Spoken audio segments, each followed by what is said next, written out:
feel like I forgot to do something.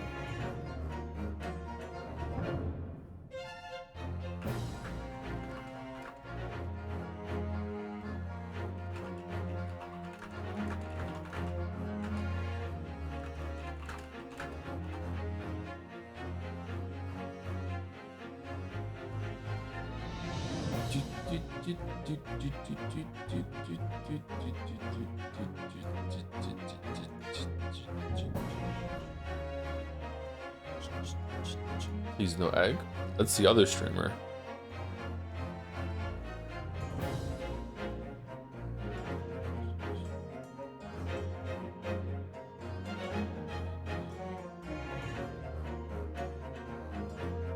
You should have your own cruise, but you don't even show up. Maybe I could do that. How's it going, Mayo?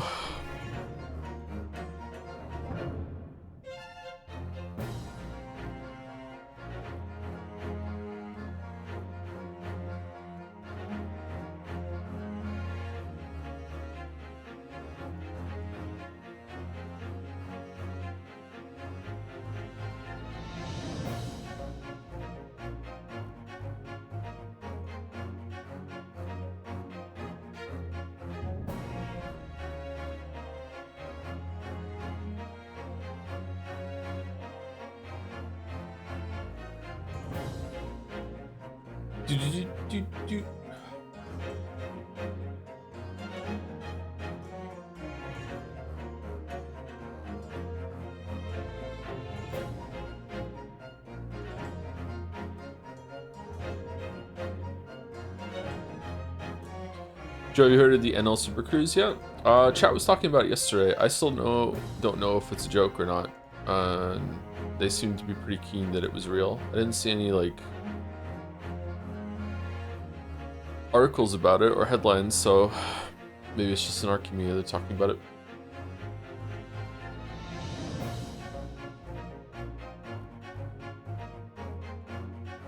NL just really loves going on cruises, I guess.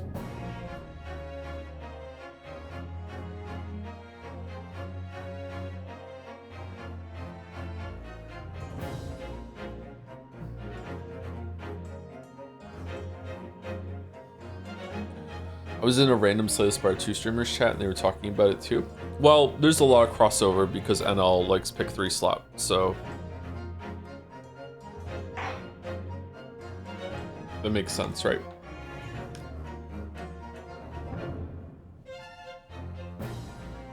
Joel, you be my +1 Super Cruise? Yeah, sure, why not?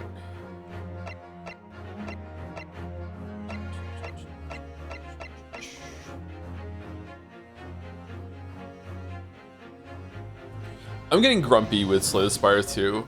I beat my first Ascension 10 run today. I think it took me 4 tries as the Necro Binder. I'm on Ascension 4 of Ironclad. I'm on Ascension 3 on everyone else.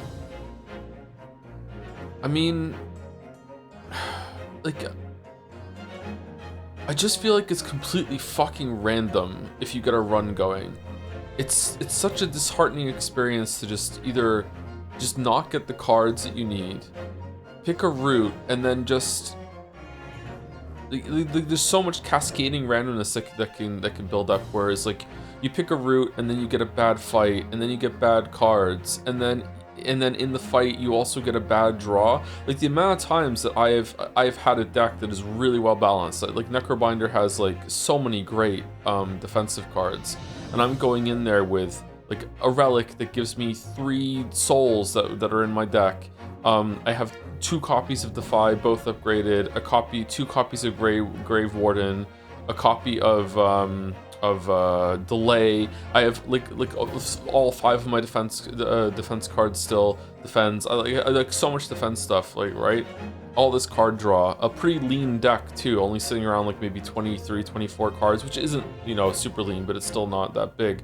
And just like for the first 3 whole turns, just be like, nope, you're just drawing no draw cards, and you're also drawing no fucking defense cards. Like what the fuck am I supposed to do? That's big. It's not big. I would say anything above 30 cards is a big deck. I would say anywhere between low 20s is like lean. Anything below 20 is like really slim.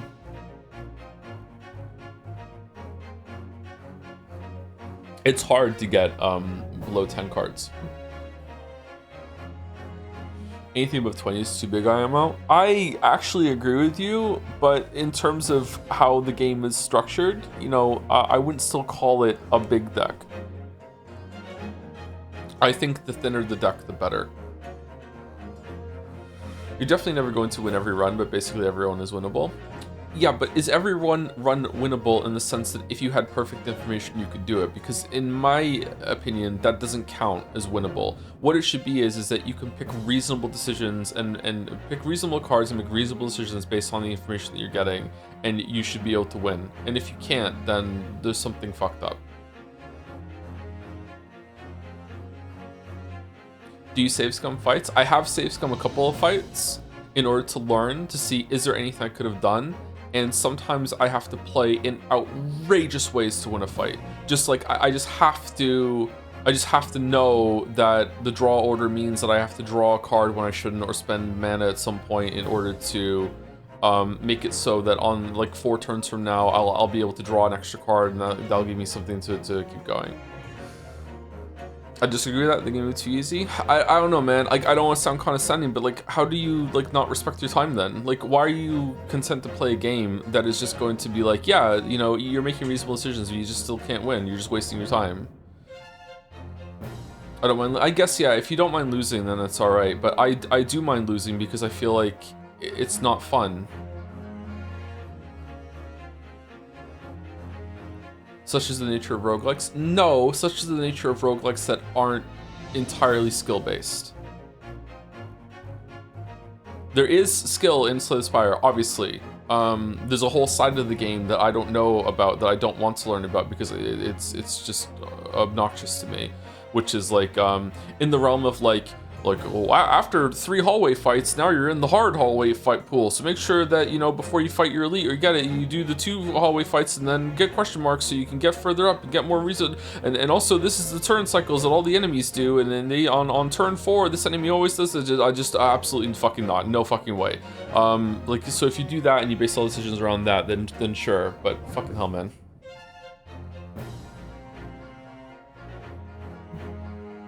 It was proven that the Shadow of Doubt that there are absolutely unwinnable seeds in Slay the Spire 1, so I expect there's such seeds in Slay the Spire 2. Is it really? I think that overall, Slay the Spire 2 is actually easier than Slay the Spire 1, but I think it's harder in Act 1 compared to Slay the Spire 1. I feel like the difficulty is front-loaded hard in Slay the Spire 2. I feel like Act 2 is... Act 2 in Slay the Spire 1 was really difficult. I feel like Act 2 in Slay the Spire 2 is actually the easiest of the acts. I would say Act 1 is the hardest, then Act 3, then Act 2. Act 1 is so unbelievably overtuned right now. The amount of times that I just go into a fight and it's just like, hey, it's like the 3rd fight that you're doing, and turn 1, you're being dealt like fucking like 17 damage. It's like, okay. What did I have? I had a fight as the Ironclad where it was Act 1 fight. It was the 7th fight, 6th fight or something, and it was the Rick and Morty Wampus fight that keeps buffing its own strength, and one of those bugs that shrinks you. They had 40 health and 50 health respectively, something like that, and just like I took like 60 damage in this fight. Like just the sheer amount of just like synergy that these two had together, of like lowering the amount of damage that you can pump out while also needing to burst one of them down, is just like like what is the design here, guys? Like, what the fuck are we doing? Holy shit.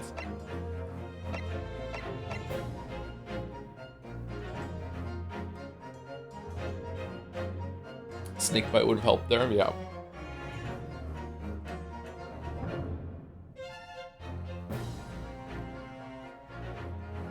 I would say the biggest mistake Slay the Spire 2 has right now that don't make sense to me is that some of the hallway fights can be harder than the elites. Some of the relics that you get are either just complete like undertuned pieces of shit, or just actually just not for your build or whatever. Like, they're just absolutely useless, right? Like, I don't know why that's allowed. I think relics should probably be either all relics need to have some sort of like intrinsic power to them, or it needs to be turned into every time you get a relic, it's a pick 2 relic. Just something like that. Some elites in Act 3 are harder than the last boss. The Goblin is just crazy. If you like having 2 turns to like buff itself and then flood your hand with all those burns, and then following that up with like a bunch of shield and 40 damage. Just, oh my god. The 3 knights, if you don't have the right draw order on the 3 knights, you're just dead. You burn your whole deck away actually, which is really, really upsetting. I don't know. Wait, Goblin's normally... No, Goblin is an elite.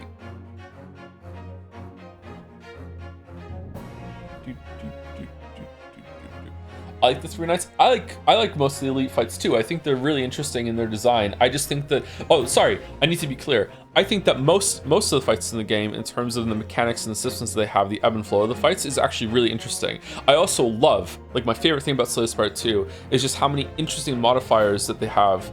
Instead of just being like, oh, at the end of it you just get a relic that gives you more energy, like, no, there's so many like cool tweaks that you can do, like upgrading your starting relic, upgrading one of your starting cards. Like, I think I got one today that was Ironclad's Bash turns into like Super Bash that does like 7 stacks of vulnerable and does like 20 damage now instead of 7, you know, that sort of thing. I think it's really cool that they have so many different variables that they're tweaking like that, instead of just like, hey, just get a card that does more damage, you know what I mean? Like, it's really interesting they did that. I think just numbers need to be tweaked. I think that there's a lot of things in Act 1 that just straight up just need to do less damage. I think that maybe Ironclad needs another starting card. I don't understand why Silent starting is just amazing. Like, having extra cards on draw 1 is just fucking fantastic. And then also gets Neutralize, and Neutralize is just a great fucking card. And what's the other one that she gets? She gets another one too. Survivor, yeah, Survivor. Like, I don't know why Silent kind of has like 2 cards built in that are fantastic. Meanwhile, Ironclad's Bash is just not that great. Like, it's okay, but it's just not that great. And that's it. That's all Ironclad has. Now, Ironclad does have, like, I gain back 6 health after every single battle, but Ironclad also has a bunch of fucking self-harming moves that are balanced around that. I tried to make, it's a card that sets yourself on fire, and at the beginning of every single turn, you do 1 damage to yourself, and you do 6 damage, upgraded this 9 damage to all the enemies on the field. I tried to make that work today, and it's just too much damage. Like because you're gonna take chip damage throughout the whole entire fight, and you have so many different cards that like bloodletting that do damage to yourself. You are eventually just gonna run out of steam, unfortunately. It's a cool idea, and it has some cool synergy. Like the one that makes it so you gain strength whenever you do damage to yourself, plus that one is kind of like a cheap version of demon form. So I liked it, but it just was so much self damage. I was running out of steam. Yeah, I don't know. Anyway, I'm sorry, we're talking about that. I'm really, really tired, by the way, so I thought I could yap and wake up a little bit. It might be a shorter stream today. I'm not sure if I can do the reading or not, but we'll see. Any turn-based effects I find are too slow unless they proc after another effect, like end of turn doom triggering debuff triggers. It depends on if you have enough survivability, but yes, a lot of the cards are way too slow, especially when there are just so many fights that start off with like even the flying guy that steals your card at the beginning of Act 2, like turn 1, he's just dealing 17 damage to you. It's like what are we doing? Like, compared to some of the guys in Act 3, like that, like it's the numbers are so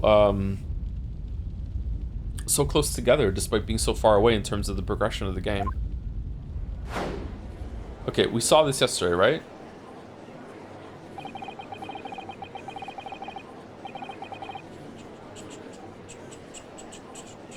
But sometimes I can just kill them on turn 1, so it's just how easy or hard some guys can be. Well, that's where it comes to the RNG that's irritating to me. Because I've also killed them on turn 1. Like, sometimes you just get the God build. It's a nightmare to balance. I think it's already balanced quite well, considering all the different factors that they have. Just, it's still just kind of frustrating. So this is the highest court in Great Britain, the Old Bailey. The centuries of history in this place is palpable, isn't it? It's so different to the Supreme Court in Japan. It feels both imposing and serene at the same time. The atmosphere almost makes words redundant. Can I, move up and down? Yeah, I can. Okay, so if I click off, I can use my mouse wheel in order to scroll things on the second monitor. When we first streamed the game, whenever I moved the mouse wheel, it would make dialogue happen, so... Stream 4, did I miss Stream 3? Stream 1 was the tutorial trial, and then part 2 of the tutorial trial, which went into the cruise at the end, and then Stream 3 was yesterday, which was the Herlock Shlomes on the boat conclusion. So we did that. Have you seen the Bloodborne movie announcement? No, I didn't know. I saw that the Zelda movie finished filming. I didn't even know that they had like released the cast list and stuff like that for that. I had no idea that was that far along.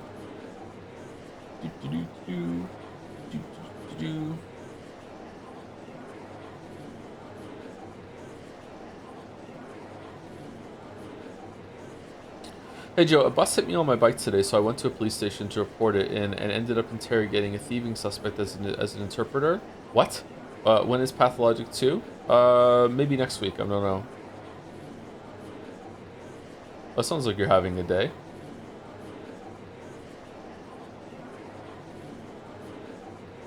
Thank you, Margarita Patatine, for the new sub that came in at the end of last stream. I said thank you then, I'll say thank you again now, just in case the raid went through and people were gone.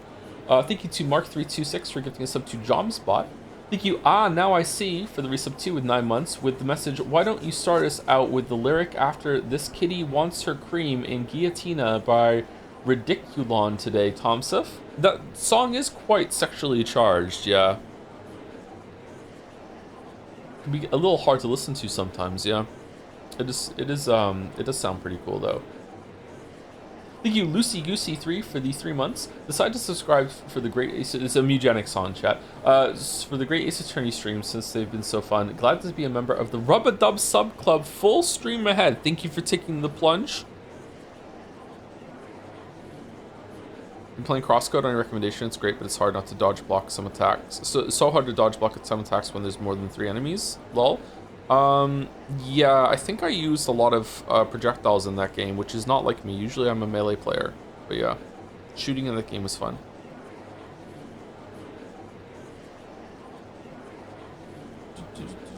Thank you, Vanny227 for the 64 months as well. I can hear a noise.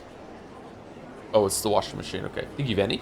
Thank you, Chrisrin, for the 24 months. 2 years. So excited for Sexy Vampire Prosecutor today. Me too, actually. Let me get him on the screen, and then I'll say thank you to the rest of the people on the list. I think I can get ahead of it today. I'm also at the top already. Let's see. Whatever the country, determining a person's guilt or innocence is always a solemn affair. So we read this yesterday, so we're just going to go through it. So Vaughn whatever is going to be back on the screen. May I say something, Mr. Naruhodo? Oh, yes. What?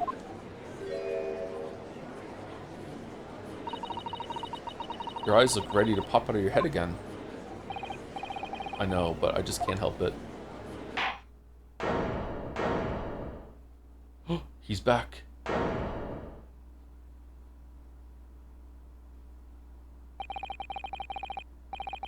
In the name of Her Majesty the Queen, I hereby declare this court to be in session. We are here today to determine the guilt or innocence of Ebenezer Scrooge, Mr. Magnus McGilded.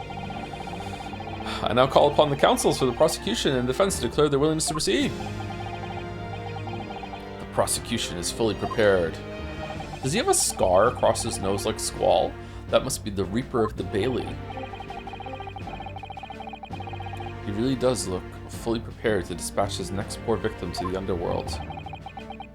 Counsel for the defense, you appear to be Eastern. Do you speak English? Huh? Oh, yes, of course. Sorry. Oh, he has the sword with him. But he asked if the defense was ready, and I couldn't be further from ready if I tried.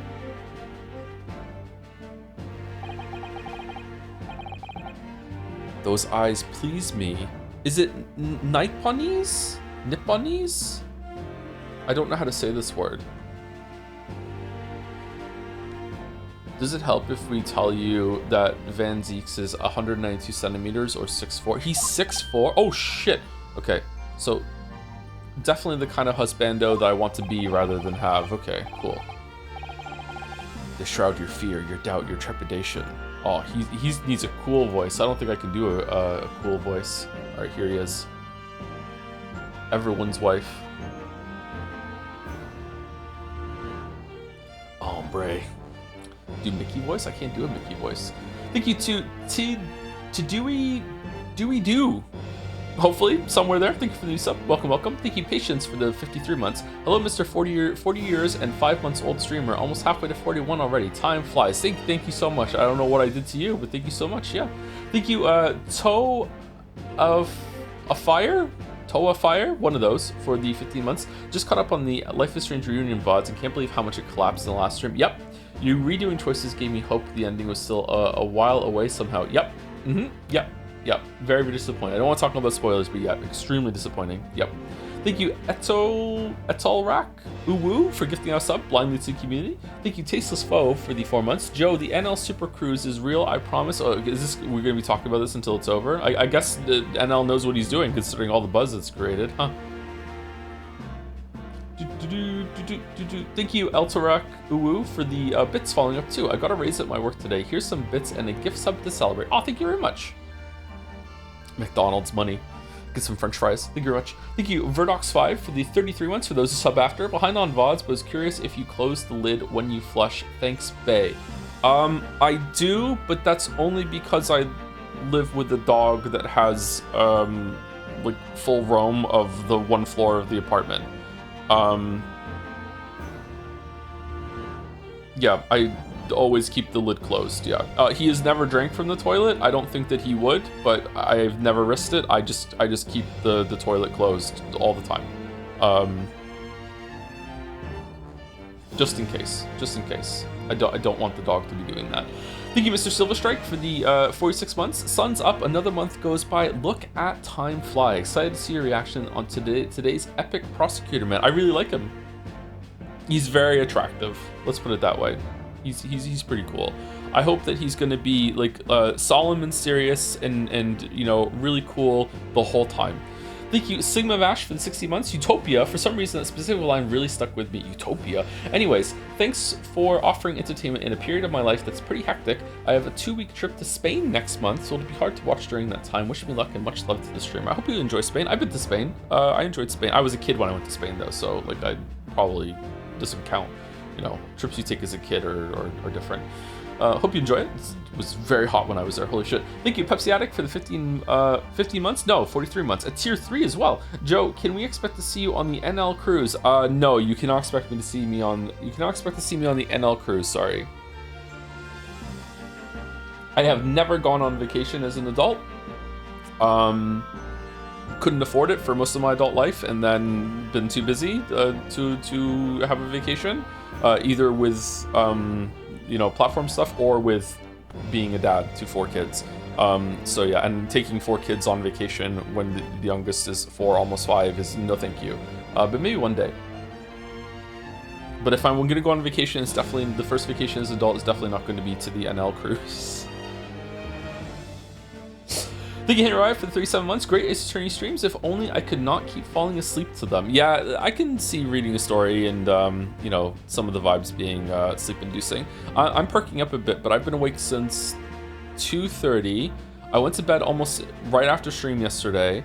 I fell asleep, I think, an hour and a half later, and then I woke up at 10:30 my time, entirely convinced that I had been asleep for days, like comatose. Like it felt like I had been asleep for days. At the very least, I thought I had slept until morning, and I had overslept, and I was panicked, and I had only been asleep for like 30 minutes or whatever. I was so fucking upset. I don't even know how it's possible to feel like so much more time has passed than actually has passed when you're asleep. I don't get it. Thank you, Hentel Gazi, for the 8 months. Wait, this isn't Pathology 2. Pathology 2 might be next Tuesday. And then it'll be Saturdays after that. I think we might do it start next Tuesday. We'll see. And the last set on my list is Milisfera with 38 months. Here for my waifu, Vampire Prosecutor, and my other waifu, Joe. Waifu Joe? Thank you very much, Milisfera. Thank you, Rep Near, for the 29. Sup, Joe? Awesome news came out as a gender to my family the other day. And although I wasn't able to talk through it with them as well as I'd hoped, and as I was super flustered, it actually went pretty well. Oh, that's good.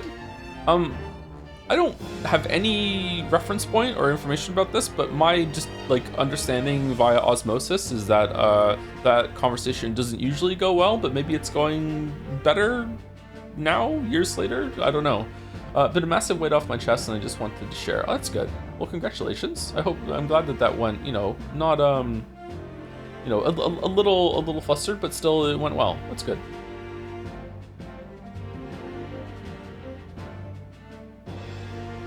That's some nice news. Thank you for sharing. Hope it continues to go well. Thank you, Jungle Robba, for the 103 months as well. What can I say but Joms? 103 months of Joms. Holy shit. Holy shit.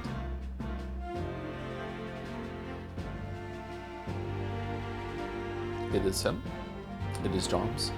And last two are Zyre91 for 75 months. I believe an A press is an A press. You can't say it's only half. I'm TJ Enri Yoshi. What? Okay, thank you, Zyre. Is that some person on YouTube that doesn't like that you can do half an A press, or? Oh, okay. Joe won't get it. All right. Thank you, Razzle Basil 13 for the last one on my list for now with 200 bits. I have court today and I can't watch the rest of the stream. Please be nice to Van Cheeks. Van Cheeks. Wow. Okay. I'll do my best. They shroud your fear, your doubt, your trepidation. All right, so just a quick recap of what's happened in the game so far is that we were in Japan, and Japan and Great Britain have some sort of cultural crossover thing going on. The Great Britain is like the powerhouse of the world, superpower of the world, like big technological advancement. London is just like the heart of civilization, blah, blah, blah, blah, blah. Japan is learning from Great Britain, especially when it comes to like law and lawyer stuff. Kazuma is our friend who is going to the academy that we were going to. I don't know what the fuck we were going there to study. I don't know if that was said, excuse me. We had the first case that the murder victim was Sherlock's Watson or Herlock's Wilson. He was killed for a reason we don't understand. He was killed by some woman named Brett. It was poisoning, and then we got framed. We defended ourselves, and it turns out that we actually have some talent as a lawyer. Then we went on a ship because we were going with our friend to Great Britain. He was going to Great Britain to do a lawyer sort of apprenticeship or crash course with the British law system. He was there. He also has some mysterious task that I'm convinced is like to assassinate someone, but like who knows if that actually is it, or maybe it was something else instead. On the way there, Kazuma got killed by some stowaway, a different stowaway, kind of not. The crew knew she was coming, so I guess stowaway isn't the right word, but it's not really that important. It was just a happenstance, circumstantial sort of murder that our friend got killed. So now, after all that, we are now in Great Britain, and we are going to do the law intern visiting kind of crash course thing in his stead. We have a sword on our belt now, is his family sword, and we've been studying for the past 30 to 40 days off-screen time, trying to become a lawyer, and now we are doing a trial right away on the first day that we got to London in order to prove ourselves that we actually can continue the apprenticeship for the guy that works for the government. And that's it. So far, we don't know anything about what happened here. There was like some sort of preview at the beginning that it looked like the murder happened in a carriage, maybe. But the defendant is or the accused is he claims to be a very rich person. I don't know if that's true or not. We'll see him in a second. Very rich person, and the reason why he couldn't get any other defendant is because this guy, the prosecutor that we see on screen right now, is the Reaper of the Bailey. He's never lost a case, or he has lost so few cases, and once he's on the case, that's it. We're done. Like he always wins. He's very aggressive. Blah blah blah blah blah. He's daddy pretty much. So daddy is gonna win, which makes me like we're our first time and we're gonna win. Huh. Okay. Anyway, let's see where the story goes. I don't know if I have a full stream in me, but I will continue as best as I can. But yeah, we'll at least get to break. We'll see. Hopefully I perk up even more. They shroud your fear, your doubt, your trepidation. Her curves, her posture, they run wild, clinging to some phantom notion of courage. The quintessential look of a sacrificial lamb. A cold shiver just ran down my spine all the way to the tips of my toes. Oh, I'm turned on too. Now, Mr. McGilded. Yes, my lord? You stand accused of murder, a capital offense. You could be sent to the gallows if found guilty. Are you quite sure you wish to entrust your defense to this foreigner? Whoa. As I've always said, my lord, 'tis a grand thing to give opportunities to the young. Even if the fella is a student from some little island off in the Far East. Is it not the British way to ignore the dangers to yourself and give those less fortunate a fair chance? Yeah, sure, okay. That is a very large hat. I like to think that acts of chivalry do the great British Empire proud. Listen to Mr. McGilded. What a fine gentleman London has in him. Did you hear that he donated £5,000 to the government the other day? Mother, please, may we go and play in McGilded Park? Oh, so it's legit. Okay. It seems as though everyone in the public gallery is firmly behind Mr. McGilded. Oh, that's definitely welcome news, and he certainly has a way with words. How's the sound, by the way? We good? It's the same as yesterday, so it should be okay. I'm surprised he couldn't convince anyone to defend him. Eloquently put, Mr. McGilded, and most laudable sentiments. Now. Ladies and gentlemen of the jury, I'm sure I need hardly remind you that you 6 members of the public have been selected for your impartiality. Are you ready to proceed? Okay, there's a lot of different characters in this game. Wow, an actual straight-up jury? That's unusual. Why do you have a knife, bro? Okay, Maid Makoto is here. Huh. Yes, my lord. If the task is to send rotters to the gallows where they belong, I'm more than ready. At the manor, his lordship always says we should dispose of rubbish promptly. Naturally, I agree. Ha! Any criminals here will soon be wishing they never set eyes on me. Oh, Agatha Christie's busy. Okay. I feel a chill. Oh, don't mind me, my dears. I'll just be getting on with my knitting. Must finish these mitts for my grandson. This is the craziest one of them all. Gotta watch out for her. Ah, Mr. Naruhodo. Those people are the jury. Yes, that's something we don't have in Japan yet. Or even in the future. That's right, I've only ever read about it. But here in Great Britain, the court's final verdict depends on the opinions of these 6 jurors. The judge passes sentence according to the law, but the jurors determine guilt based on common sense. Sure. So the defendant is ultimately judged from 2 completely different points of view. But how exactly do the jurors give their verdict? That I don't know, but I'm sure it will become clear as the trial progresses. Aww. She's adorable, huh? Yes. Prosecutor Van Zeeks. My lord. It's been a number of years since we've seen you here in the courtroom. I thought you'd renounce your fame. Wait, what? He's been on hiatus? I'm known as the Reaper of the Bailey, my lord. Infamy rather than fame, I would say. I don't know if I'm digging this voice. But yes, 5 years have passed since I last spread my wings in this capacity. Oh, he's cringe. Okay, that's good. So what brings you back? Is there some change of circumstance of which the court should be aware?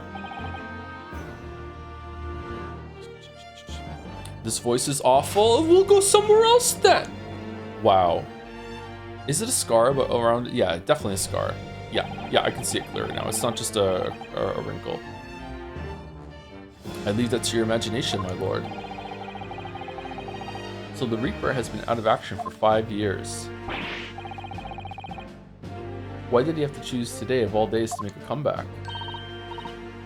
Don't lose heart, Mr. Naruhodo. As you wish, sir. The court nevertheless welcomes your return. Now then, opening statements, I think. A summary of the case, if you please. Certainly, my lord. As your lordship is aware, this is a case of overwhelming simplicity. Is it? We must be the only ones in here who aren't aware. The incident took place in the late evening, 3 days past. The hour was some minutes after 10. The victim was a maker of building bricks known in the community as Thrice-Fired Mason. Okay. Sorry, thrice? He was a very accomplished craftsman. The bricks he fired were said to be almost indestructible. Almost indestructible means that they were... Oh, he's dead. Yeah. The victim's corpse was discovered in an omnibus in service on the streets of London at the time. A dagger that had been thrust into the victim's abdomen is believed to be the ultimate cause of death. Here is the autopsy report from the investigating medical officer at Scotland Yard. Thank you, counsel. I shall accept that and the photograph as evidence. The autopsy report has been entered into the court record. A report prepared by the Scotland Yard coroner. It gives the cause of death as internal hemorrhaging as a result of a single stab wound into the abdomen. Why is there not an English yard? Why do they have to go to Scotland for all the shit? A photograph of the victim taken on the omnibus. The knife in his abdomen is clearly visible, but his face is partly obscured from view by an old crooked hat. And one further item of evidence. The prosecution wishes to submit these as well. And these are... Good lord! Is that blood, counsel? Oh, he has one of those judge wigs on. Yes, my lord. Seized by a policeman who arrived at the scene. These gore-soaked gloves were taken from the hands of the accused when he was arrested. Do you know that, you see trials happen in the UK, and they have all this, like, pomp and ceremony, and they're wearing robes, and they have, like, these big fucking wigs on and shit. You know what I'm talking about? Is that like most courts in the UK, or is that just like a certain kind of upper class important case court that happens in England somewhere? In Canada too? No, I don't think I've seen that in Canada. Maybe, I don't know. Not most, but definitely criminal courts. Kangaroo court. I'm pretty sure all barrister courts do that. Do they really? I don't know, it's cringe. I think it's cringe too, yeah.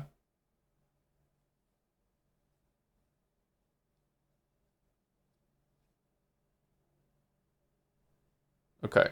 Seems inconclusive from chat. I'm sure we could find out the answer, but that wouldn't be fun. These gore-soaked gloves were taken from the hands of the accused when he was arrested. What? Mr. McGilded's gloves had blood on them?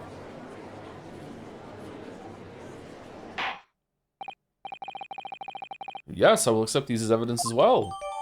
The defendant's leather gloves have been entered into the court record. Leather gloves that the defendant was wearing at the time of the incident. There is a blood stain on the right glove. How did I get into this? I backed into a corner before I even started.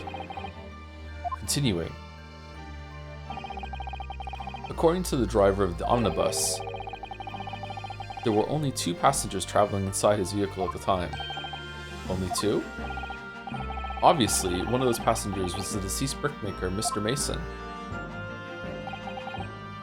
Oh, he has a sword too, the other. Sword. Ooh, was the accused, Magnus McGilded. Well, rather damning circumstances to say the least. Defendant, what say you? It wasn't me. Well, of course, I have no recollection of such a thing. Mr. McGilded. To be sure, I rode the omnibus that evening, but whenever I'm in a carriage, I'm taken with a fierce tiredness, and I always succumb to it. Are you claiming to have been asleep? Like me? 'Tis the motion of the carriage, my lord. Lilting, so it is, and when I open my eyes again... It was a desperate sight before me, the body of a man I'd never laid eyes on before in my life.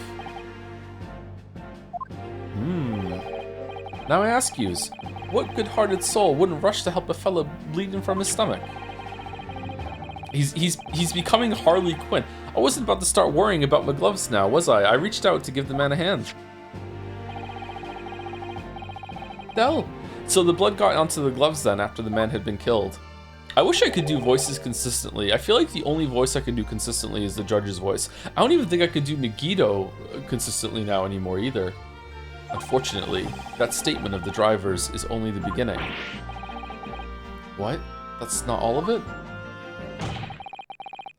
There were multiple witnesses. Ooh. To the precise moment at which the brickmaker was fatally stabbed. It's not looking good.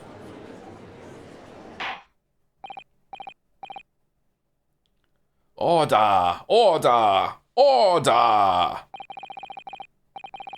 When the killing took place, only the victim and the accused were inside the carriage, and there were witnesses to the crime. How were there witnesses if there was the only two in there? He has some piercing eyes, huh? This is not just a case of compelling evidence. It's the nail in the coffin for the accused.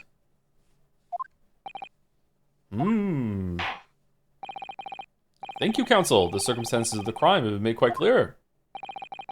I think we will hear testimony from these witnesses first of all.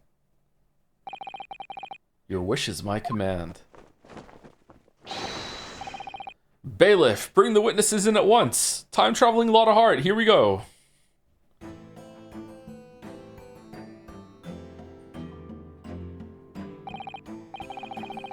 Why am I so impressed by how many different character models this game has? Is it just I'm just so used to how economical the first Ace Attorney games were, or like AI Somnium Files or something? I don't know. Like, I shouldn't be that impressed, right? Like, it's just a normal thing. Yeah. Witnesses, your names and occupations. My name is, well, everyone calls me Beppo. I drive an omnibus in the East End. I'm an East Ender. Bruce Fairplay. I'm a banker in the city. Wives first, lady first. I make hats for gents. Let's begin by confirming the facts. 3 days ago, at a short time after 10 o'clock in the evening, all of you present in the stand were in an omnibus and witness to the aforementioned incident. I might sneeze. Is that correct? Yes, sir. Quite right. Why, yes, sir. That's right, sir. Very well then, let's proceed to your formal testimonies, please. Each of you will tell the court precisely what you saw.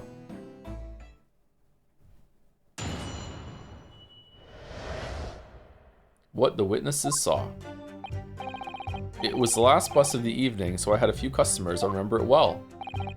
The victim and the man accused of killing him were sat next to each other inside the bus. Then out of the blue, the accused just reached over and plunged a knife right into his guts. Oh, that's right. He stabbed him. I screamed, I did. Couldn't help it. As soon as I heard the scream, I stopped my bus, and then I saw it, too. Unambiguous testimony, I must say. Exactly, my lord. These men witnessed the incident in the omnibus with their own eyes. Okay, maybe I'm not paying attention today. How did, where were they?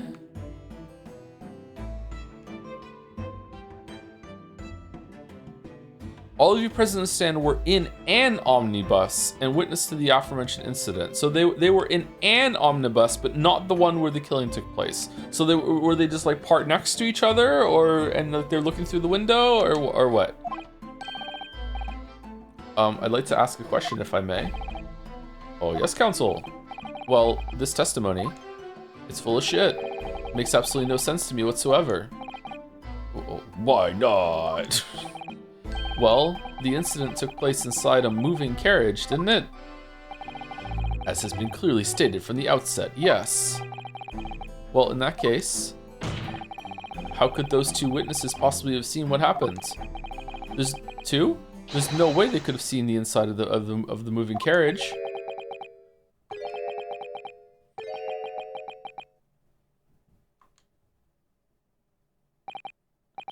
How quaint. I'd read that civilization in the Eastern Island nations was a good century behind our own. But you're here in London yourself. Are you really so ignorant about our omnibuses? Huh? I've been here for fucking like 2 hours. Tell me, my Nipponese friend, have you ever traveled in an omnibus? Well, no. We only arrived in London this morning. No matter. I've arranged for us all to see for ourselves. The actual scene of the crime, that is. Wait, what? What do you mean? The actual scene? How? And then the court ceiling opened like the fucking Sky Dome in Toronto, and a helicopter just fucking brought the whole thing down into the middle, and here we go. A carriage is designed to be moved, after all. Presumably you understand that much. I commissioned a model to scale. Here it is. Yes. The omnibus in which this bloody crime took place is here today, in this very building. What do you mean here? What? The entire carriage? Bailiff. Bring forth the stricken omnibus so we can put it on the stand?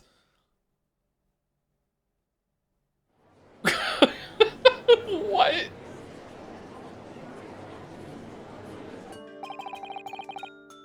So that's an omnibus, the omnibus. I can't believe they could bring something so enormous in here. Great Britain's courtrooms are amazing. As you can see, the omnibus is pulled by 2 horses and can carry up to 8 passengers. Okay, I'm still not understanding how they saw inside of it if they weren't also inside of it. This doesn't really explain much. Were they on the top and they could see down below somehow? 4 passengers are seated inside the enclosed cabin and another 4 on the rooftop deck above. Every Londoner knows that the best views of the city's architecture and sights are to be had from the top of an omnibus. God, I just realized it's the first case in London, and it's a stabbing. Oh. And I should point out to our foreign guests that there is a skylight in the roof, allowing a view of the interior from the seats above. Ah, skylight. Oh. The penny drops at last, I see. These 2 gentlemen were occupying the rooftop seats on this omnibus when the murder took place.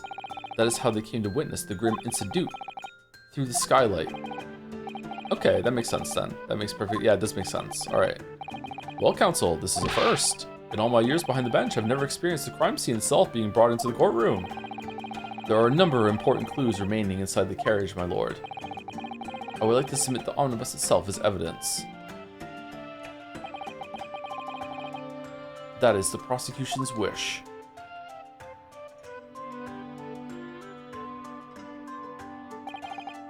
Very well. I see no reason why not. This omnibus is hereby formally accepted as evidence. The omnibus has been entered into the court record. The 8-seater omnibus that was the scene of the crime, there were passengers both inside the carriage and on the roof deck that night. Looks cool. I can't believe it. The entire crime scene entered as evidence. Yes, Great Britain is simply extraordinary. Are we gonna be able to look around it? I could help myself a lot by giving that omnibus a thorough examination, seeing as it's here. Let's continue with the proceedings then. Your cross-examination, counsel. Humph. Pray, don't expect this Nipponese stray to understand the intricacies of a British court's cross-examination rights. Why you gotta be racist, bro? What the hell? Alright, my first cross-examination in a British court. Focus, Ryu. Focus.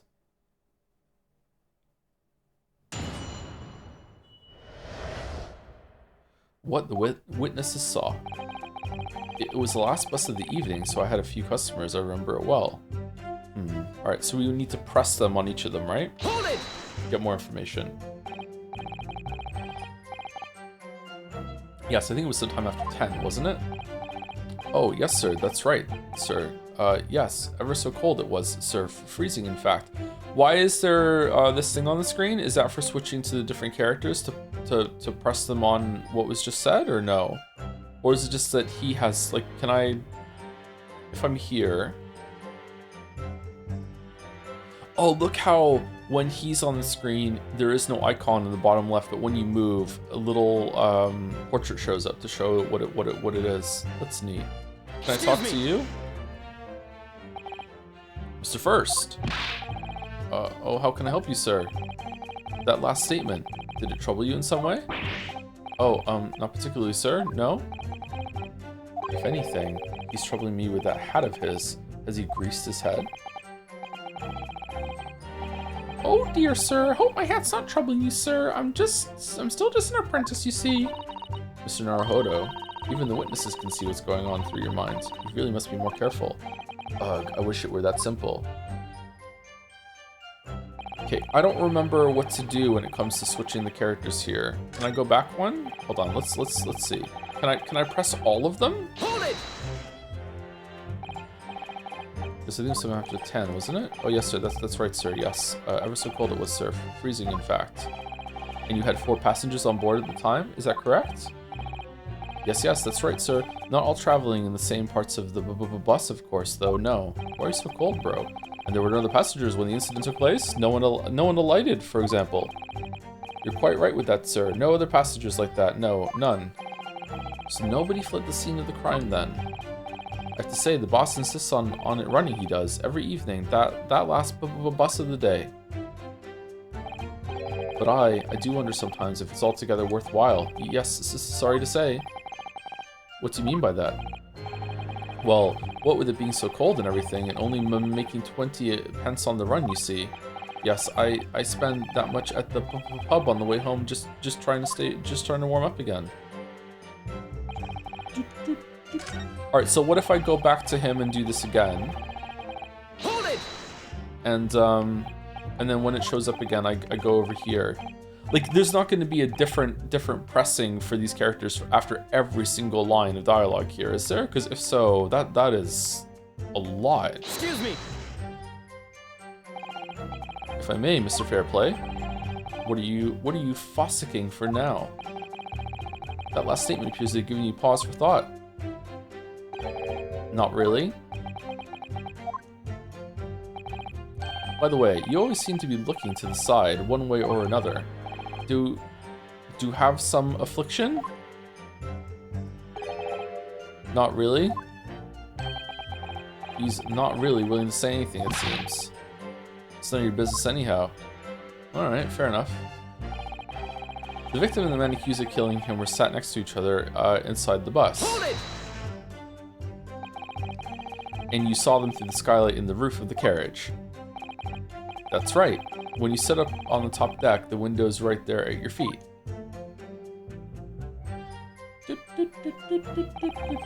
There was a lamp on inside, so I had a pretty good view. The two of them were wearing hats, and I couldn't exactly make out their faces. Huh. But there's not a shred of doubt in my mind that it was Mr. McGilded. And why's that? How can you be so sure? Well, how can I put it politely? Mr. McGilded is a gentleman of rather small stature. I couldn't have mistaken him for anyone else. Let's not forget that when the vehicle came to a halt, the only people inside the enclosed cabin were the deceased Mr. Mason and Mr. McGilded. There's no room for doubt here. Okay, what if there's like a trapdoor exit that you can get out of the bottom? I really wish there was. Alright, so if I go back to that and I press one of the other characters, is it going to be the same line of dialogue about his hat, and it's only when there's something specific that you can press them on that's going to be there? Let's see. Okay, so I'm going to press here. Hold it! And then when I go here, I'm going to switch over to the hat guy. They all have hats, Joe. I'm going to switch over to this guy. Excuse me. It's going to be about his hat again. Mr. First. Oh, how can I help you, sir? That last statement, did it trouble you in some way? Oh, I'm not particularly, sir, no. If anything, he's troubling me. Okay, so it's the same thing unless there's a specific reason to press him on something. There's like an icon that's going to show up or something, isn't it? Or some sort of, like, speech bubble? I think that's what it was in the first trial, wasn't it? Then I believe the accused reached over and plunged a knife right into his guts. You actually saw the exact moment it happened? Did I already testify to that? Okay, I think this might be the first time in any of these games that I'm actually enjoying pressing for information. Whereas, like, it was just a chore in the first case, if I remember correctly, and it was kind of a chore in the trial. But because we're like fish out of water here, like completely new to the case and everything like that, it's really good to get new information and establish everything that's happening. I think it works. I think it works well in this instance. It's probably not going to work well for the rest of it, but it works well here. Didn't I already testify to that? Or are fair, dinkum, hardworking city bankers not considered trustworthy these days? Oh, no. I didn't mean that. I did. Fuck bankers. This is no good. I've really got his back up. Perhaps you could just tell us what you saw in a little more detail, if that's... My lord. Juror number 3. What's the meaning of this? My mind is made up, my lord. Completely and utterly made up. Made up about what? I don't like the stinking rich. Never have. They're always up to something or other that they shouldn't be. Every one of them. And that little leprechaun of a man is no exception. Well, he can't fool me. Huh?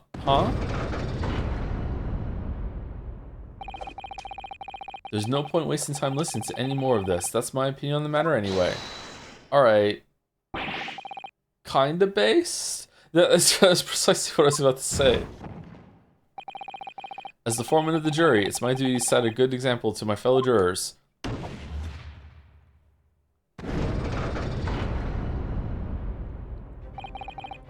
What is happening here? Let me see. Ah yes, it seems that's how the members of the jury give their verdicts. With fire? Apparently, yes. White for innocent and black for guilty. As the 6 members of the jury make up their minds about the case, one by one, they each cast a ball of fire into the great scales of justice, as we saw a moment ago. Can they change their votes? So if those enormous scales fall completely to the black side, does that mean? Let's do our very best to make sure that doesn't happen. Does it have to be unanimous? Because if it has to be unanimous, then I guess they can change their votes. Sometimes it has to be, right? In a lot of media, when it comes to like court proceedings, usually it has to be unanimous. All the jurors have to agree, but I'm not sure if that is actually true. Let's do our very best to make sure that doesn't happen. I wonder if it's like, I don't know how many jurors there are. Let's say there's like 20 jurors and 19 of them all think guilty. I wonder if at that point it's like rude for the last one not to capitulate and just be like, okay, I guess we'll do it.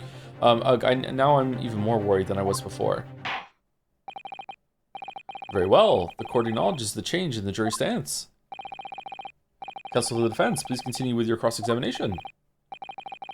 This is a nightmare. That's right, he stabbed him. I screamed I did. I couldn't help it. Hold it!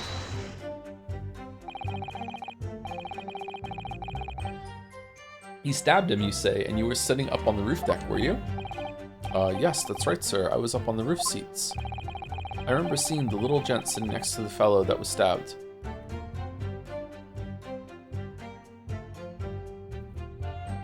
I mean, he doesn't look little to me. Shoulders are about the same height. Is the hat covering like lower down than the other guy? Is that why? Like, I don't... I remember seeing the little gent sitting next to the fellow that was stabbed. I've been thinking about a new hat design, you see, so I was just gazing absent-mindedly around. But then I happened to look down through the skylight. It was sticking right out of his belly, that huge great knife. This isn't supposed to be exactly what they saw, I think. No, it is. Every detail matters. Every detail Humph, a grim sight indeed. That didn't help me at all. The jury looked like they're even more convinced my client did it than they were before. It appears to have made everyone even more dubious that Mr. McGilded is telling the truth. If only we had some evidence to counter their suspicions. Do we have some? Mr. First. Oh, yes, Daddy? Is this the knife you saw? Oh, look at that knife. That's a gorgeous knife. Oh, good grief. Yes, that's it. The very one, sir. Is that... Yes, counsel. This is the blade that was driven into the victim's belly like a stake through the heart. This is the blade of considerable size, Counsel. Is it? It is, and furthermore, the scabbard is emblazoned prominently with a certain initial. The letter M, which seems oddly familiar. M for Mario. Ugh, please no. M for Magnus, perhaps? Or McGilded, possibly? Take your pick. It seems this particular big name in London made a magnificent mistake. Objection! Hearsay, but there are M's everywhere. Like yes, like in Mason. Objection! Oh. This blade is far too extravagant for a poor brickmaker to have owned. I thought he was like really good with the indestructible things. He was thrice burnt or whatever. No, this weapon of murder almost certainly belongs to the accused. Ugh. Not conclusive, but certainly compelling, Counsel. The murder weapon has been entered into the court record. A large-ish knife that was found lodged into the victim's abdomen. Its quality and fancy ornamentation suggests it must be quite valuable. My lord, if you'll forgive the interruption. Ah, juror number 2. Go on. Mr. McGilded is a pillar of society and a gentleman, and a gentleman's word should be sacrosanct. However, those of us in service know we must accept hard truths. Wait, what are you about to do? Dispose of the rubbish.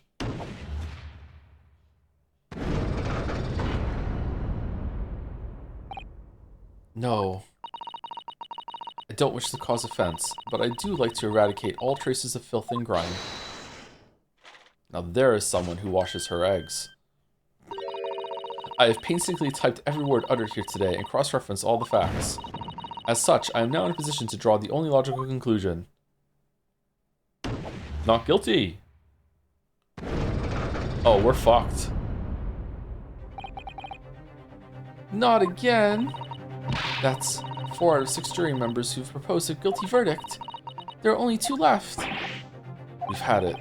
Every time I press these witnesses for information, I just make the situation. What are the rules here? That just as they become convinced, they can just hit it? Surely the whole all of the evidence and everything has to be presented first. What the fuck are you talking about?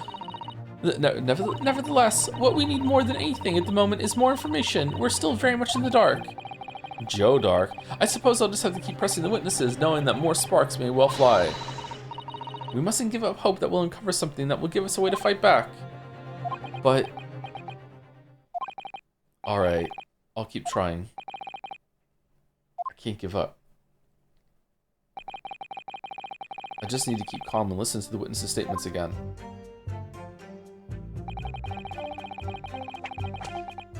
As soon as I heard the scream, I stopped my bus, and then I saw it too. Hold it! What exactly did you see? Oh, well, sir, that would be the passenger, sir. Yes, collapsed on the floor he was. And by the passenger, obviously you were referring to the victim, Mr. Mason, the brickmaker. And the other passenger had that knife in his hand, like this. And by other passenger, obviously you were referring to the accused, Mr. Magnus McGilded. And then he plunged it down like this, stabbing the other passenger in the belly. Wait, he was already... What? My lord, I wish to speak. Yes, juror number 5. Do I take it that you, too? As the master of the London Guild of Coachmen, the idea of a murder being committed in one of the city's carriages is utterly abhorrent to me. It wouldn't be right to make a decision before hearing all the facts, though, I said to myself. But now, fuck it. But I've heard enough now. The horse has bolted, as they say. No, please, just keep an open mind, a little G up now, Silver Blaze. The finish is in sight.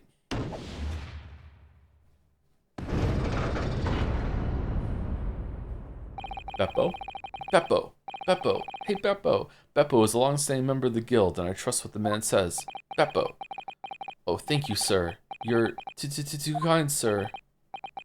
Ugh, this is too unkind, sir. Which now means that 5 jurors agree to condemn this man.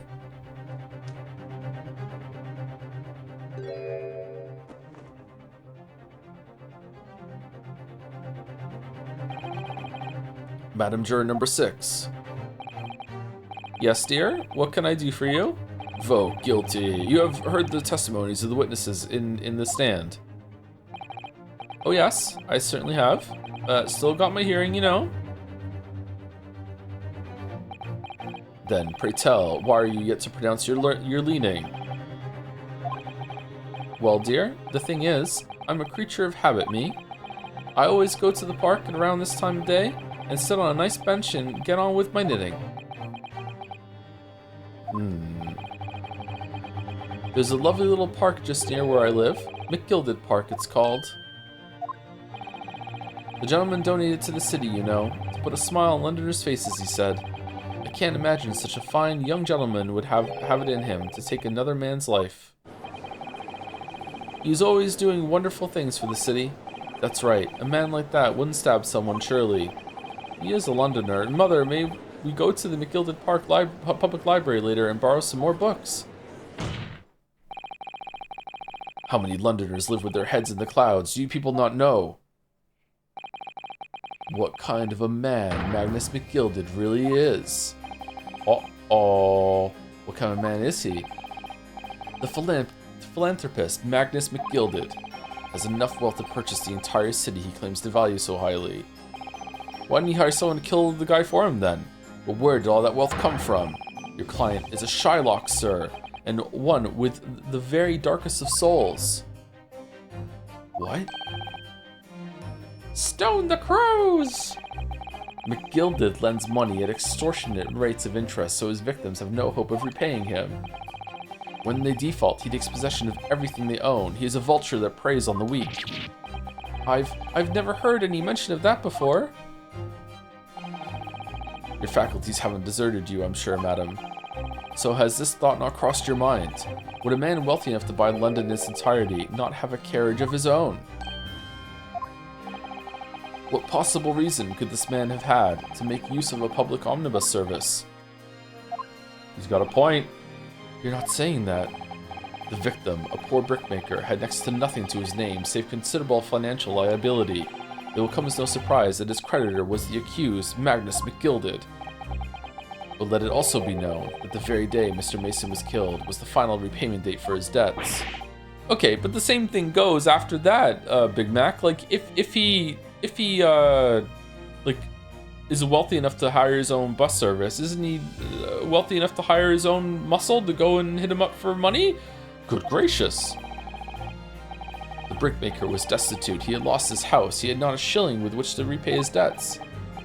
And in the end, this pitiful soul had the very last thing he owned taken from him, his life.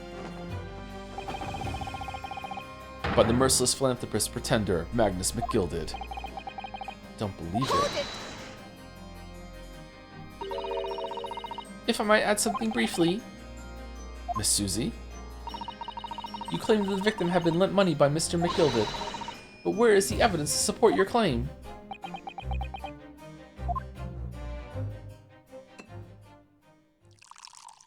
Oh.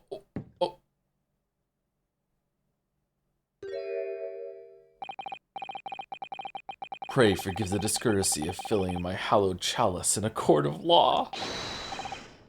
Aha, there it is. Lord Van Zeek's hallowed chalice. What? How could this be considered acceptable? He's gonna drink and prosecute? But I find myself in unexpectedly good humor. I had heard ladies from the Far East could show great courage, but I didn't expect to experience it myself. As judicial assistant to the defense, I am simply doing my job. What a pity that your display of courage is in vain. You mean in van? This is the debtor's ledger, which details all monies loaned by the accused. Money seems like a fake word, right? If anything, you would expect to just be S on the end of money, but this weird IES bullshit, it's such a weird fucking word, isn't it? Monies. You will find the victim's name clearly recorded inside. Oh, shit. Allow me to present this ledger as evidence.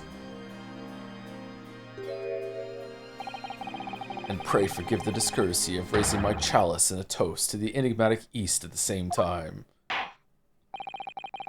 Marvelous toast, Counsel. I will gladly accept this new evidence. And a drink myself. The debtor's ledger has been entered in the court record. A catalog of people who have borrowed money from the defendant at a high rate of interest. It includes the victim, who owned 20 guineas. Didn't we just spend one of those on the way here? Yes, 20 guineas. The victim owed a considerable sum. And the accused made quite certain he had ample recompense. Oh, shit. Well, it would seem I've had the wool pulled over my eyes. Uh-oh. Regrettably, madam, this is the modus operandi of the accused. Operandi? Operandi? It is such a... and it's such a pretty little park, too. What a scoundrel. Wait. Okay, are we done? We're over? Still. Maybe it's all for the best. Wait a minute. I don't stand for nonsense.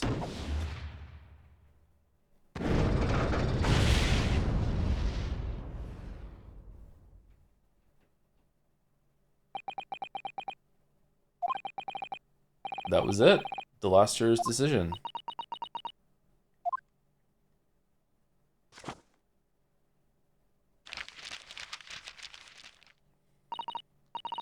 According to this Encyclopedia of British Law, when all members of the jury have concluded that the defendant is guilty, court proceedings are suspended, and the presiding judge will deliver the final verdict and sentence. That's what it says here. The final verdict. It's over then. Oh. There's a footnote, though. A footnote? However, the defense... All 6 members of the jury are now in agreement in this case.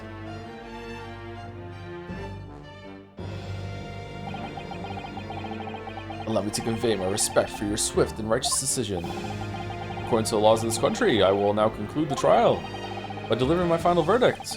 I trust there are no objections? Objection! Miss Susie, just tell me one thing. Oh, yes? You were in the middle of saying something before. The footnote in your Encyclopedia of British Law. However, the defense. What did it say next?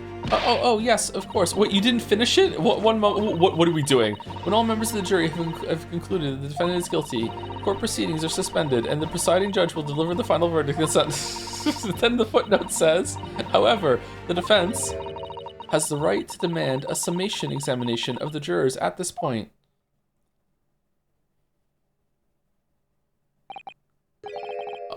A summation examination? Objection! Imagination. Excavation. A summation examination? From which century has that tome you have there been resurrected? Judging from the binding, I would say that book is at least 50 years old. How old are you, bro? Any modern text on British law wouldn't even give such an antiquated procedure a mention. It's a relic, long forgotten, and certainly no longer practiced. So you're out of luck. Oh. What even is it, Miss Susie? This so-called summation examination. Did someone say summation examination? It's been so long. Oh, yeah, you can do that. Let's go. Oh, one moment, and I'll read about it. You would demand the right to a procedure before you even understand what it entails? Humph. Typical Nipponese. Alright, Mr. Naruhodo, I think I understand. It seems that under this procedure, we would be able to appeal to the members of the jury. To do what exactly? Change their minds, Tama. Appeal to them to change their leaning and reverse their decisions. And it says here that if successful, the proceedings of the trial must be resumed. Make them reverse their decisions. Yes, in times gone by, barristers would use a summation examination to attempt to influence the jury's decision. But that procedure became something of a formality with no practical benefit, really, so it rather fell out of use. I wonder why. Because it was devoid of purpose. Changing just one member of the jury's mind would be hard enough, let alone several. No self-respecting defense barrister would even assert his right to try in this day and age. Still, I'm gonna try. He's going to do it. I don't see any mention of the procedure actually being formally revoked. What are you suggesting? I'm suggesting that, although it may be antiquated and largely forgotten, it isn't yet extinct.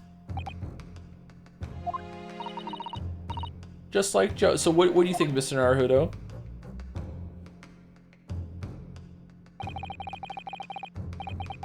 Summation examination, our last possible option. Do we assert our right to carry it out or admit defeat? Assert our right. For no reason at all, let's save it.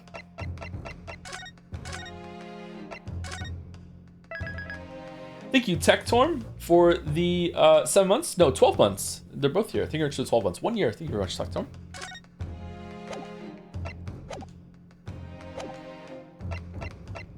Nah, forget it.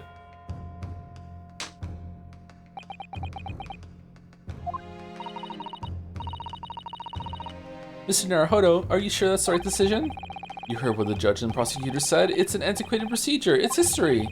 We barely know our way around the law that's in use today. What hope would we have of pulling it off? Perhaps what we don't know can work to our advantage. What? So, in any case, there's really only one course of action available to us here.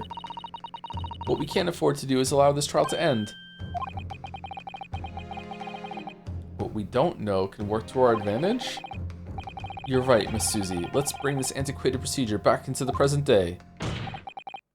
The defense wishes to assert its right to a summation examination, my lord. Objection! No, London is the capital city of the most powerful nation on earth. We have a duty to the world to exemplify the very highest standards of judicial procedure. Fuck, that word is hard to say. Summation examinations are an embarrassment that should remain buried. Objection! No, you! But if it's alright, it's alright. I believe it could prove vital in this trial. The defense's petition is perfectly valid. The court will proceed with the summation examination. This is madness. Foreman, are you and the remainder of the jury ready? Eh? Well, I'm not. There was no mention of this in the letter I received, you see, so... all members of the jury will be asked to explain on what grounds they have reached the decision. What letter? On what grounds? You must all justify your decisions and explain why you believe the defendant to be guilty. Well, my lord, you're rather putting us on the spot. This is most irregular. No mention was made of this before. I don't really hold with all this justifying lark. It seems to have thrown the jurors off. Oh, excuse me. It seems none of them experienced this before. I didn't sneeze, did I? Alright then. The summation examination. A defense procedure no practicing lawyer has attempted for years, is it? Are we going to go through and talk to them now and press them? Well, just maybe. It might be the opportunity we've been looking for to turn this trial around. Turnabout, Big Top. So be it then. Ladies and gentlemen of the jury, the court hereby calls upon you to state the grounds on which you find the defendant, Magnus Misgilded, guilty of this most serious crime. Summarized in a way that we could examine.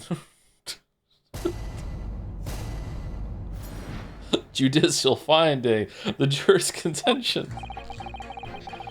There was no one else inside the carriage at the time, so it has to have been him.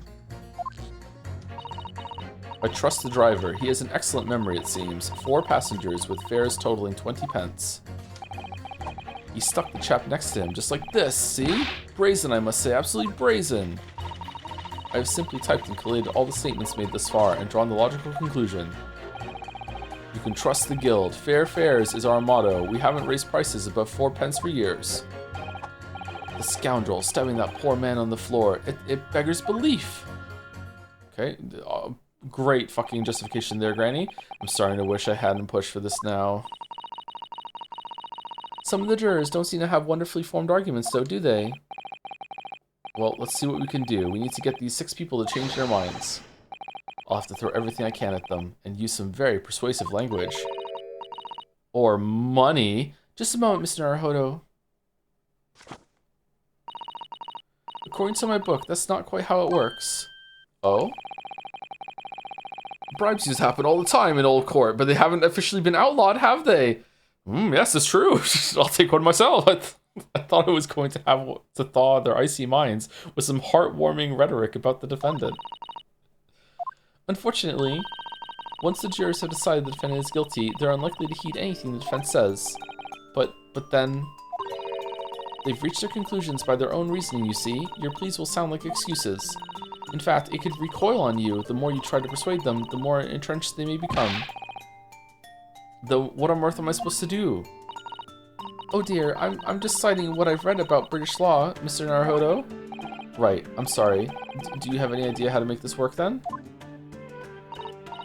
Well, from what I can understand, the key to this procedure is using the jurors' own words to make your arguments. What do you mean?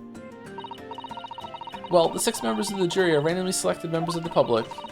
They may appear to present a united front, but the truth is, they hate each other. They are complete strangers who just happen to find themselves here in the courtroom together. Really? Because it feels like they do this shit all the time. And that's a way to break them down, you mean? Yes, exactly. It says that in the book? What's in your magical book? We must listen very carefully to what each member of the jury says and see if we can identify any contradictory statements. If we can, we then contrast the statements and pit the corresponding jurors against each other. Yes, I see. So it's contradictions in what 2 or more jurors say that we're looking for. In a way, then, this is similar to a regular cross-examination. Oh, yes, I suppose you're right. Damn, I really am the lawyer here. Find contradictions in their statements and pit the jurors against one another to break them down. Alright, I might be able to pull this off. No, that's not right. I have to pull this off. Can we start proceedings, counsel? I would ask you take the stand for this. I'm expecting a clear and concise rebuttal. Yes, my lord. Oh, shit. Jury examination. The defense's rebuttal. There was no one inside the carriage at the time, so it has to have been him. So we press them? Hold it! Hit? Certainly testimonies we've heard suggest the victim and Mr. McGilded were alone inside the carriage. Precisely my point. But could there be some other explanation? Something we haven't considered yet. Such as? Haha, well, perhaps that's something we could, all work out together now. Now listen here, maybe you don't know how things work around here because you're from foreign climes. But we're here to form our opinions as individuals, and I have. Oh dear, he doesn't appear to be in the mood to consider an alternative point of view, does he?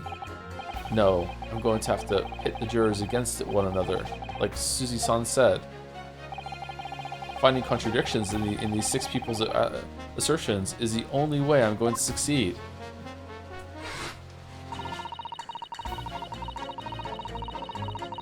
I trust the driver. He has excellent memory, it seems. 4 passengers with fares totaling 20 pence. Hold it! But does his ability to recall his takings that night really tell us how trustworthy the man is? I manage all his lordship's cash affairs, so I'm very particular when it comes to accounts. I see. A single penny can mean the difference between life and death, after all, can't it? That's a saying in your country? My point is, a man who minds his figures is a man you can trust. Those of us in service would swear to that, sir. Does that bench really need any more polishing? So if the good driver says that he saw Mr. McGilded in the act, I don't doubt him. The only task left to do today is disposing of the rubbish. Ah, now wait a minute. One of the other jurors mentioned something about money, I think. Now would be a very good time to listen carefully to the juror's statements again, Mr. Naruhodo. Oh! They're a fair extra. He said, she just said 20 pence, and he said 20 pence, and the guy said that it was only 4 pence a ride. So 4 times 4 is not 20. I don't know what it is, because I'm no mathlete, but it's not that. Now would be a very good time to listen carefully to juror statements again, Mr. Naruhodo. We should probably press them all, though, for the content, right? If you notice an inconsistency in what 2 different jurors are saying, I should expose it by pitting them against each other. Yes, let's see if I can do just that. Set the chap next to him just like this. Brazen, I must say. Absolutely brazen. Careful, you could hurt someone with that. You're a fine one to talk. What of that sword hanging from your waist, hmm? No, that's just my battered soul. Aww. Well, anyway, I despise anyone with too much money. They're all the same, all stabbing some brickmaker or other behind the scenes. You mark my words. That seems very unlikely, doesn't it? Are you madman? We know that small shorty is a rotten Shylock. He hasn't said a word since the testimonies began. I guess he's like off to the side, like, not talking unless he's on the stand. Well, yes, that does seem to be the case, but Mr. Naruhodo, please be careful what you say. If he's been trying to squeeze money out of us less fortunate, then as far as I'm concerned, he's as guilty as sin. The man can hang. I'm gonna think of it. Didn't one of the other jurors have something to say about the defendant's underhand activities? If you thought of something, Mr. Naruhodo, don't let it go. Test your theory. Pick the two jurors whose statements seem to be contradictory against each other. No time like the present to use why to pit them against each other, or I'll never get anywhere. Weren't they in agreement about them being bad? I simply have typed and collated all the statements made this far and drawn to a logical conclusion. Hold it!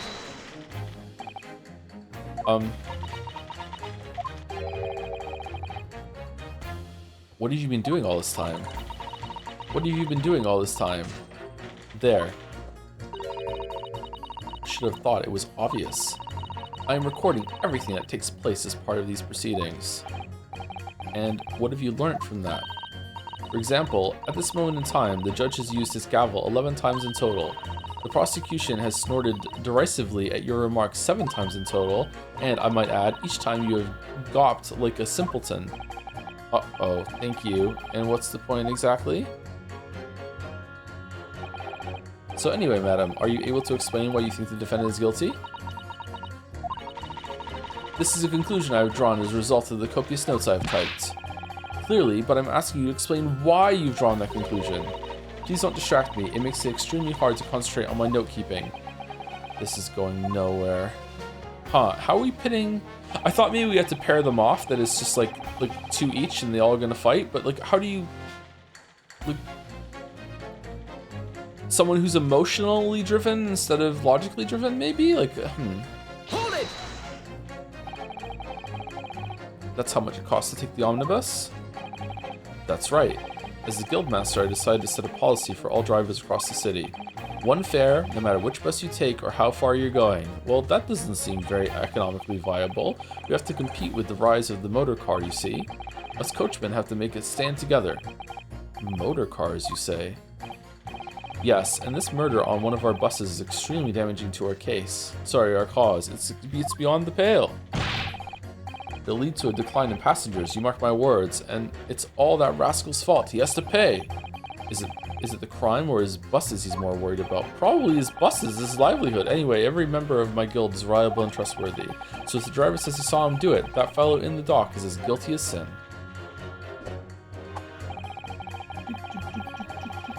The scoundrel stabbing that poor man on the floor, it beggars belief. Isn't the bus fare the same no matter how far you ride it? At least where I'm from? It depends. It varies. Where I grew up in Cardiff, it wasn't that. It was the fare was dependent on how far you would go. In Toronto, you could get on the bus and you could get a transfer at one of the intersections in order to go as far as you want in 2 directions. But yeah, I really think you should stop waving that needle around. You heard what the good coachman said before, didn't you? That hideous man stabbed the poor fellow, just like this. Yes, that's what he said, you're right. McGilded Park is such a lovely little place too. I've always enjoyed resting my legs there while I get on with my knitting. And I had thought that anyone who donated such a delightful place must have been a fine fellow indeed. Suppose I was wrong. Whoever would have thought he was a miserable, murdering moneylender with not a scrap of remorse? Oh, help. She's as sure as she can be that he's guilty now. That old lady certainly seems to know her mind, doesn't she? So, we just need to find 2 jurors with contradictory statements and pit them against each other. Which is so much easier said than done. Is that perhaps what you were just thinking? How did you know? Well, I took the liberty of doing some research in case you happen to find yourself in just this situation. Shall I read to you what I found? It's a little long, I'm afraid. Is this like a hint system or what? Should I say yes or no?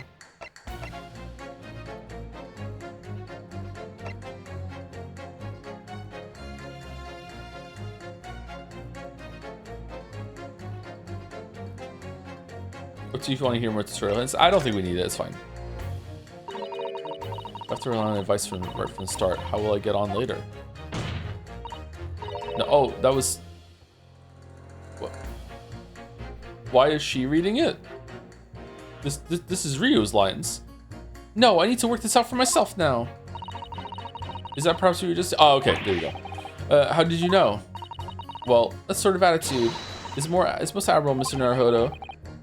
I know what I have to do. Let's listen to those assertions one more time. Okay, so what was it about money? Yeah, this one. And we're pitting this one against it. Objection! Those two statements clearly contradict each other. Oh, they do. Explain yourself, counsel. Me? Oh dear, what have I said? I swore on Silver Blaze's maiden name. I haven't the first idea what you're talking about. You guys are on trial now. According to the group testimony we've heard so far, there were 4 passengers on the omnibus on the night in question.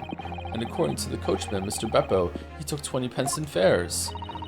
Quite right. I have those precise details typed neatly here in front of me. Oh, someone just got off the coach a little bit before it happened. A juror number 5 also told us the following. The fare for the omnibus is always 4 pence. That it is? A fair and convenient single price. Just the way London's carriages should be operated. But that doesn't add up at all. In fact, it leaves a glaring discrepancy in the facts.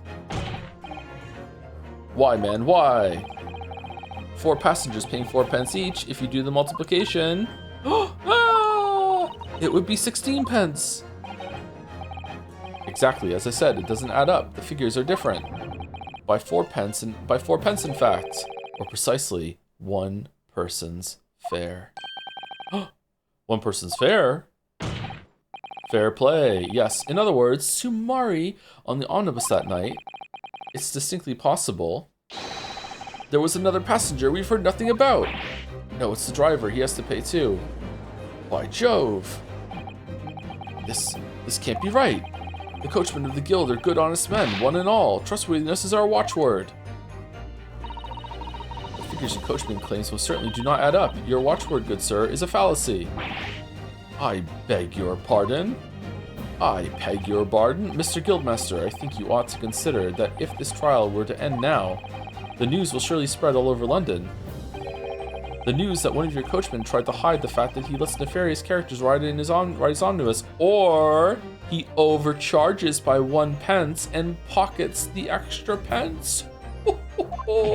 Scandalous! Holy shit! All right then, how do I make it so this miserable trial doesn't end? Changing your vote. Well, according to my book here, you simply launch a ball of fire into the innocent side of the set of scales. How is she in charge all of a sudden? Now hold your horses there, coachman. We were all in agreement. Why do you have to go and... Wait till I get my hands on you, Beppo.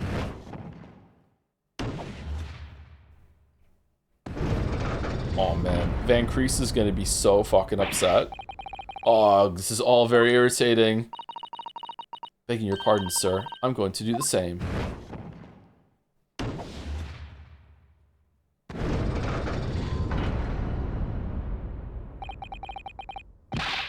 For the love of Mike, not you as well. Who the fuck is Mike?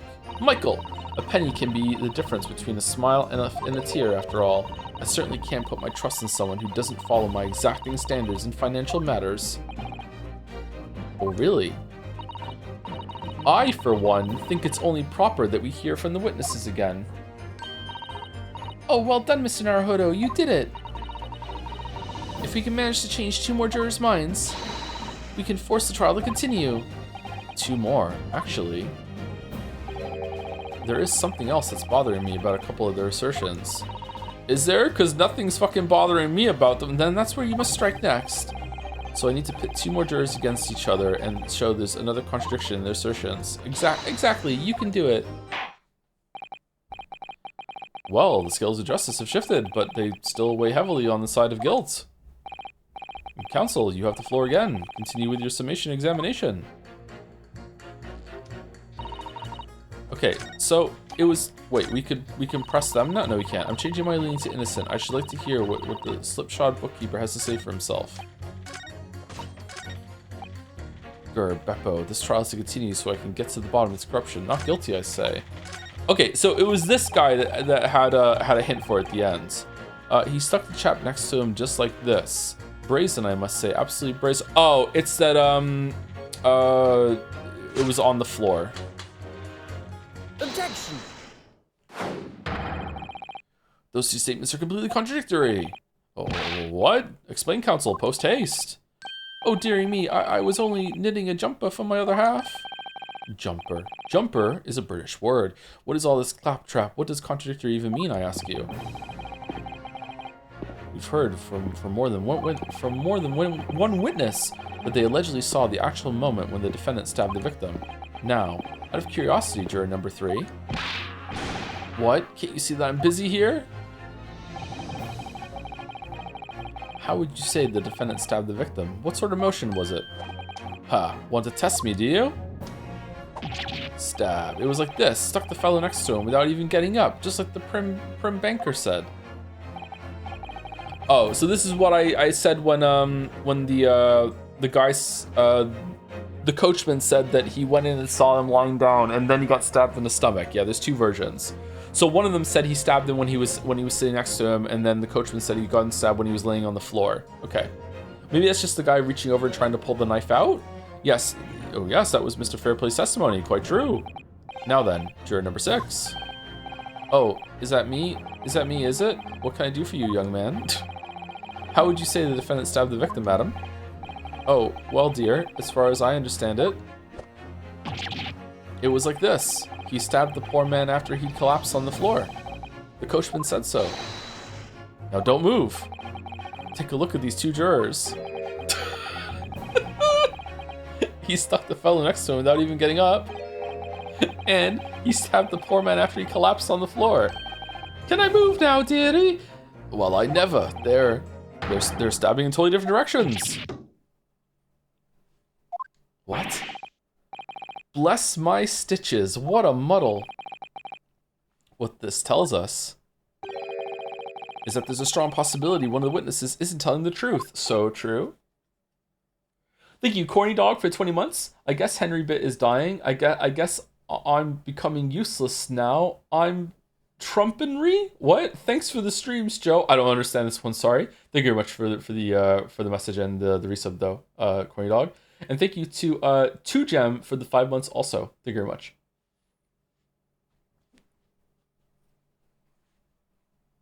It's quiet now with no music.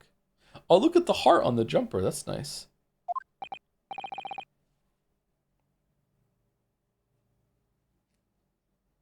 But why? Why the dickens would they lie? Oh, is bringing Dickens into this? I don't know that yet, but what do I know? Is that if the trial ends at this point, we may never find out. We may never know the real truth. Ladies and gentlemen of the jury, can you really let that happen in all good conscience? Lies, you say? Oh, dearie me.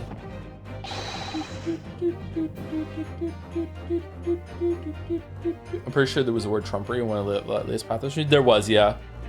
I can't abide people telling lies.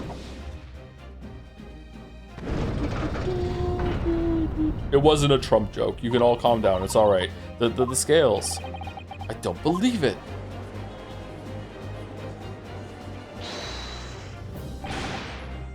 Wait. Now hear this, my fellow jurors. I warn you, you cannot listen to this man. Look at him in his black suit. He's clearly some devious Eastern sorcerer using magic on us all. If I could use magic, do you really think I'd be putting myself through all this? Answer me this, Dark Jinx. Is that a new skin? Me? What exactly is the problem? What of it if 2 witnesses have slightly different recollections of events? What of it? Let's say the Shylock did stab the victim as he was sat next to him on the omnibus. And this young dandy saw him do it. Now let's say the victim collapsed on the floor and then the Shylock stabbed him again. And this old lady saw him do it. Well, what's to say it didn't happen like that, hmm? Who are you calling a dandy, sir? Why, I should take this knife to you. Murder, murder in the court. Who are you calling old? Why, I should take this needle to you.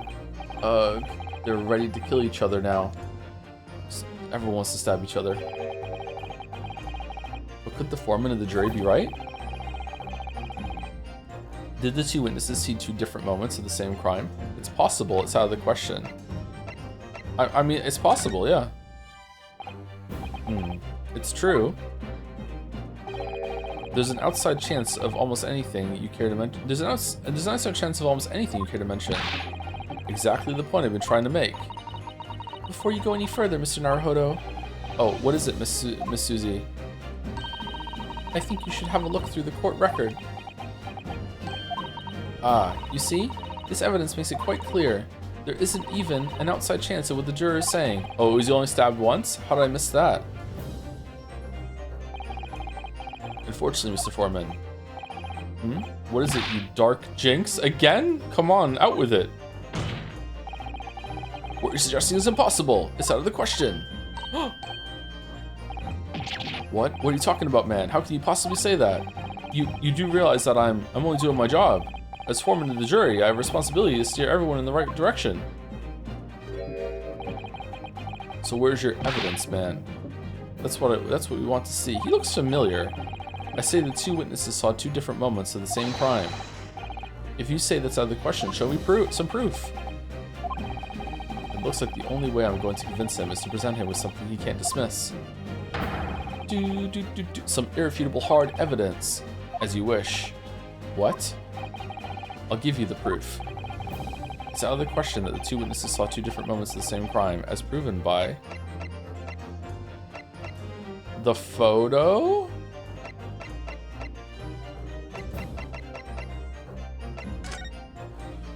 Victim, named thrice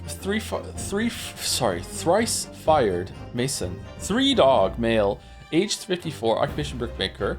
Time and cause of death, 15th February, 10 p.m. to 11 p.m. Stabbed once in the abdomen with a knife while journeying in an omnibus. Died due to internal hemorrhaging resulting from the trauma. Okay, so is it that they want that, or do they want the photo?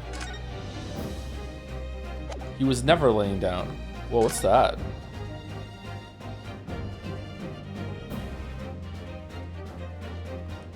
Huh.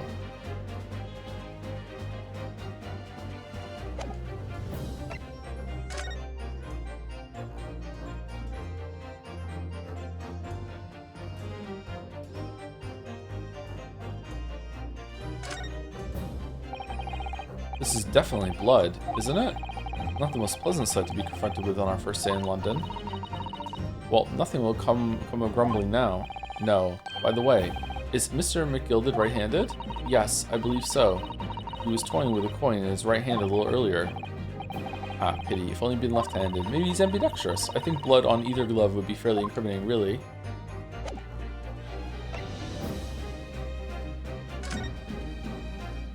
Oh shit, we can explore the whole thing. Okay, in the interest of moving it forward, let's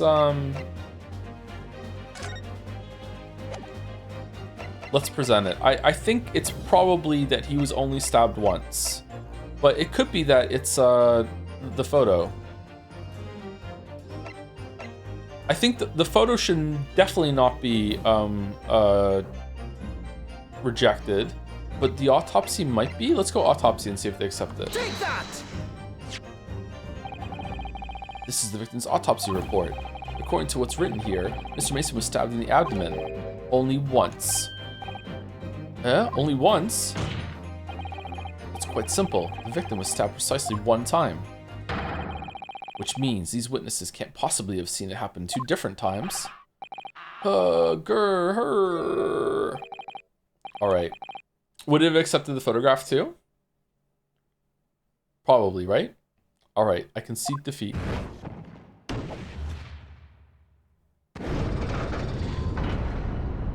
Innocent!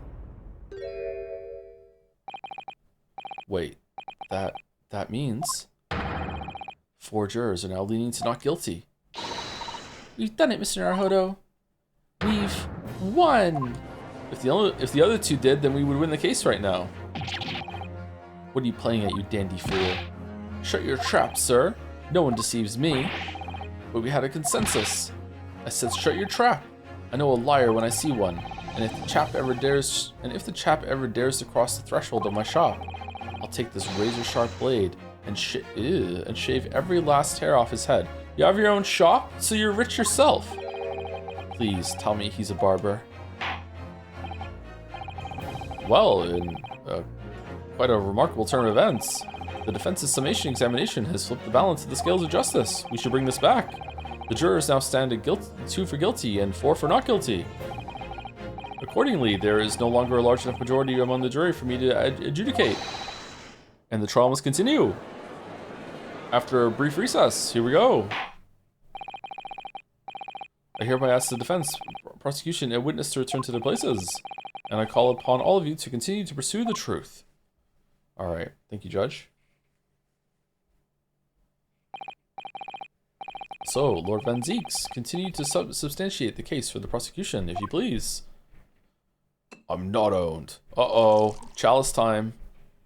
Coping.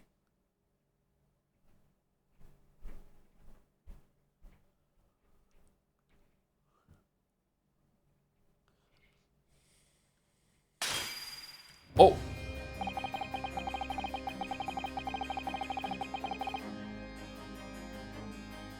Bro. He just shattered his chalice.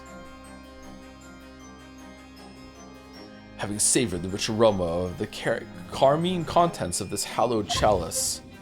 Carmine? It may seem crass to crush it to dust. Pray forgive the discourtesy. Lord Van Zieks? Is it cold in here, or is it just me?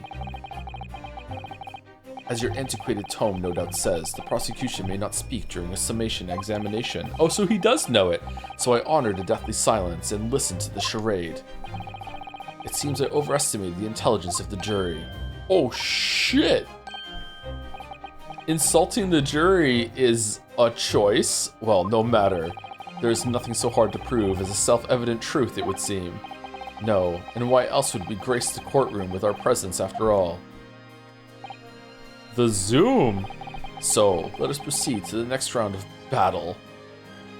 Okay, will it keep zooming?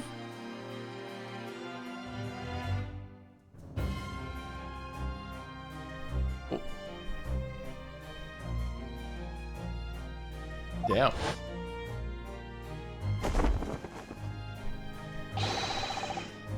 Bring forth the witnesses once more.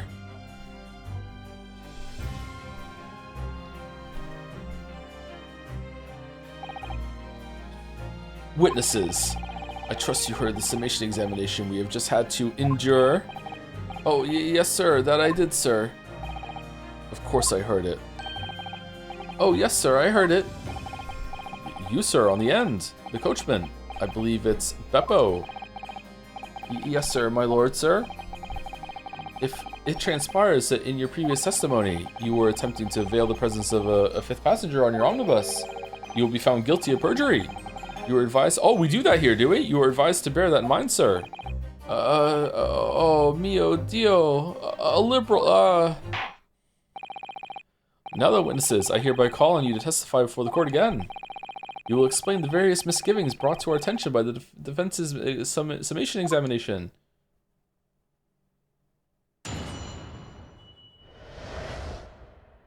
Various misgivings. I only carried 4 passengers that night, I swear it, but, well, I, for one, was told I had to pay 5 pence for the bus. Oh, he really was skimming! He filled us on the fare, he did! And then I saw that blood-curdling sight as well, it's all too much. I tell you, I saw Miss McGilded stabbing that man. Everything I said before stands. Oh, yes, he stabbed him. Yes, he did. I think so, yes. Counsel, make sense of this for me, please. The phantom fifth passenger conjured into existence by my learned Eastern friend never existed. The confusion has arisen from the coachman's sly little coisonage, fuckery. Beppo, explain yourself. I'm terribly sorry, Guildmaster. The guild's fare is 4 pence across the board. You know that. Am I to understand that you've been overcharging our passengers by a penny a fare? It's so cold, and the last run of the day is always half empty. You have been dishonest, coachman. I'm so sorry. You're a disgrace, Beppo. A disgrace. And your selfish actions have brought dishonor on the entire guild. If I may, sir, I had to pay 10 pence on the bus just last week. What? 4 passengers at 5 pence each is, yes, 20 pence. We had to pay a guinea to get here. I've done the arithmetic 10 times already, but I just can't make the result come out differently. No, that figures. Well, it would appear that one of the aforementioned misgivings has already been explained. So, counsel for the defense, your cross-examination, if you please. Oh, back to guilty. We've already had the pleasure of a protracted summation examination today. I see you intend to continue the parlor games. Does he get to do a summation examination if they all go to not guilty? Absolutely.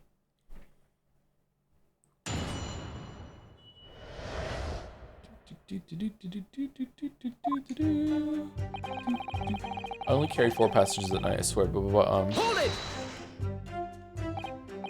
So, there were only 4 passengers on your carriage, but you didn't charge them the standard 4 pence fare. Is that right? It's impossible to make the last run of the day pay. I was so cold, it was all I could do to stop myself passing out. I kind of feel bad for him.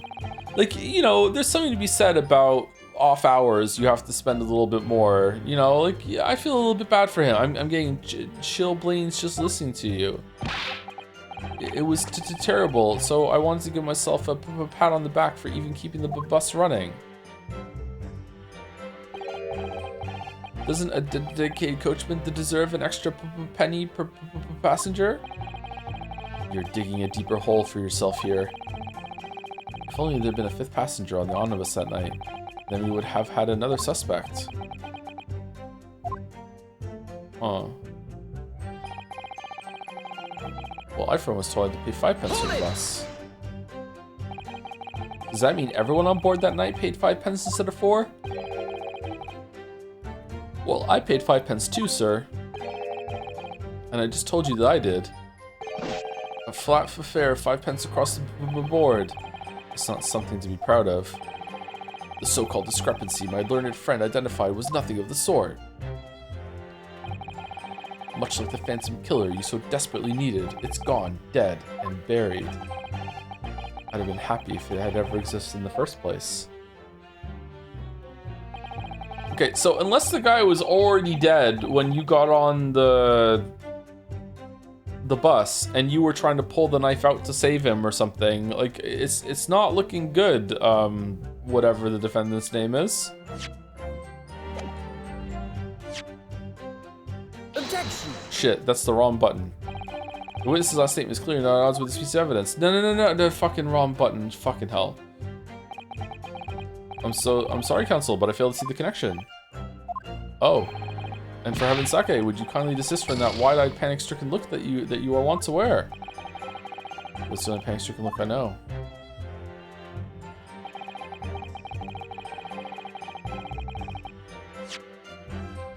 How do I get to the people? I can't remember the guy's name. McGild, that's his name. Okay. McGilden.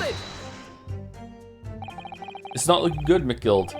This blood-curdling sight, you mean the murder, I presume? Yes, sir. A loathsome sight. No one should have to witness the horror in the eyes of a man the moment his life is taken. Oh well, not exactly, sir. I mean, I didn't actually see the exact moment the gent was stabbed. Well, good gracious, really? We have another witness who did, however. The banker has already testified to it. Mr. First didn't actually see the point at which the victim was killed. That may turn out to be very significant. I heard the banker gent next to me take a sharp intake of breath, see? That's when I looked through the glass. That's when I saw that horrible blade poking out from his belly, all covered in blood. Every time I see a knife now, I can't help screaming, even when I'm eating. That's rough, buddy. I tell you, I saw McGilden stabbing that man. Everything I said before stands. He's facing forward now, too. And you saw the defendant, Mr. McGilded, stabbing the victim, Mr. Mason, who was sitting next to him? That's what I said, isn't it? It was bothering me before, this was. For just a brief moment, he hesitated before answering the question. Anyway, there was only the two of them inside the carriage, wasn't there? There's been much talk of a fifth passenger, but as yet, zero evidence. Then what are we all wasting all this time for, eh? It's black and white, the man's guilty. Something about Mr. Fairplay's testimony just jars with me. I wish I could work out what it was. Oh, yes, he stabbed him. Yes, he did. I think so, yes. Earlier, you testified that you saw the moment when the defendant allegedly stabbed the victim, didn't you? Oh, yes, that's right. You said that the victim was on the floor and described the assailant holding a knife in an ice-pick grip. I suppose I might have, you know, yes, put the cart before the horse, maybe. What's this? Perjury for all. Well, I'm quite sure about most of it. I was driving the horses when I heard a scream from the seats on the roof deck. Oh, I expect that was me, sir. Then when I turned around, yes, I saw it through the skylight. The gentleman was on the floor and the knife was sticking out of his midriff. That's right, yes, and the fellow holding the handle was the famous man, yes? So in short, Sumari, you didn't see the moment when the victim was actually stabbed at all? I really thought I did, but when I go over it again in my head, no, I suppose I didn't actually see the precise moment of the stabbing, did I? Oh. Okay, do we just switch over right now, or what? Excuse me. Do you have something to say about that, Mr. Fairplay? Now you listen to me. I know what you're thinking. You didn't really see the exact moment the fellow was stabbed. What are the chances of that? Eh? Are you asking me or telling me? He's getting flustered. I might be able to extract some new information from him if I answer him cleverly. Could you just happen to see the exact moment the crime was committed? No chance! Fuck no, Ari! Well, it is a little hard to believe, certainly. Unless you spend your time peeping through a skylight on top of an omnibus, that is. Peeping? I'm a respectable city banker, I'll have you know. And I know what I saw. I remember it as clear as a Ballarat day. It was a grim scene, I don't mind telling you. Thank you, Mr. Fairplay. Oh, excuse me if I was getting a little hot under the collar there, my lord. I would ask you to supplement your testimony with a clear statement about what exactly you saw. Oh, I could do that all right. I'll tell you just how grim it was. Nami. Do you think I forget the sight of those blood-soaked hands after the butcher stabbed the man? Hold it! Blood-soaked? Ahem. Well, perhaps soaked is laying on a little thick, like the blood, but anyway, there was definitely blood all over them. Both of them were covered in it. And you saw that from the roof? Through the skylight? Well, the skylight's reasonably large, so I had a pretty good view. And there was a lamp on the inside of the carriage as well, so I'm quite sure of what I saw. It was better lit in there than it was in the fucking room on the ship. This banker's latest statement. I feel sure there's something not quite right about it. So the only one glove has blood. When you feel something isn't at, Mr. Naruhodo, that's when you should have a good look through the court record. Not long ago, this trial very nearly came to an end. Somehow, we've managed to keep our chances alive here. Can't waste this cross-examination. I have to use it to bring some new facts to light. If you're not careful when you press these witnesses, the danger is that the jury will end up believing something unhelpful as they did before. Maybe, but we can't let the fear of that happening stop us from uncovering important information. How are you liking Suzato compared to Maya so far? Infinitely better. Maya was so fucking annoying. I really didn't like Maya. Suzato's really good. Yes, you're so right. See what I mean? She keeps telling me I'm right. I need to pay careful attention here. I don't want to miss even a flicker of a reaction among these witnesses. Remember, if you happen to spot one of the witnesses reacting in a strange way, don't hesitate to pursue them as to the reason. Someone's lying to you, you have to pursue.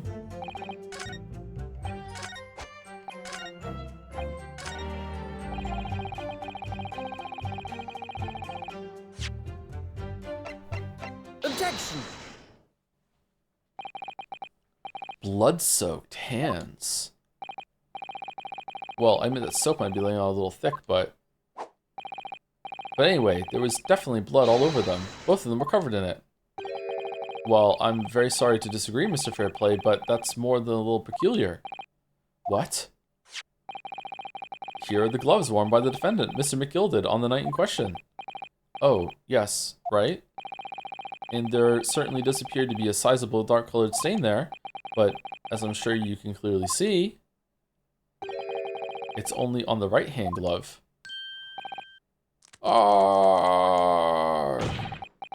In short, Sumari, Mr. Fairplay, your testimony is inconsistent. But, no, that can't be right. Who gives a shit? There's still blood on the glove. Fucking, why waste your time? So you're the liar here then. Gog! You chewing your fucking cane, bro? That's right. You were quite clear about it. You said, humph, it was both hands. Grrr! Alright, he's... fucking... top, under, and crash out? No, number 3? Like, okay, sorry. Mr. Fairplay, if your last statement was a lie, it calls your entire testimony into question. You say you saw the moment the victim was stabbed, but is that really the truth? Objection. Objection. It was a simple mistake. You can't justify accusing this man of lying. Okay, Hawkeye has a point. Yes, it wasn't both hands. It was only one, but the fact remains. The victim's blood was on the accused. Objection. No, Mr. Fairplay categorically stated that he saw blood all over both hands, which means there's a strong possibility that this witness was deliberately trying to mislead the court. God. Why? I'm a city banker, for pity's sake. My word should be the gold standard. I'm a gentleman, not some gutter snipe. What's a gutter snipe? Upstanding members of society don't perviscerate. Like a scoundrel? A hooligan? He's claiming to have no reason to lie. Is that really the case? Mr. Naruhodo, if we had some evidence to explain why Mr. Fairplay might be lying, it could turn the tide in this trial completely. Something to show this man has compelling reason to lie in his testimony. Is there something in the banking book?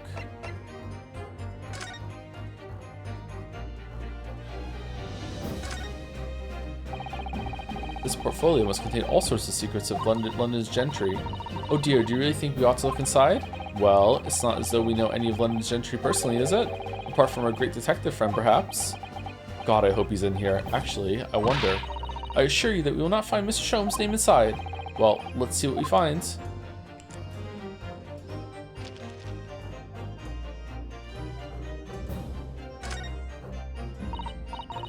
Gosh, it's crammed full of gentlemen's names, isn't it?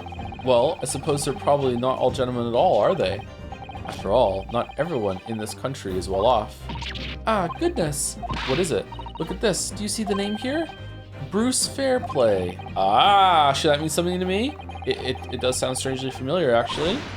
Bruce Fairplay. The witness testifying at this very moment. Oh, yes, of course, the banker. Why is his name in here? Ah, he borrowed 20 guineas, did he? And look, the repayment date is fast approaching. It's possible that this is just a coincidence, of course, but this could be very useful information. Details of the debtor's ledger has been updated in the court record. Among the defendant's listed debtors is Bruce Fairplay, who would have been due to repay his loan imminently. B. Fairplay. Anything else, or is did we just inspect both pages? Yeah, it is, okay.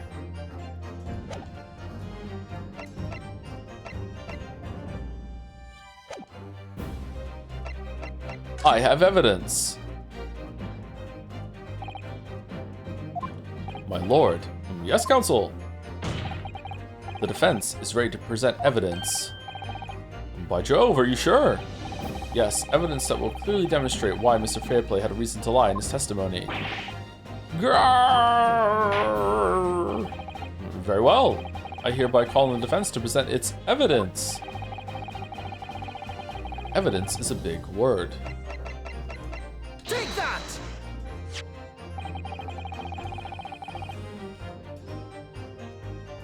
This is a list of the debtors who owe money to Mr. McGilded.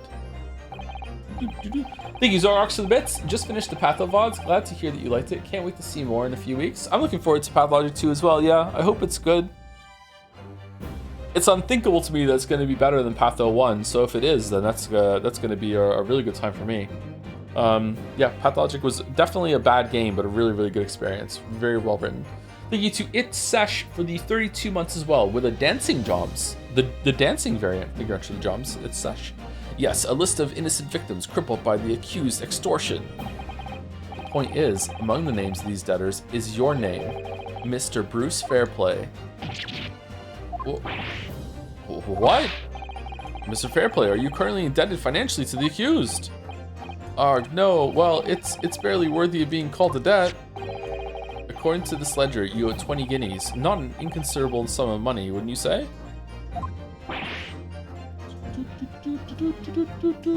When you play System Shock 1 Remake, now that Mandalorian made a video on it, said it's good. I would like to play the remake, yeah. I tried to play the original.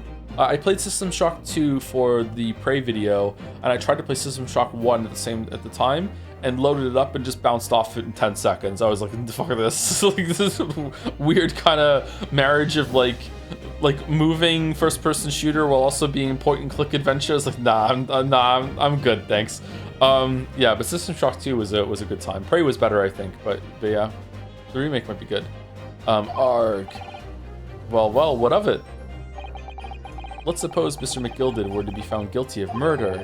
What would become of your debt in that case? These documents state that in the loan agreement is forged. Oh, wow.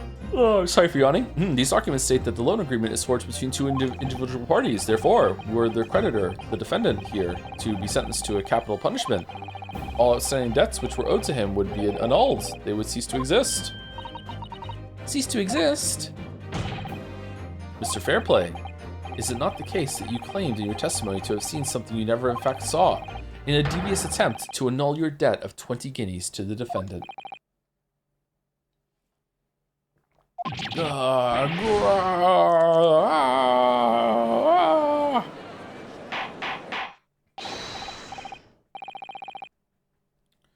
Order! Mr. Bruce Fairplay. Yes, my lord. Let me ask you again, and be aware that your answer may have most serious implications upon your future, sir. Grrr. Did you or did you not see the precise moment in time at which the defendant is alleged to have thrust a knife into the victim?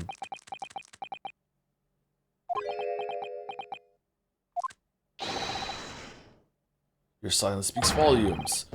You did not tell the truth in your testimony. Alright, now let's not make a melodrama out of this. Perhaps I did overstate the truth a pinch. A pinch. But it makes no difference. I definitely remember seeing blood on McGilded's hands. Both of them. Huh? And yet, only one of the defendant's gloves, which we have here as evidence, is stained. He wasn't wearing gloves. Grr, so you keep saying. I wonder if I might be allowed to speak, sir? Go ahead, Mr. First. Well, the thing is, I think I remember seeing it myself, as it happens. Seeing what? The blood, sir, on the assailant's hands. I think, yes. I'm almost sure that it was on both of his hands, not just one. What? What? What? It would appear that we're going to need further testimony from all you witnesses.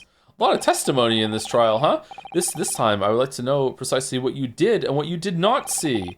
Do I make myself perfectly clear? Well, that's going to take a while. That's pretty much everything in all of existence, isn't it? Yarg! Mr. Naruhodo, this is good news. The course of the trial seems to have shifted slightly at last. Yes. Man, she's so optimistic. I might finally have a chance to turn things around here. Daddy's been quiet for a while, huh? Huh. What the witnesses really saw. There was blood on both hands of the assailant. I sincerely and distinctly remember that. However, I suppose you might say that I didn't see the exact moment the stabbing transpired, if that matters. I remember seeing the knife, and I remember seeing both the attacker's hands with blood on them. I didn't actually see anything myself, no, not until I heard that scream.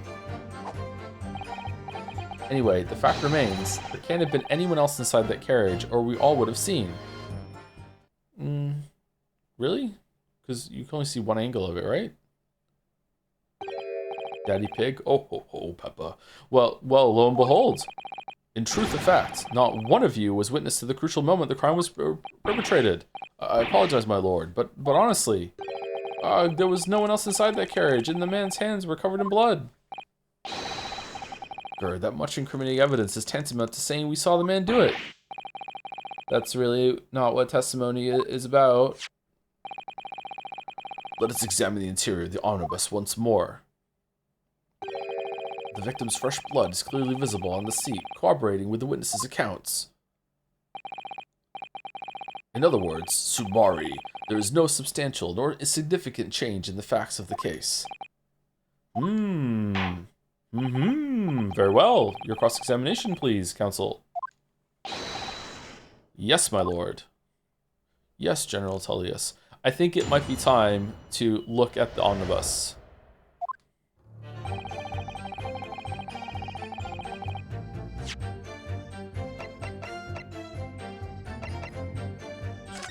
Can we look at this? Can we, like, move it? No. Can we inspect something? No. How did blood get to the bottom? It just ran down and pooled? Oh, it's a button that's missing. A button has been pulled off. Okay. How did Kazuma do this?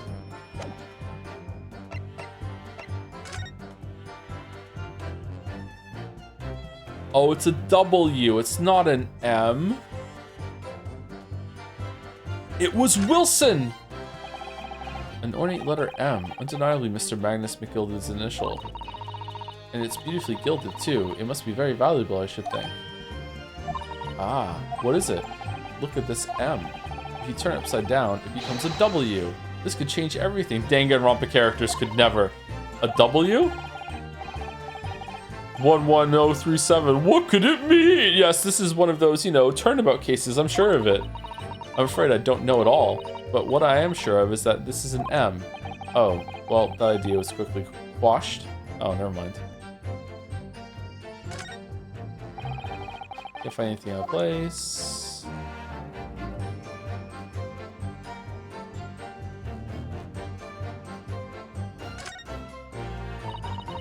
That part is the sheath, isn't it? Are you alright, Mr. Naruhodo? Oh, sorry, yes. I just don't really like blades. Oh, why'd you have a fuck-off katana then? Those don't seem like the words of a man with a large katana slung for his weight. Yep. That's not a blade. That's Kazuma's soul. Anyway. There's no sense in delaying it. Let's see what the blade looks like. Oh, we pulled it out. Holy shit. Oh, that looks a lot like blood. It surely is blood. The victim's. Ugh, an Englishman's blood looks a lot like a Japanese man's blood. Did you think it wouldn't? Sorry, it's just that we've only just arrived here in Great Britain. I'm finding it a little hard to adjust. Yes, I do understand. Okay, is that it?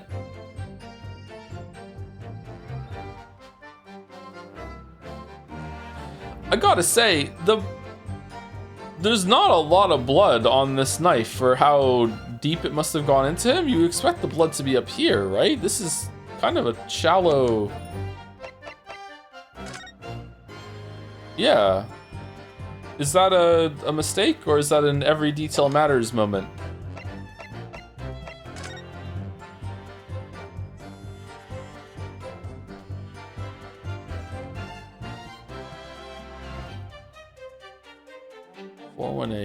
Phoenix Wright Omnibus.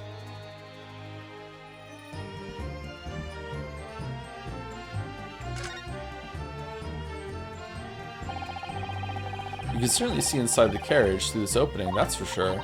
Yes, and there's a lamp in the enclosed cabin. So I'm sure the witnesses would have been able to see quite clearly. That's not good for us. Okay, so they were both on the back bench here. Two bros sharing a bench when there was an empty bench here? Interesting. London, 5th Avenue, and here's where the coachman was sitting.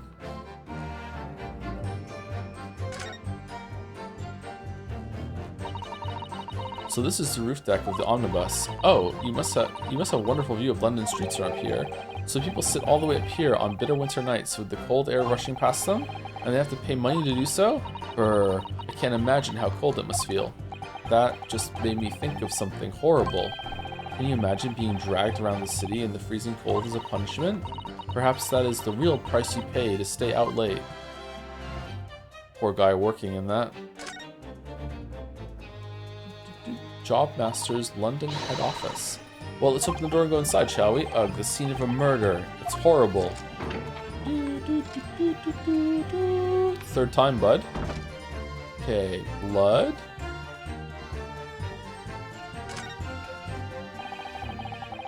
This seat has a handle, it seems.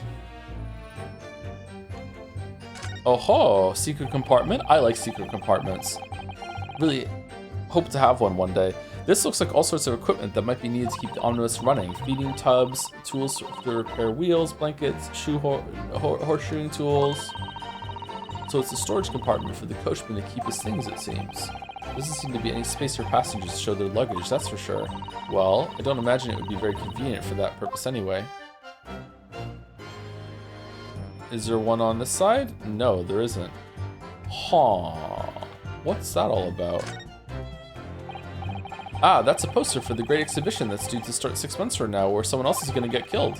There's a lot of focus being drawn to the Crystal Tower, the centerpiece of the whole exposition. Oh, that's someone's going to die there. Oh, the Crystal Tower. It's under construction already, I believe. People all over London must be fizzing with excitement at the prospect of such a grand event. Believe it or not, murder. Ah, that's a poster for the great exposition that's due to 6 months from now. So, okay, yeah.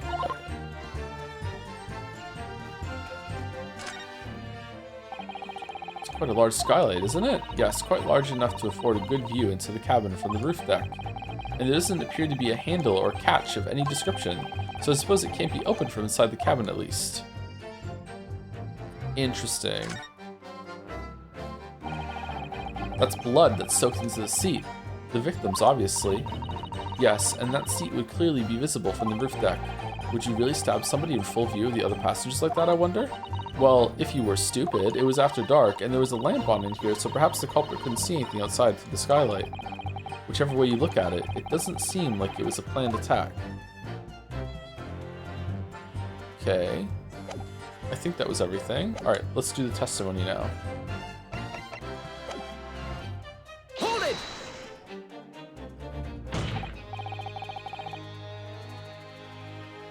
How do they know this stuff? The carriage is actually in the room with them. It was brought in. It was shipped in.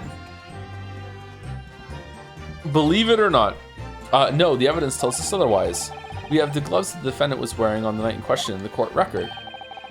I'm well aware of that, sir, but nevertheless, I know what I saw, and I stand by it. The man had blood on both his hands. He's defiant, even in the face of hard evidence. He's steadfastly refusing to admit that he might be mistaken about what he saw. But why? Your reasoning is dire. Damn. Busting out the word dire. One hand or two, the salient point remains unchanged. Minutes after the grim crime, the victim's blood dripped guiltily from the accused's fingers. The accused's fingers. However, I suppose you might say that I didn't see the exact moment stabbing transpired, if that matters. Don't try to downplay this. Whether or not you saw the exact moment of the crime is a matter of fundamental importance, as you well know. But for crying out loud, we all know that no one else could have possibly done it. I was just trying to save us all some time. You have a loan of 20 guineas outstanding with the defendant, do you not? Humph. Had you hoped to release yourself from that financial burden by ensuring the defendant was found guilty? Well, arg! That's not what I was hoping for. Arrgh! I just lost a little guinea or 10 when I backed the wrong horse in the derby. That's all. Grrr.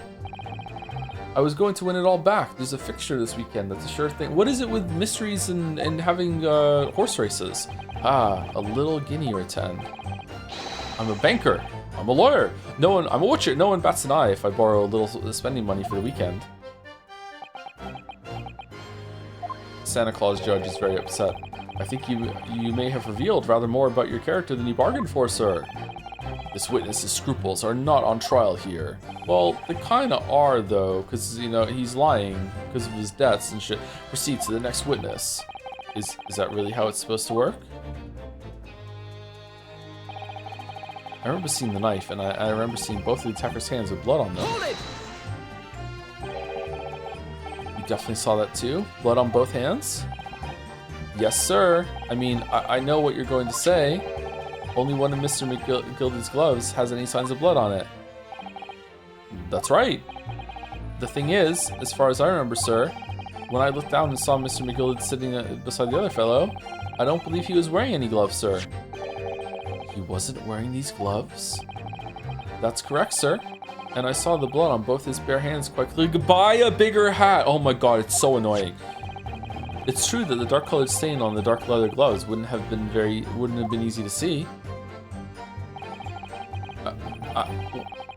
Bro, what have you got?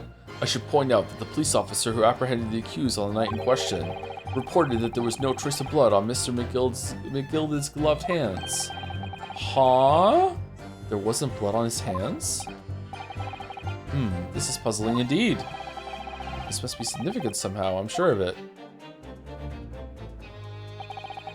Did he wipe his hands somewhere? What's going on here? No inspector in this case. I thought he was going to be in every single one. You didn't see anything? Oh, yes, sir. That is to say, no, sir, I didn't. Very sorry about what I said before, sir. Very sorry, yes? It was very wrong of me to make up stories and say I saw him stab the man.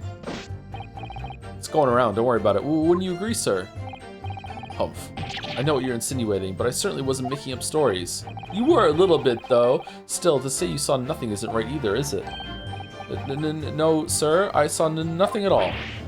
Mr. Beppo, you were driving your horses.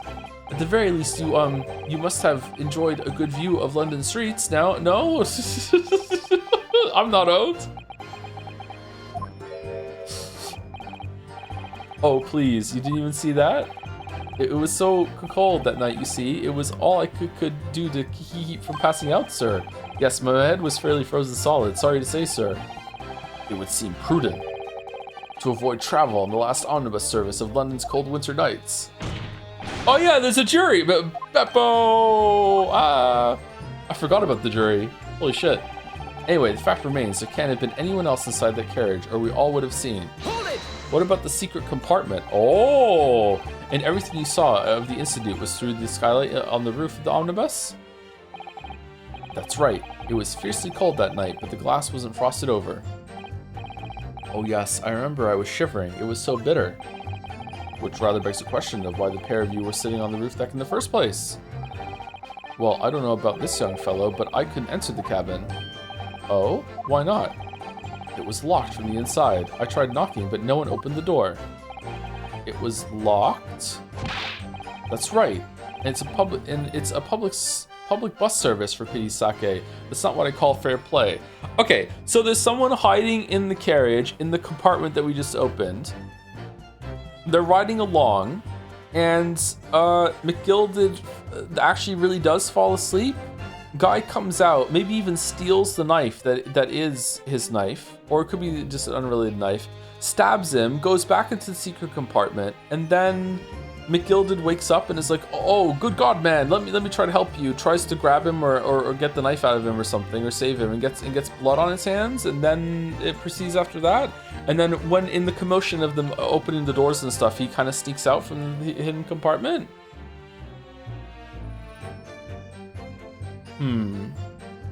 That's right, and it's a public bus service, for pity's sake. That's not what I call fair play.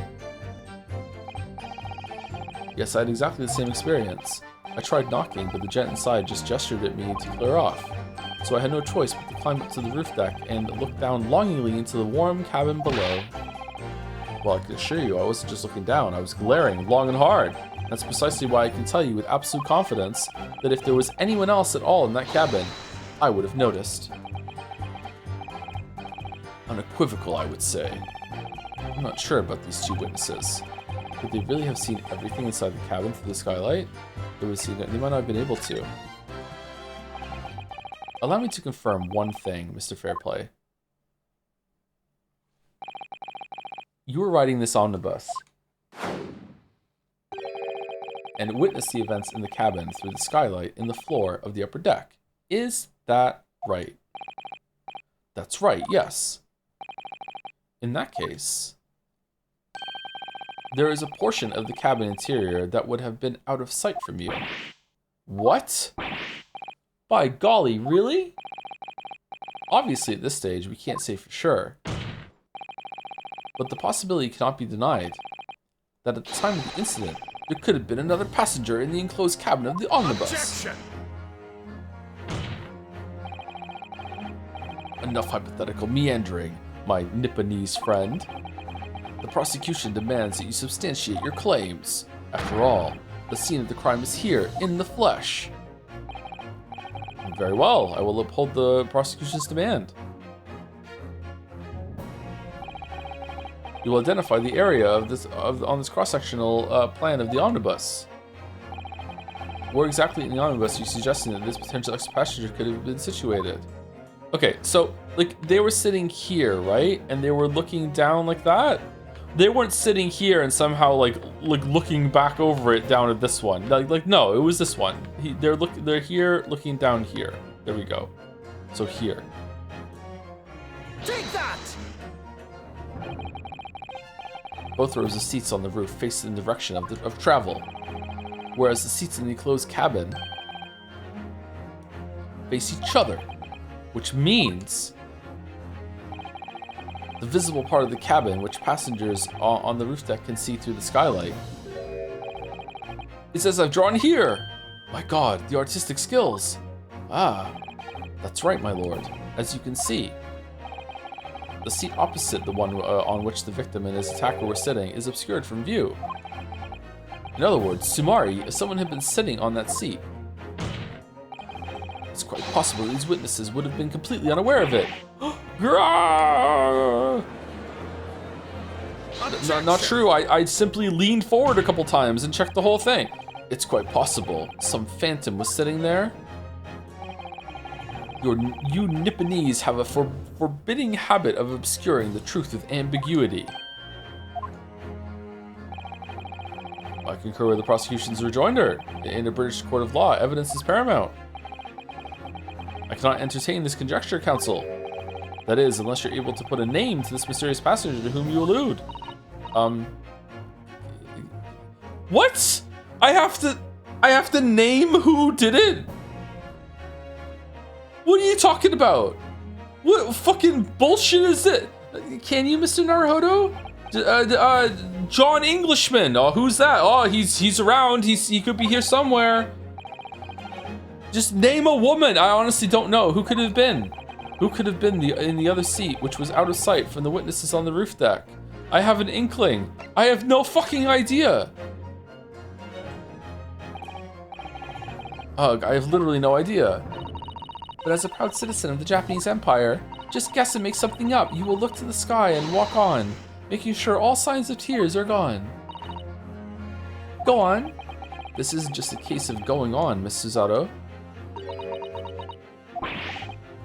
Alright then, I'll go on. The defense would like to put forward a name. It was me. Oh, you got another chalice? You are a fool. That response was a desperate attempt by a man who has no notion of his own limitations. A toast to hard lessons not yet learnt. Let's not delay, counsel. The defense is still to name the passenger in the other seat. This could be it. This could be the chance I've been waiting for to turn the trial in my favor. On that night, on the night of the murder, The person occupying the seat in the omnibus cabin that was obscured from the view was... male strong car. It was probably Magnus, and someone else was sitting next to him from down below. It's gotta be it. Take that! The passenger in the enclosed cabin that the witnesses on the roof deck failed to see. Has to have been Mr. Magnus McGilded. Mr. McGilded? Oh, what are you talking about, counsel?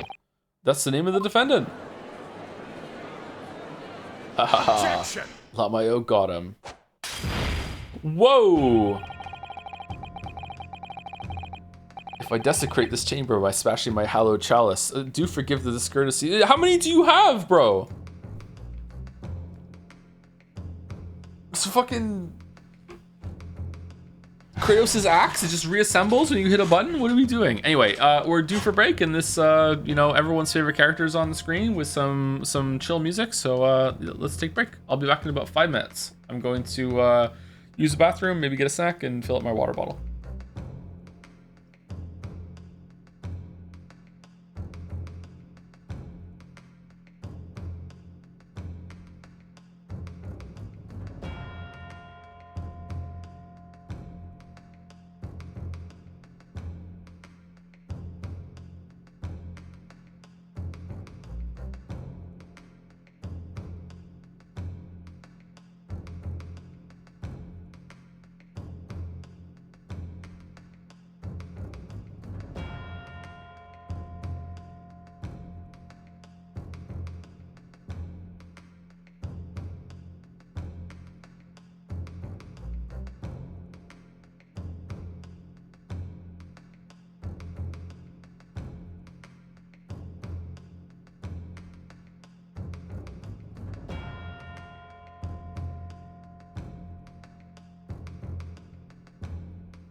Alright, I'm back.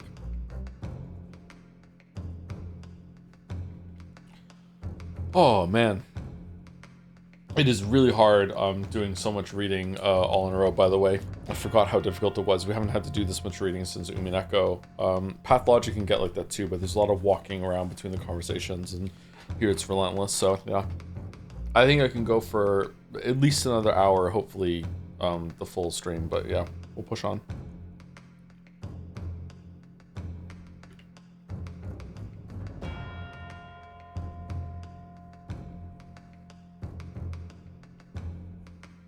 Having a Gatorade, sorry.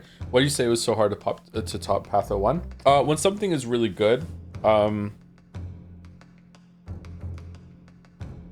if they made a Disco Elysium 2, I would say it's going to be really hard for them to top Disco Elysium. If they made a Crosscode 2, I'd be like, it's really going to be hard for them to top Crosscode 1. Outer Wilds 2 is going to be really hard to top Outer Wilds 1, that sort of thing. So yeah, it's just in that area. A lot of people say Patho 2 is really good and is the best one, so hopefully it's going to be a good time, but like, yeah. My worry is that they made it more accessible, which they absolutely should, and they made the game more fun. Fun is the wrong word, but that comes at the cost of the story and the writing, but maybe that's not the case.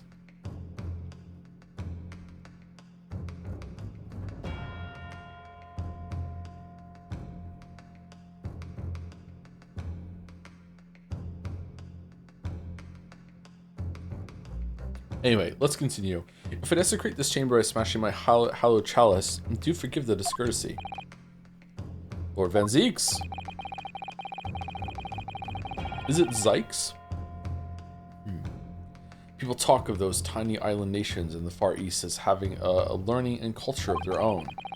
But I see they use the terms ill-advisedly. Whoa! What are you trying to say? Let me explain in terms that even a student of an artless backwater such as yourself might understand. When the bloody scene unfolded, the victim and his assailant were sitting side by side. Multiple witnesses have attested to the fact. It is the very premise on which this case is built. Objection. But that premise may be wrong. What? If the victim really was sitting beside Mr. McGilded, it creates an inconsistency that can't be reconciled in any way.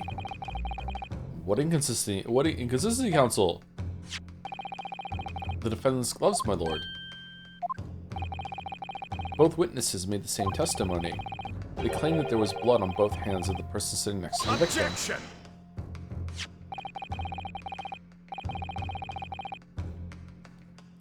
Yet we know the truth to be otherwise. Only one glove bears the gory remains.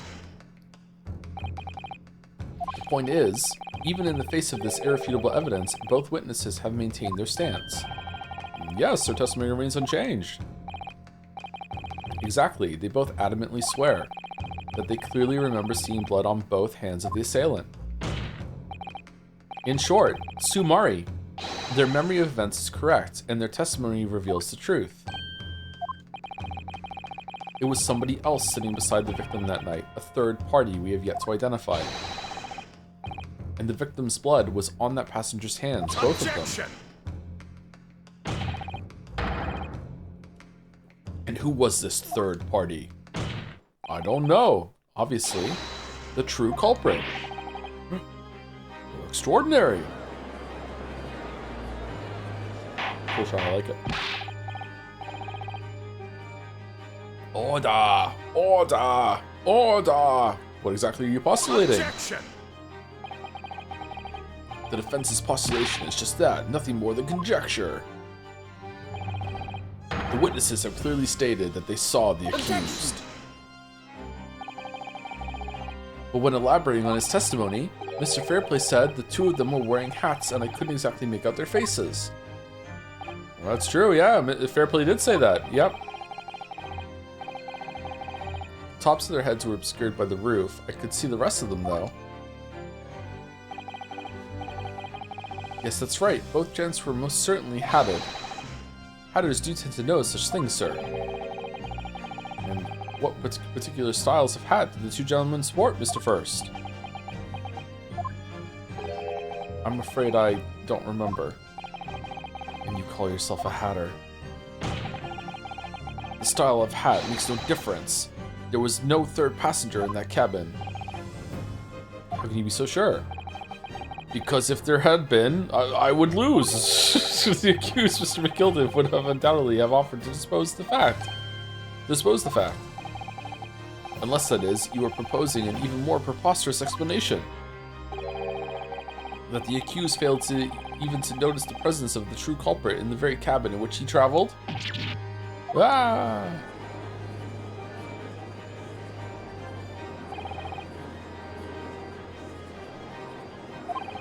He's right. If there was another person traveling in the enclosed cabin of the omnibus, it's inconceivable that Mr. McGilden would have been unaware of it. He was asleep. Order! There's clearly a simple solution to this problem. Bring the accused, Mr. McGilden, to the stand.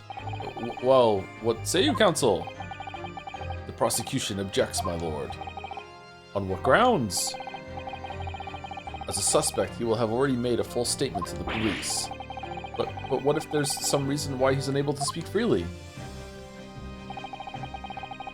Magnus McGilden is no uneducated ruffian.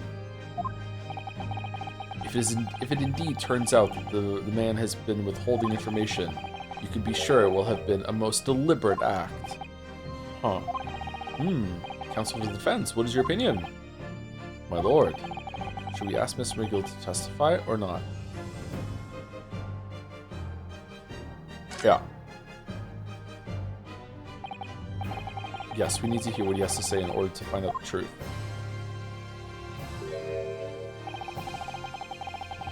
The defense would like to call Mr. McGilden to the stand.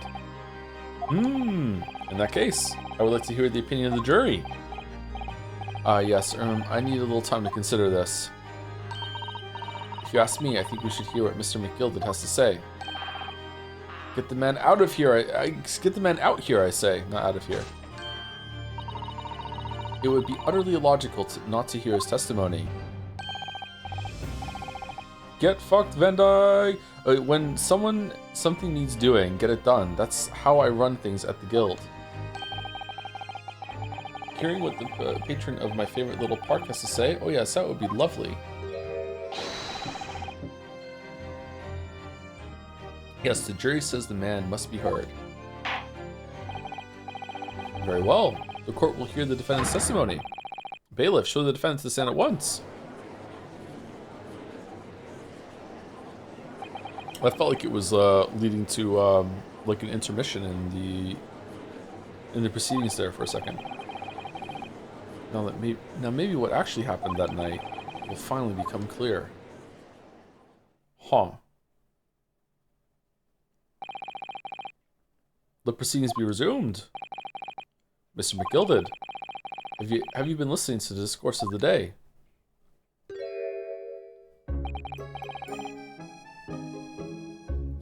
To be sure I have, my lord. There are now two matters on which the court desires to hear from you. The first is whether or not there was a third party with you in the omnibus cabin as proposed by the defense. The second is that if such a person was indeed present, why did you conceal that fact from the police? But gad no, 'tis not in my nature to hide anything at all. Just answer the questions, please. The truth of the matter is, I've been desperate about this all along. Do I tell yous all, or keep my mouth shut? Tell us what, Mr. McGilden? The fine fellow representing me is absolutely right. In the carriage on the night with myself and the other man, there was another passenger. It's true?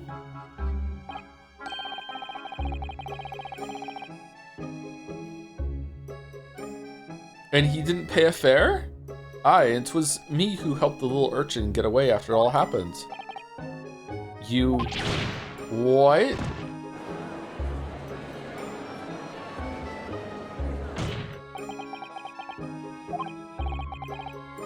No, Magnus McGilden. That convenient excuse can't save you now.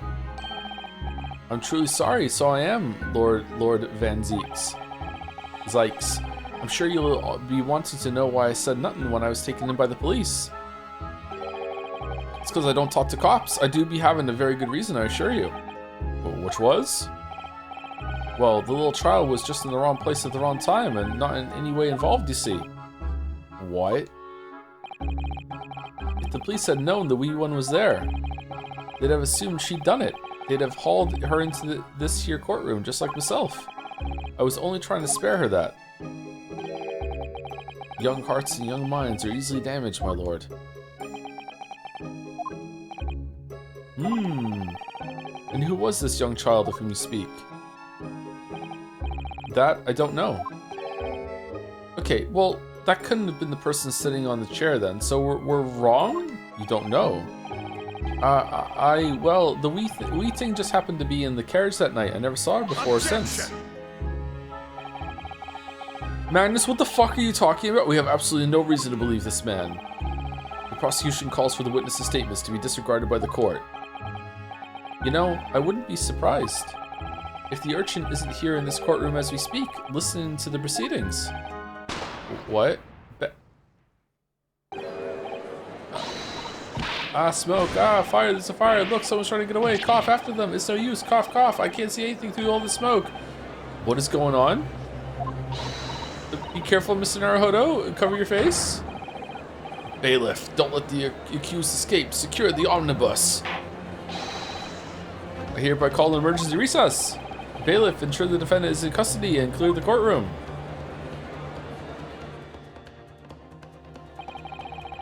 Someone set off a smoke bomb? We were hardly removed from the smoke-filled courtroom by the bailiff.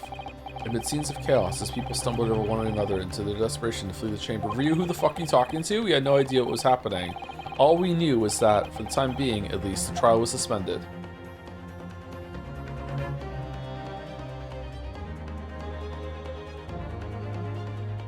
Just talking to the katana. What do you think of that, Kazuma? We stop in here? No, I still got some more energy in me. Is this like... Surely there's a better stopping point sometime in the next hour or so, right? We don't need to stop here, right? Thank you to Vodka for the new sub. Welcome, welcome. Thank you very much. Glad you're enjoying the Great Ace Attorney read-through.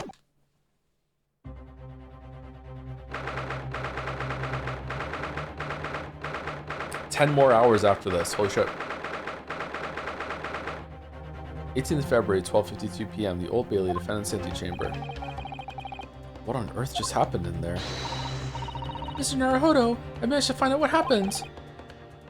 Miss Susie, I was told it was an advanced form of smoke grenade, a type of exploding device that releases smoke in grenade form. A smoke grenade? It sounds like the sort of thing ninjas use.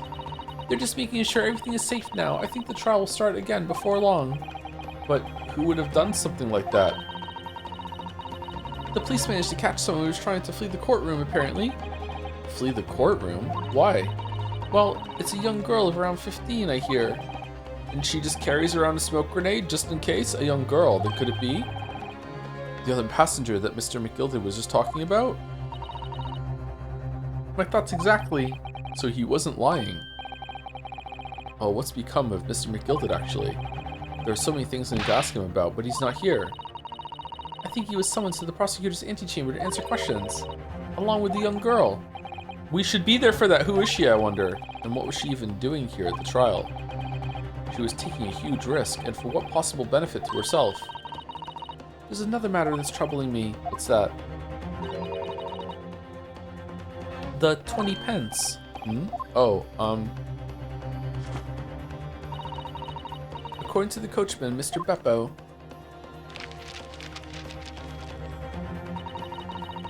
how is that in your book? You took 4 passengers that night at a fare of 5 pence each. That comes to a total of 20 pence exactly. But now it seems there were in fact 5 passengers, which means the figures don't seem to add up again. She's right. That is strange. He's lying. Counsel for the defense, kindly proceed into the courtroom. The trial will recommence in 5 minutes. Well, thank you, officer. We'll go in straight away. Is it someone? Was it like the kid paid the fare much, much, much earlier and just like hid in the compartment to stay warm at night or something like that?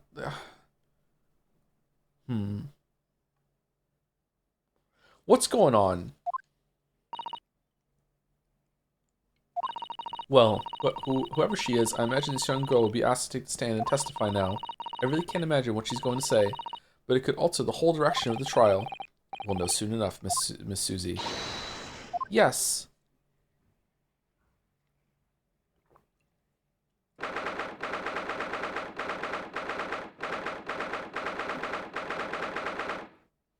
Maybe she snuck in at some point. 18th February, 1 p.m., the Old Bailey courtroom.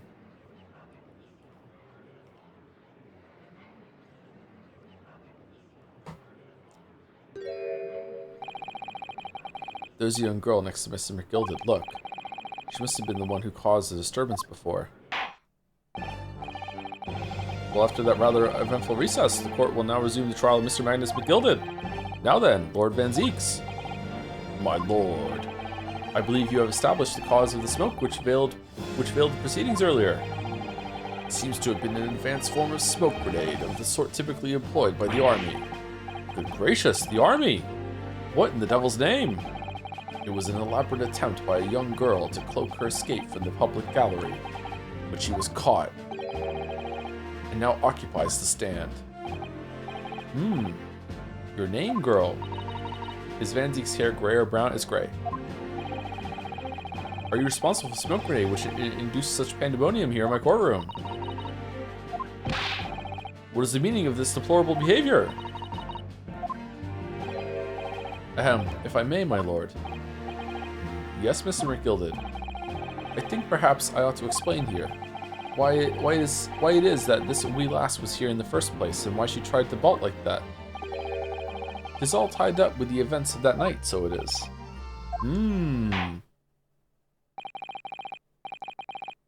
Very well, Mr. McGilded. Give your testimony. You will explain to the court exactly how this young woman is involved in the case. Just what did happen that night? It's not like a defense lawyer needs that information or anything.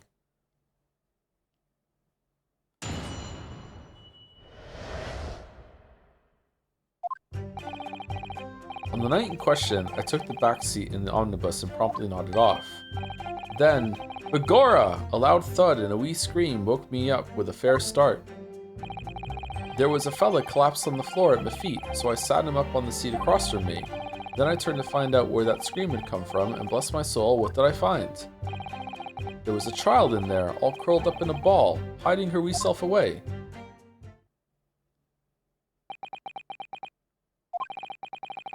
I remained somewhat baffled, I confess, but from what I gather, on the night in question, this young girl was indeed riding in the omnibus, is that correct? This is exactly as the defense counsel said. This lass was the 5th passenger, my lord. Makuru Kusaba, watch out for her. Very well. The defense may now cross-examine the witness. Are you ready, counsel? Yes, my lord. Or rather, no. I have no idea where to start.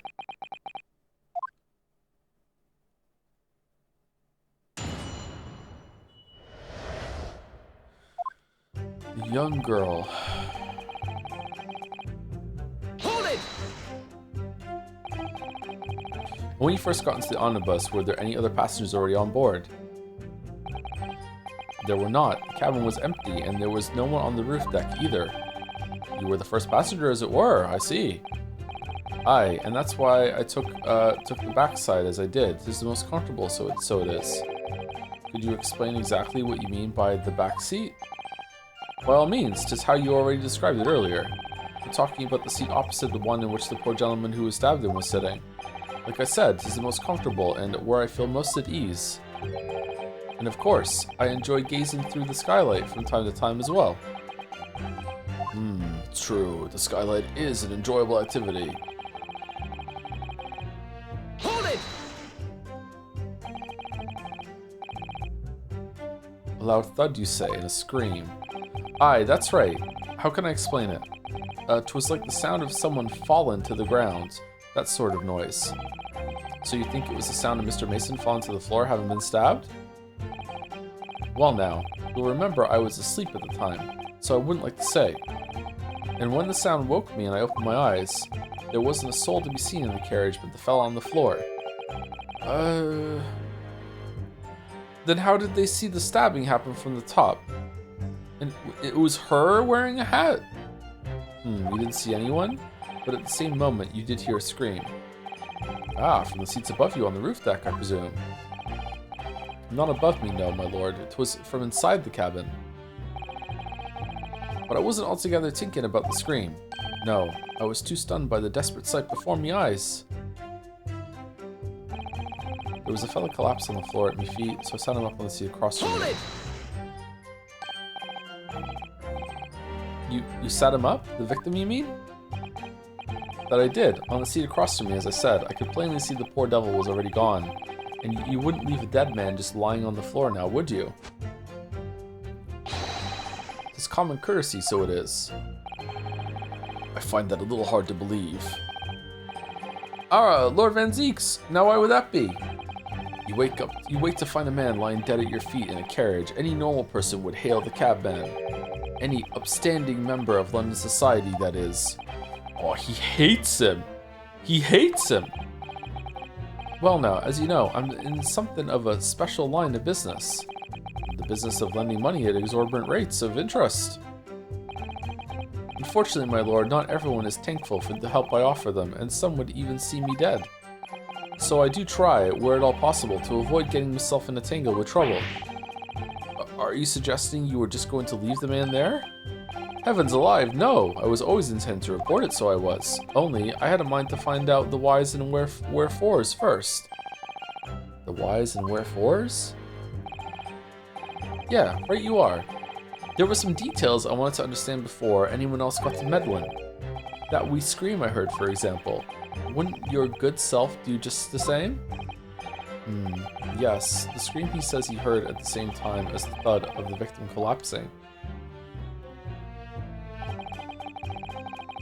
Then I turned to find out where that scream had come from, and bless my soul, what did I find? Hold it! I'm afraid I don't understand.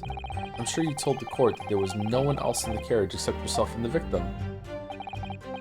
So I did, sir, so I did. As far as I could see, that is. What do you mean by that?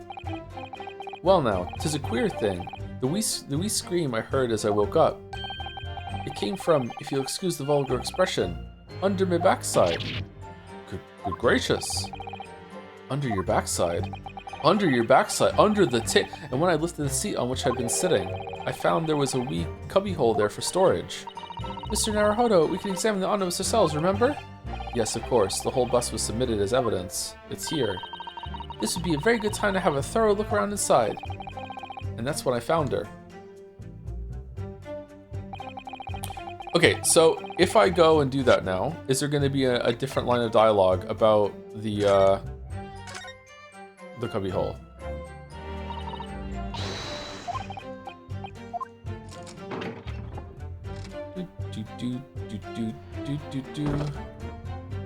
Oh, there's blood on the floor. That's blood, isn't it? Something wrong? Oh, it's just... Well, this blood stain is so obvious, that's all. And yet, Van Zeeks has made no mention of it. I suppose that does seem a little strange. Why do I have such a bad feeling about this?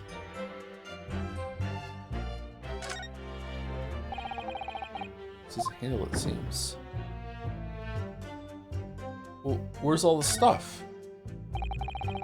This is a storage compartment, but there's nothing in here. It's totally empty. Something doesn't seem right here, but I can't put my finger on what it is. Why is it empty now? It wasn't empty before. Let's put this in the seat. Fucking decoy omnibus? They switched it out while we were in the while the smoke bomb went off?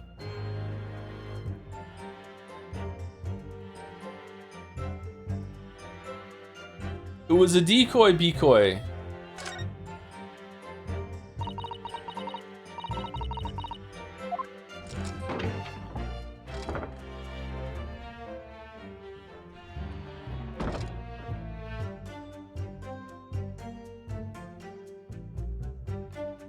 Was it 418 before? I think it was.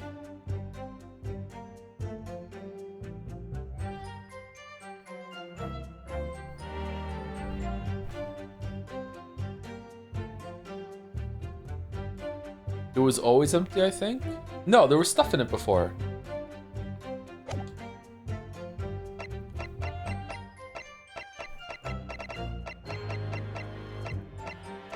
He even spoke about how there was stuff in it for horseshoes and fixing the wheels. They spoke about it. Hold it! You say she was hiding herself? Ah, that's right. It was hard to see in the dim lamplight, but she was all curled up in a wee ball. When our eyes met, well, your heart nearly stopped beating in my chest. Oh, you're really overacting this. Still and all, I pulled her out from under there and sat her on the seat opposite so I could have a wee chinwag with her. The seat opposite? That's right, just next to the dead gentleman there. You put her next to the dead guy. You sat this young girl next to a corpse, sir? Well, as I'm sure I mentioned, a gentleman in my position can all too often find himself in mortal danger. So,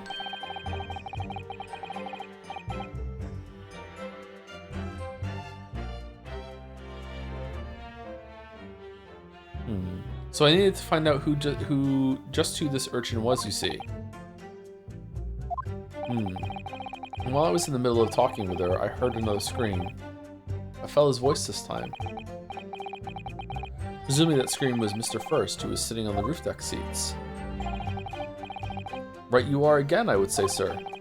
Looking down through the skylight, he must have seen this young girl and the gentleman with the knife in his belly. In other words, Sumari, the previous witness did not, in fact, see you at all, Mr. McGilded.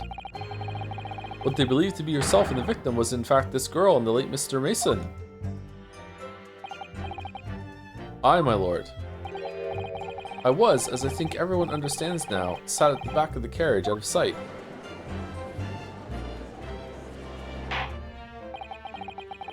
It is certainly plausible. The defendant is somewhat diminutive in stature, and readily confused perhaps with this young girl. After that, of course. With the scream from the gentleman over us, the driver realized something was wrong and pulled up the horses. Thank you, I've heard enough. I haven't.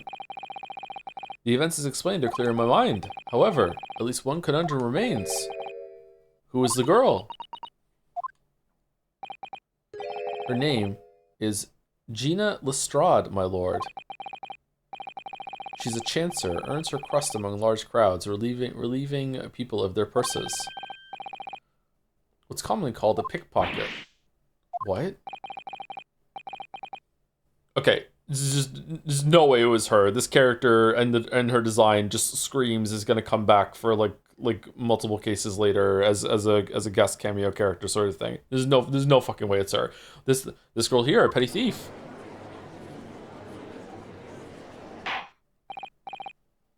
She has a side character bag. Order, order! Is this true, Miss Lestrade?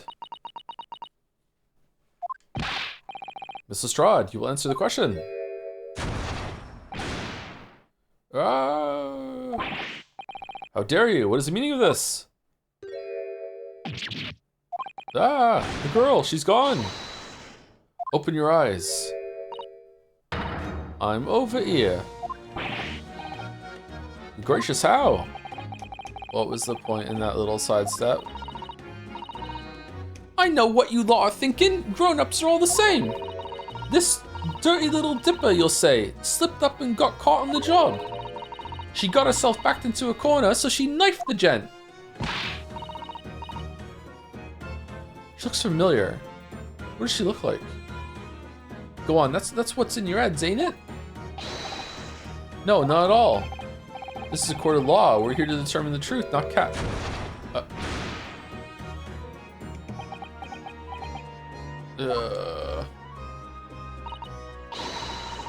Look, knives are for cowards. Only thugs use weapons like that. All I need for what I do is these fingers. I'm a professional, alright? Maybe not in your eyes, but I got pride in what I do. What? Let me guess, you don't count smoke guns among weapons for thugs? Wasting a lot of ammo there, love.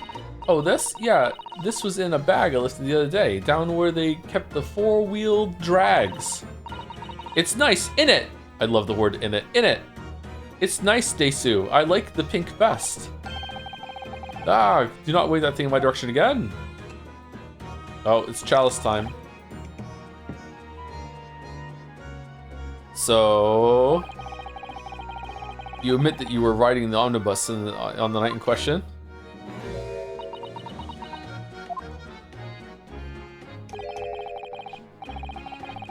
Tis alright, lass. You can tell them the truth now.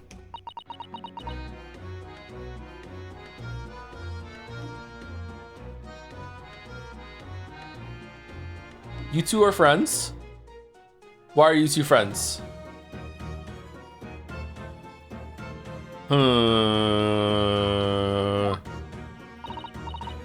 Alright, yeah. It's just like the Irishman said.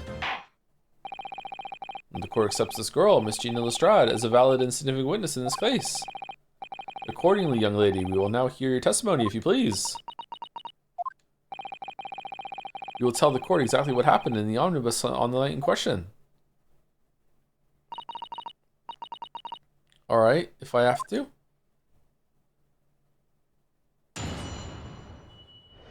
Witness testimony. What the girl saw. So I snuck inside the carriage before they hooked up the horses, just like always. The horses. But it was a right old waste of time. I got nothing to show for my troubles that night. And I'll tell you can't see a blind thing in that hiding place. It's pitch in there. Then, after a while, I heard this loud bang, nearly jumped out of my skin I did, and the scream just came out. It's because of that, this swell found me. He did help me get away, mind. Yes, he let you go. I fail to understand why you would let the street urchin go, Mr. McGilded. Oh, 'tis simplicity itself, my lord. You see, she couldn't possibly have killed the other passenger. I knew that for a fact. How? As I'm sure I said before, sir.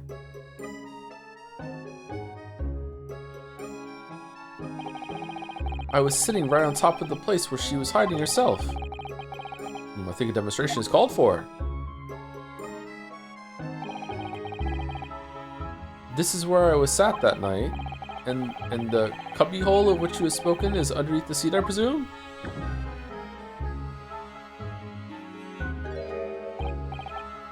Yes, it does appear just large enough to accommodate someone of the girl's stature. Aye, but of course, the wee lass was stuck in there, because I parked myself on the seat for the duration. Ah, I guess you killed him then. Okay, so you see, that's why I let the lass bolt. I knew that if the police found her in there, they'd automatically assume she'd done it. But I couldn't live with myself if a young life was ruined when all the time I knew she was innocent. Even though you must have realized your action would result in your own innocence being called into question. Not at all, my lord, not at all. I knew in my own heart that I was innocent. So I thought it was worth taking a punt on my own good name for the sake of this less fortunate lass. My goodness. What a perfect gentleman.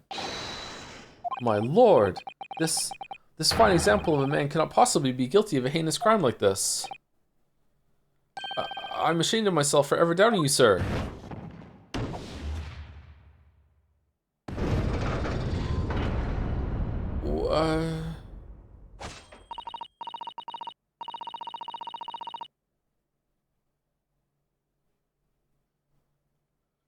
What?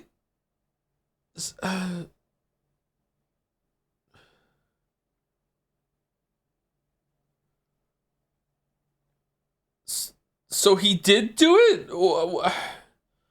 What's gonna happen here? With calm, calculated reasoning, one arrives clearly at the truth every time. Oh, never mind. He's innocent. Alright, hey, we're done. Confetti court! Alright, here we go. Saints alive. All 6 members of the jury consensual and they're leaning into a verdict of not guilty. Now it's my turn to do the summation examination. Fuck you! Mr. Naruhodo, it must mean what?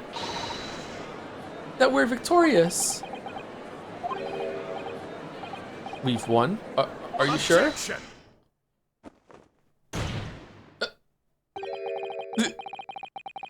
If the sight of my iron-heeled Wellington offends, pray, I do forgive the discourtesy.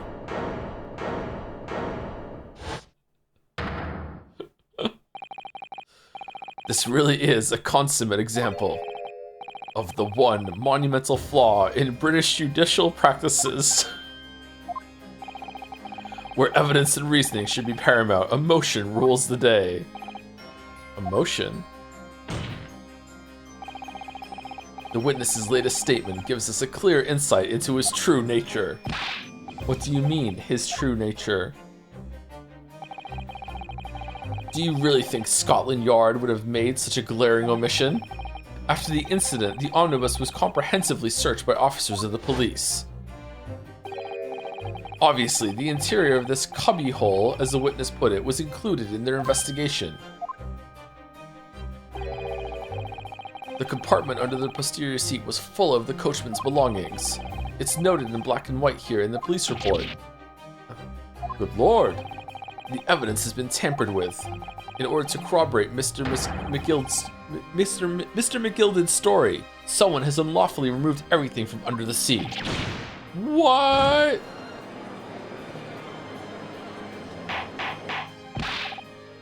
Order! Order! How could such a devious contrivance possibly have been effected, counsel? Naturally, you must acknowledge the deficiencies of the constabulary in allowing this to have happened. However, I assure you, when the omnibus was wheeled into the courtroom this morning, the compartment under the seat was not empty. Well, chat says that it was, so you have to argue with chat now. Well, my Nipponese friend? Me? When the carriage was submitted as evidence, doubtless you examined it in fine detail, as would any self-respecting practitioner of the law. Pray, what did you find the condition of the underseat compartment to be? Oh, to be sure, the young gentleman will be able to clear this up in a jiffy. Sorry? Go ahead. You tell the court now, fella. How this is all an elaborate excuse by the desperate Lord Van Zeeks.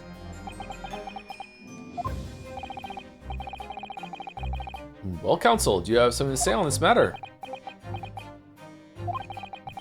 How am I supposed to answer? What can I say about the state of that little compartment under the seat in the omnibus? I didn't look, it was empty. It wasn't empty. I really don't know if giving this answer is helping my case cause counsel for the defense. But as far as I remember, at least, when I first examined the compartment, I'm fairly certain there were a number of articles inside it, yes. Are you sure, counsel? Ara, be whist! What are you saying now, you daft dog? I thought you were on my side here.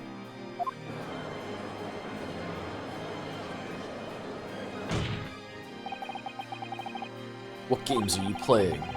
Your task is to defend the man in the stand. Why would you say something to compromise his position?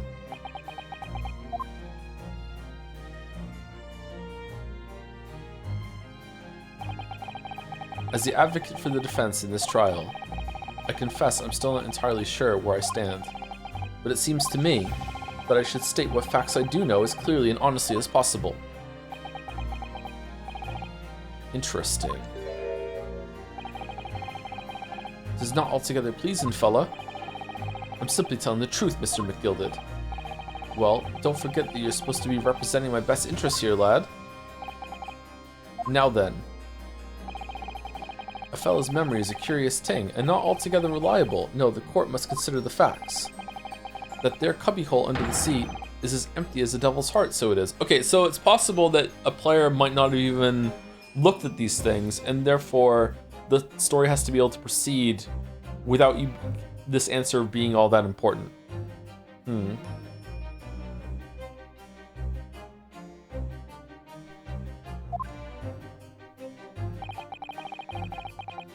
Do you think perhaps it would be in your best interest now to admit that you might have been mistaken?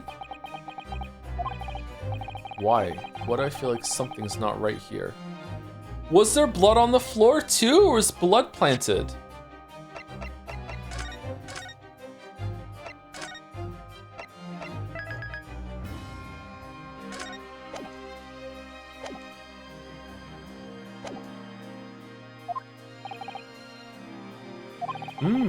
I should like the jury to weigh in on this matter, I think. Well, they all said innocent, so I think, not guilty, so I think we're fine. That compartment is designed to house equipment used to maintain the smooth running of the carriage. The guild's rules state that omnibuses should be properly and fully equipped at all times, so it certainly wouldn't have been empty on the night in question. Beppo isn't that irresponsible. That money-lending fleecer and the pick purse are lying. Uh-oh. I can't believe I was nearly taken in. The stinking rich are always stinkers, nothing but cowards, a lot of them. What? Oh no. It's a trick. Of course it's a trick.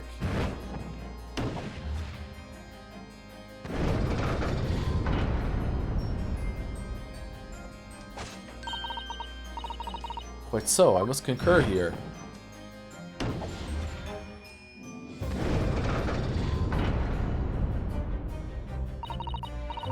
With calm, calculated reasoning, one arrives clearly at the truth every time. Yes, but every time a different truth, it seems.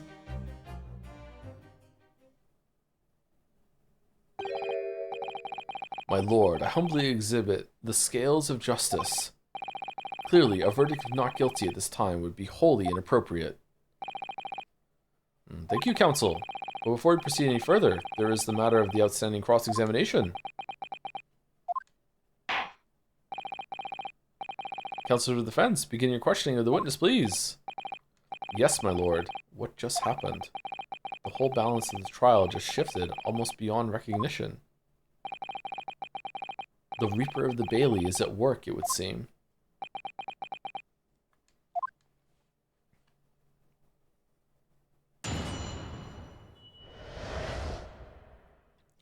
What the girl saw.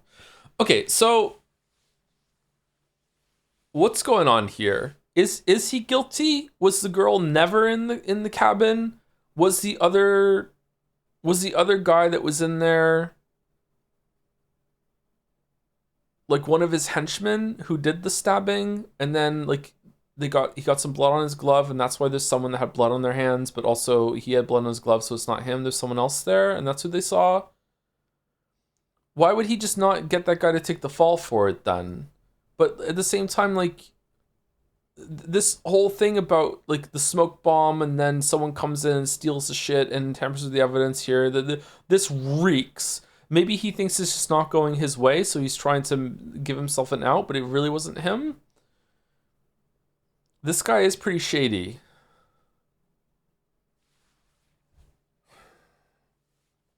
If he is guilty, how is the story going to continue after this? Is it that the last bit of this trial is going to be like working together with the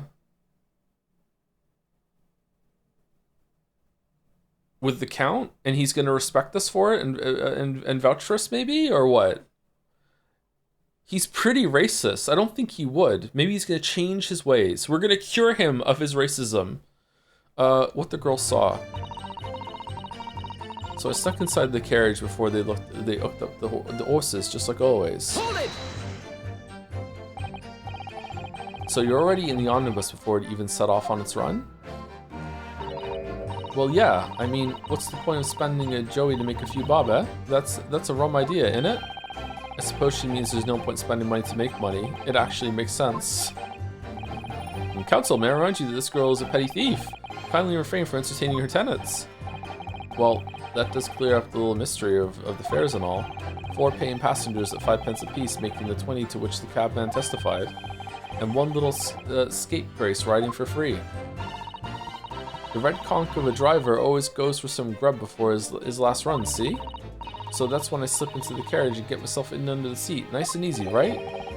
But your hiding place is a storage compartment full of equipment for the coach, no?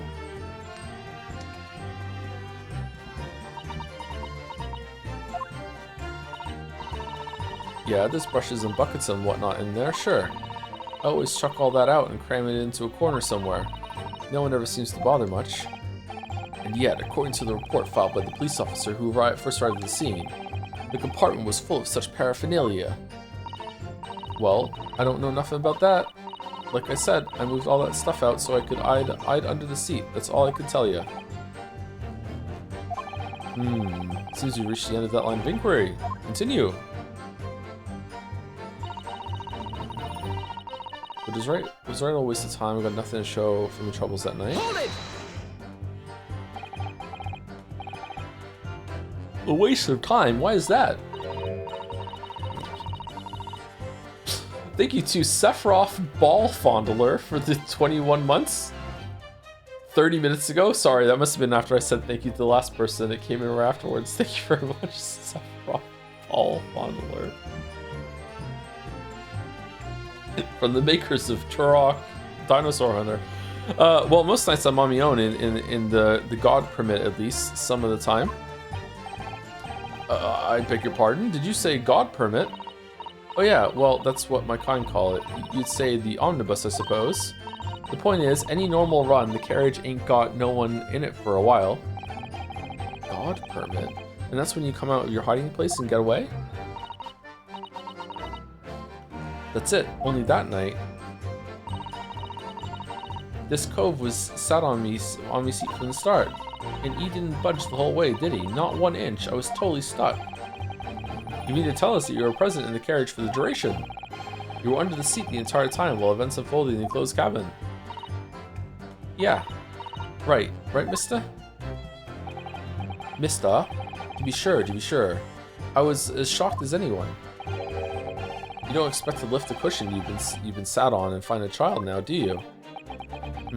So this Miss Lestrade couldn't possibly be the culprit then. Oh, objection! In this universe, she would have died of suffocation because it would have been completely airtight and she would have ran out of oxygen. No. This could not have happened. I'll tell you, you can't see a blind thing in that hiding place. It's pitch in there. Hold it! So you couldn't see out into the cabin at all? Not a jot. Most days I push the cushion up with me head and look out the crack. Then I can have a butcher's at who I'm gonna fiddle. I thought you were a pickpocket, not a butcher. I mean, I can have a look. The seat I get under ain't as plush as the other one, see? Most of the time the passengers plant themselves opposite. But for some reason that night, this here Irishman spent the whole journey right over me head. And for that reason, you weren't able to push the cushion up to peek out. I see. Truth is, I ain't too happy in small dark places. Feels too much like being thrown in the clink. But it's the only place to hide in them carriages, so it's Obson's choice. Why doesn't she just stick to picking people's pockets in the open then? I'd say there's some reason she's not letting on, judging from her demeanor. So anyways, I was a bit scared, but I had to just stick it out under there. Nothing else for it. Then after a while, I hear this loud bang, nearly jumped out of my skin I did, and that scream just came out. When you say a loud bang, do you mean the noise of someone falling to the floor? Could have been, I suppose. I don't remember so well. Point is, it made me jump. And you let out a scream involuntarily. That's right. And then I felt the cushion over me head get lighter all of a sudden. Presumably when the defendant got up in order to help the victim, yes? Or not. It could equally have been the moment the accused stood in order to stab his victim, could it not? Well, girl, did you see what happened at that crucial moment? Yeah, I saw it. I pushed up the cushion and had a quick butcher's while I had the chance, didn't I? The Irishman was sitting with the bloke what had fallen on the floor on the seat opposite. That matches Mr. McGilt's account, of course. But then, the fellow suddenly turns around and looks right at me. I sunk back down again, but it was too late by then. I should never have risked looking.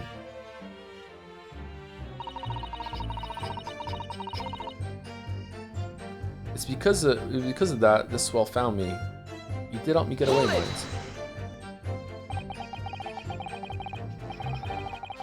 But when Mr. McGilda discovered you, he pulled you out from your hiding place? I was scared stiff I was. He dragged me out and sat me down on a seat and all. Next to the victim, Mr. Mason? Such a weird choice, man. Yeah, the bloke had a knife in his guts. He was still bleeding. Then the carriage lurched a bit and he ended up falling onto me. Ugh, how awful. Both me hands got covered in blood. It made me sick as a dog. Both her hands covered in blood. That must be what the rooftop passenger saw. After that, I believe you talked with Mr. McGilded for a while. Is that correct? He asked me some stuff. Wanted to know me name and what I was up to in that. Okay, and then you shook hands and that's how the blood got on his glove? And then he heard something from above. Someone screamed. Yes, Mr. First on the roof deck, one would presume. Well, I didn't want no one seeing me face, so I didn't look up. Then the horses were drawn up smartish, and this your Irishman says to me, get back under the seat. I'll see that you can get away later.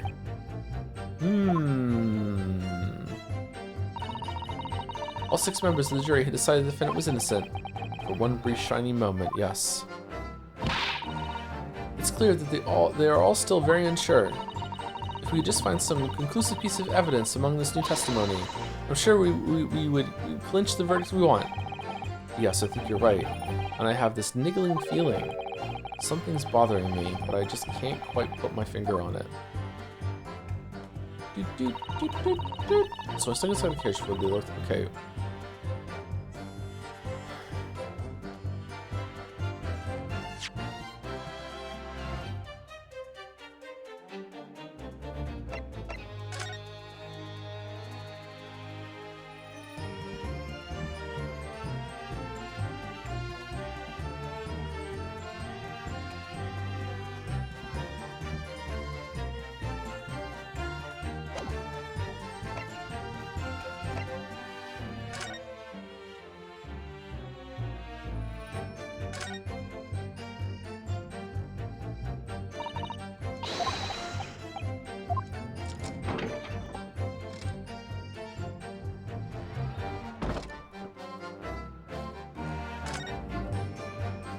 I don't remember this blood being here. It can blend in though.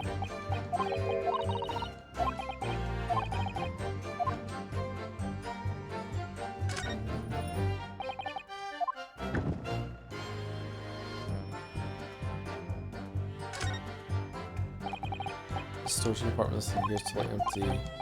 It's missing right here, but I can't my finger on what it is.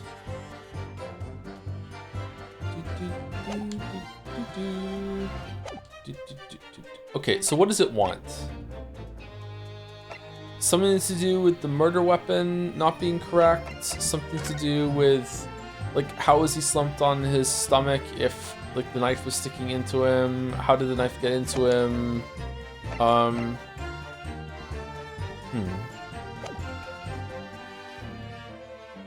So stuck inside the carriage before they hooked up the horses, just like always. It's not that one. But it was right all the waste of time. I got nothing to show for your troubles that night. It's not that one. And I'll tell you, you can't see a blind thing in that hiding place. It's pitch in there. Not that one. Then after a while, I hear this loud bang. Nearly jumped on my skin, I did, and the scream just came out. It's because of that this swell found me. He did help me get away, mind.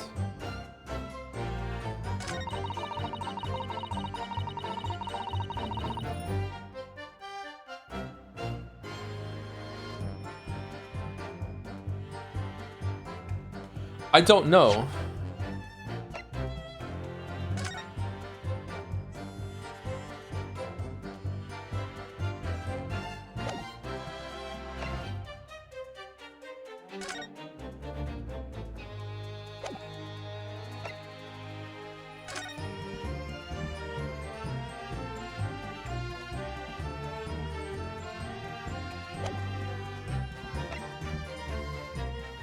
If you got blood on your hands, why isn't there blood in the cubby? Maybe. I can't press that one though, can I?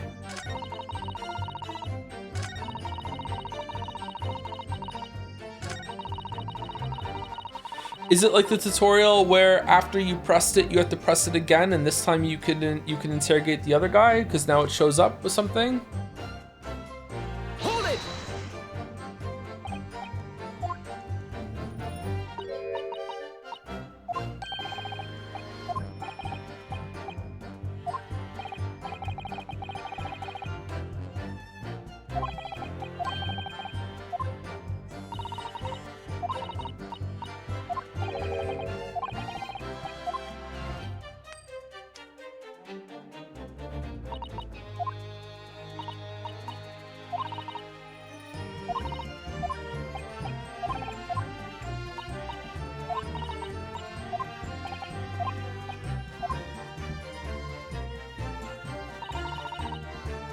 Hold it!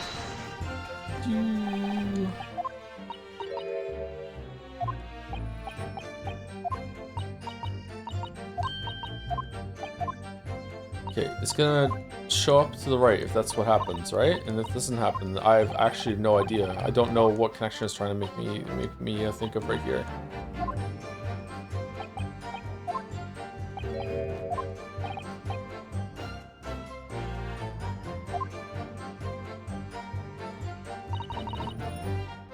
Hold it!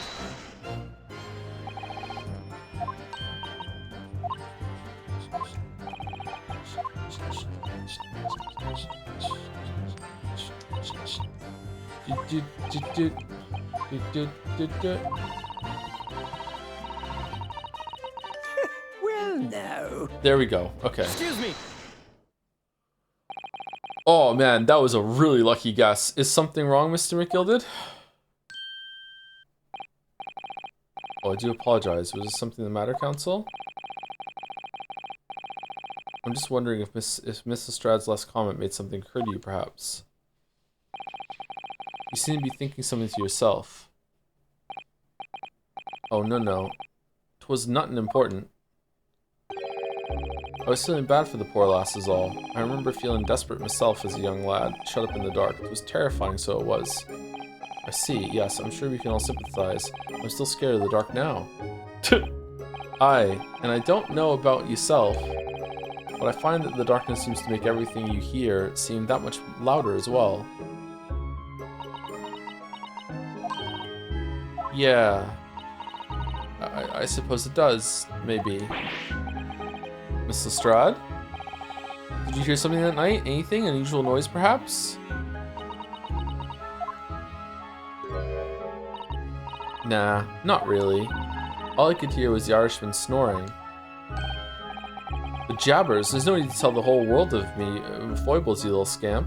Interesting. So this is complete bullshit. What a pity. If only Miss Lestrade had heard something, it might have given us a vital new clue. A new clue? Yes. What should we make of that last statement of hers? It's insignificant? It's profoundly important! My lord. I believe the statement just made by the witness is profoundly important. Profoundly important? But all she said was that she heard nothing. Yes, which is the profoundly important point. I'm almost sure of it. I'm almost sure that I don't understand the inner workings of your Eastern Mind Council. Nevertheless. Miss Gina Lestrade, you will supplement your formal testimony by repeating that last statement, please. What? Supplement? What you want about? Don't give me all your fancy talk. I know what you're trying to do. Well, it won't work on me. That's right. Insult the judge. Always a good move. I started my ears to work out what was going on, but all I could hear was snoring. Hold it! So you were straining to hear what was happening the entire time since the moment you hit yourself? Not exactly, no. Sorry? Well, there was no one in the cabin to start with. I could just push the cushion up and have a butcher's to see what was what. But then, when I saw the swell getting on, I got me head down so he didn't notice me. And Mr. McGilded sat on the seat under which you were hiding, correct? Yeah, that's right. Yeah. Would you Adam and Eve it, eh? What a mug. Would you believe it? So then all I could do was listen. I was waiting to jump out there as soon as I heard him leave, see? But Woody, not likely. Even though we stopped here and there, I never heard the door open. So I just had to stay put and listen to him driving his pigs to market, snoring like an old dog he was. Okay, so who killed them then? Fake snoring as he goes and does the stabbing?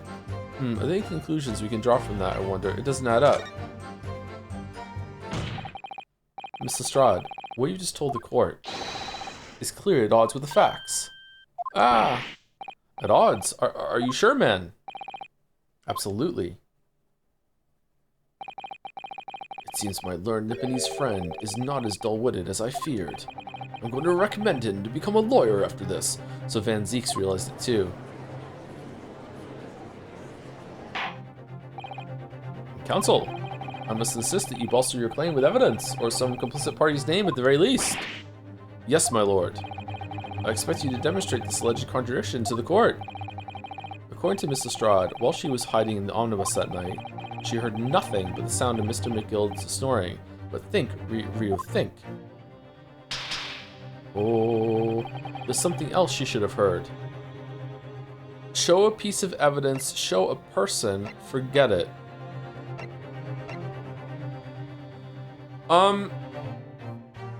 Okay, so what could it be? What happened?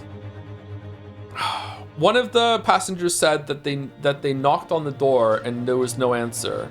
So it could be that.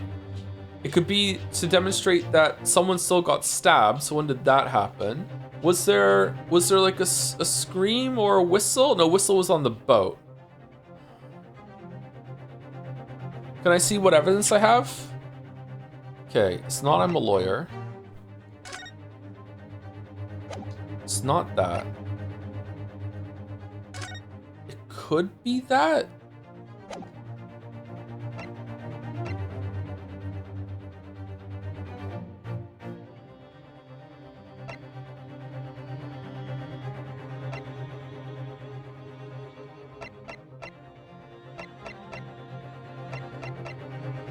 I think it's the knocking. I think it's the knocking. I think that it's who knocked though? Was it you or you?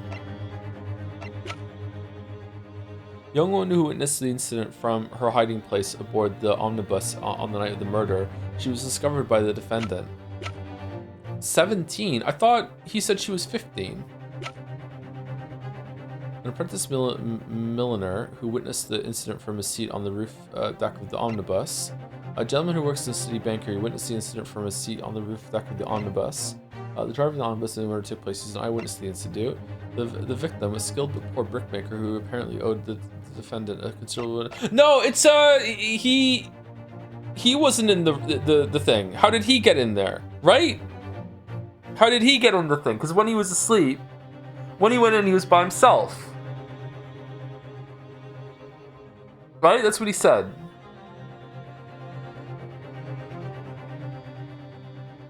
I'm pretty sure. So it's got to be him. How did he get in there then? If you didn't hear it, yeah, it's got to be him. Show a person. Very well, my lord. Allow me to elaborate. A particular sound that Miss Lestrade could not have failed to hear on the night in question. The sound very clearly explained by the presence of the following person. Take that! Thrice fired mason? Thrice fried rice? Yes, my lord. The sound that Miss Lestrade cannot have failed to hear is that of the victim, Mr. Mason, boarding the omnibus. Oh, I must have fallen asleep too. Order! Order! Explain your reasoning, counsel. Miss Lestrade, allow me to confirm something. You claimed earlier that you were the first person on board the omnibus, is that correct? Yeah, of course I was. I got on while the driver was in the pub, didn't I? And the next person to board the omnibus was Mr. McGilded? That it was. Not a soul in the cabin when I climbed aboard. At least not in plain sight. So you were, to all intents and purposes, alone in the enclosed cabin of the omnibus at that time? Did I not just say as much? I wasn't traveling with anyone else, if that's what you mean. Yeah, I saw him get on, remember? Through the crack under the seat cushion. He was on his own, for sure. And from what we've heard, the carriage made a number of stops after that on its onward journey. During which time, did you not hear the door opening or closing at all? Nah, I never heard it. That's exactly what I was listening for, weren't it? Waiting for this swell to leave. In which case, when and how did the victim end up in the carriage? Ah, yeah. Okay, are you lying, or were you there at all, Lestrade, or what? Because if you're telling the truth, then the only explanation is that they both got on at the same time. We know that the victim collapsed inside the enclosed cabin of the omnibus. Therefore, more than anything else, Miss Lestrade's statement about what she did or did not hear is at odds with the facts. Ah! Yes, this petty thief's statement was clearly flawed. Lord Van Zieks? Yes, he knew. He knew all too well that there was an inconsistency in Miss Lestrade's statement. It would seem words of thanks are in order for my learned friend. What are you talking about? You have demonstrated matters impeccably. This witness and her colorful statements are entirely unreliable. Her words are convenient untruths, nothing more.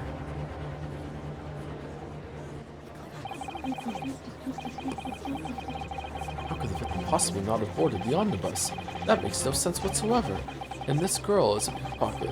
Let's not forget that.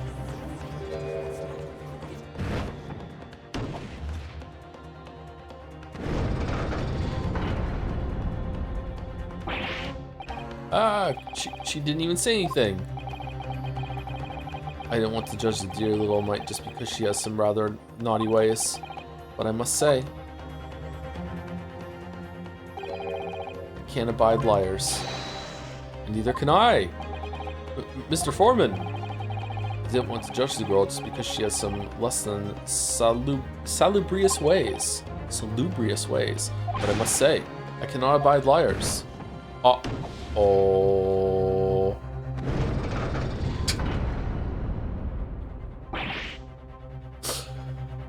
Thank you, Rio, for the resub with the message. Cubby mommy, thank you.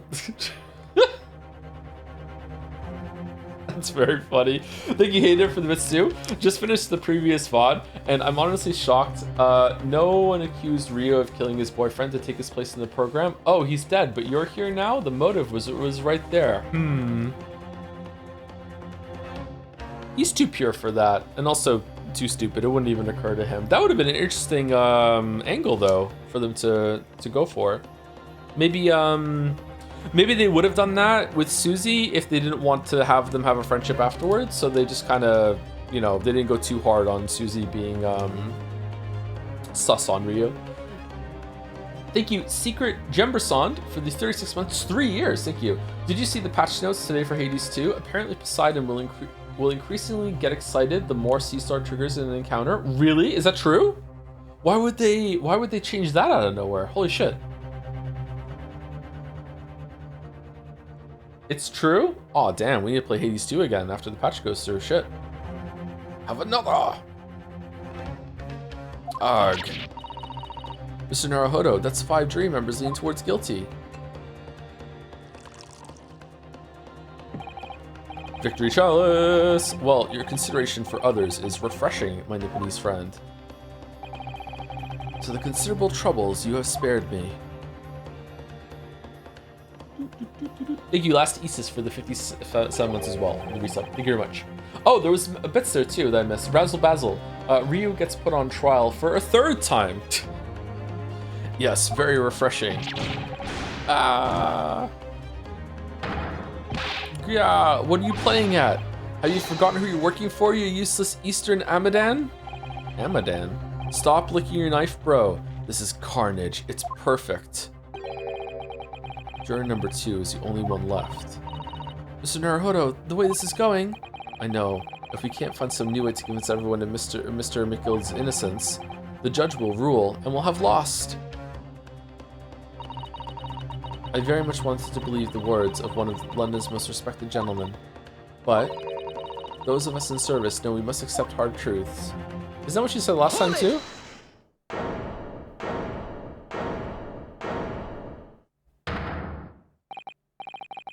Yes, the witness's last statement seems to have revealed a critical inconsistency in her story. However, if we consider the possibility that her statement is in fact the truth, it may shed an entirely new light on this whole case. What are you saying? Counsel? I'm sorry, sir? Whatever do you mean? Counsel, I will not tolerate you attempting to prorogue my adjudication. Explain yourself at once. When the accused boarded the omnibus on the night in question, the victim was nowhere to be seen. There's another secret compartment underneath the other bench, and he climbed out of that one when McGill went to sleep. You can't prove that there isn't. Subsequently, the carriage door was not heard opening a single time, as testified by the witness in the stand. What about the skylight? That can open. And yet the victim's body was found inside the carriage. If this petty thief's words are to be believed, how do you explain the victim's miraculous appearance inside the cabin of the omnibus?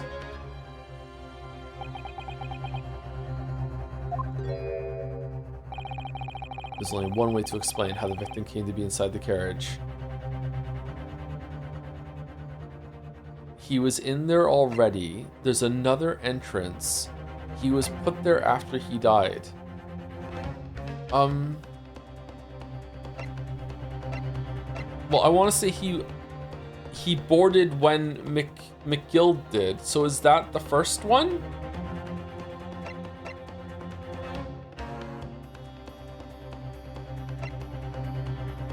Yeah, gotta be.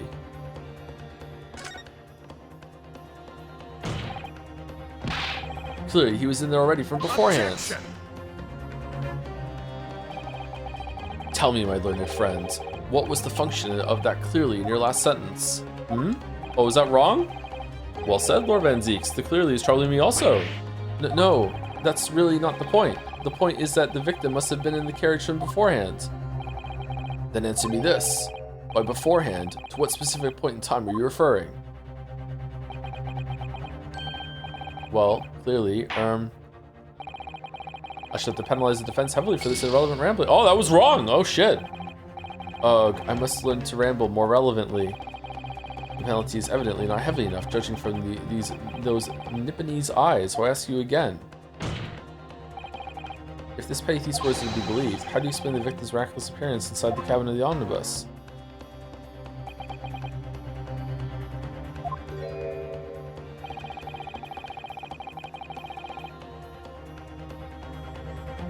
Okay, so I don't understand. If there's another entrance, she would have still heard it. And if he was put there after he died, she would have heard that too. Unless it was he was put there after he died when McGill went on the omnibus. Like there's only one time that the door could have opened, and they had to have gone on together. So I don't know, even if there was another entrance, even if he came down from the skylight, she would still hear it. So I guess it's that one? Obviously, the victim must have been placed in the carriage after he was killed. Tell me, my learned friend, what was the function of that obviously in your last sentence? Okay, so it's not this one either? Well said, Lorenzi. The obviously is troubling me also. Clearly and obviously at the same time. No, it's really not the point. The point is that the victim must have been moved to the carriage afterwards. Then answer me this. How could a cadaver have been placed inside a moving carriage? Well, obviously, uh-oh, down to 2 lives. That's evidently not heavy enough, judging from those Nibbley's eyes, so I ask you again. Speak these words to believe. How do you explain the victim's miraculous appearance inside the cabin of the omnibus?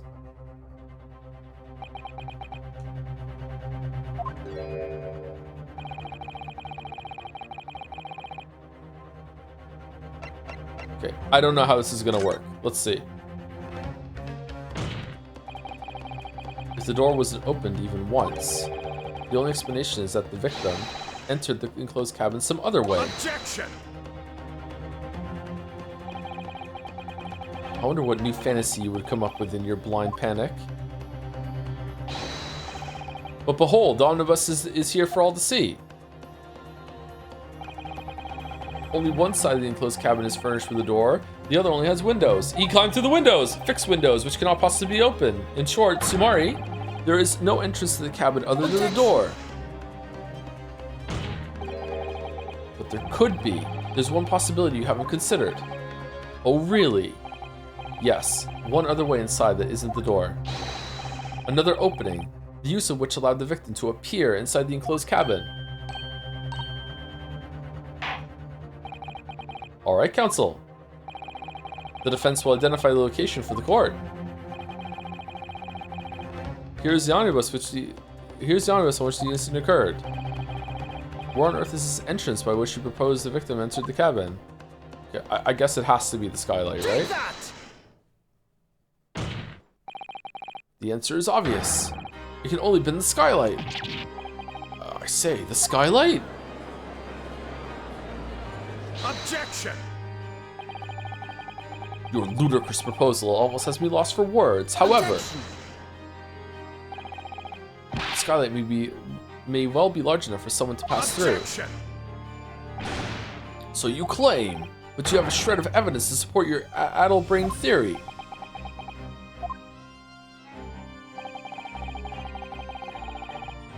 Both Mr. McGilded and Miss Lestrade said the same in their testimonies. They each claimed to have heard a loud thud, such noise made by someone fall into the floor. Oh, that was someone falling from the sky thing. Okay, so she did hear it. Okay, that makes sense then. Okay. I still think that he could have got on with McGill. They could have got on at the same time, and he could have just been lying about that. Okay, so it wasn't him then.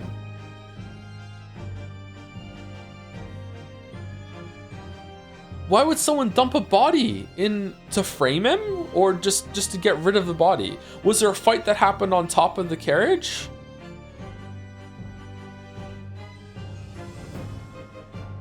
Wait, he still got fare from him though. So it was the driver?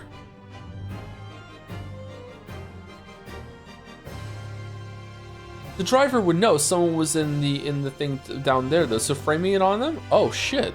They each claim to have heard a loud thud, such as a noise made by someone falling to the floor.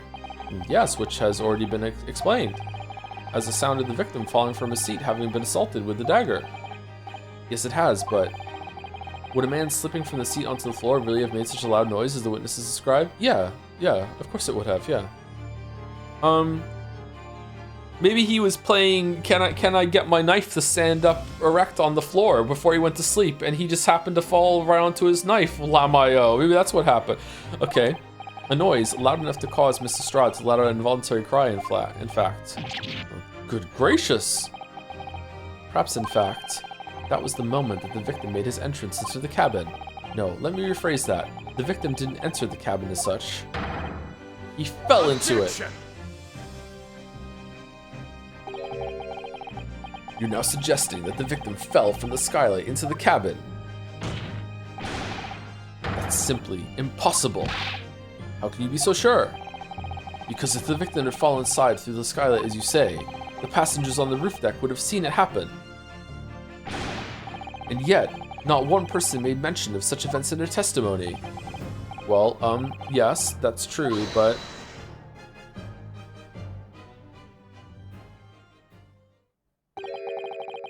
might a humble fella make a wee comment here? Mr. McGilded? To be sure now, the two fellows who were sat on the roof that testified afore said nothing of the victim falling through the skylight. But it seems to me, my lord, that 'tis not so much a case of them not saying, but aye.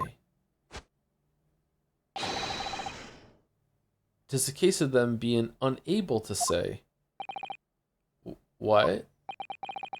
I think perhaps the two fellas do be having something of a compelling reason not to mention what happened. Was you not agree, fine ladies and gentlemen of the jury? Humph. Oh my goodness, surely not. Those two chaps on the roof? You mean the ones who stuck that knife in the man were... Ah!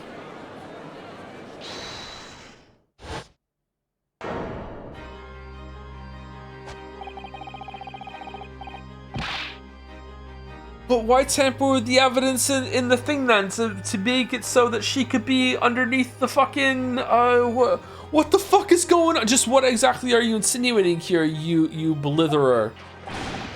You rotter, he said, you rotter.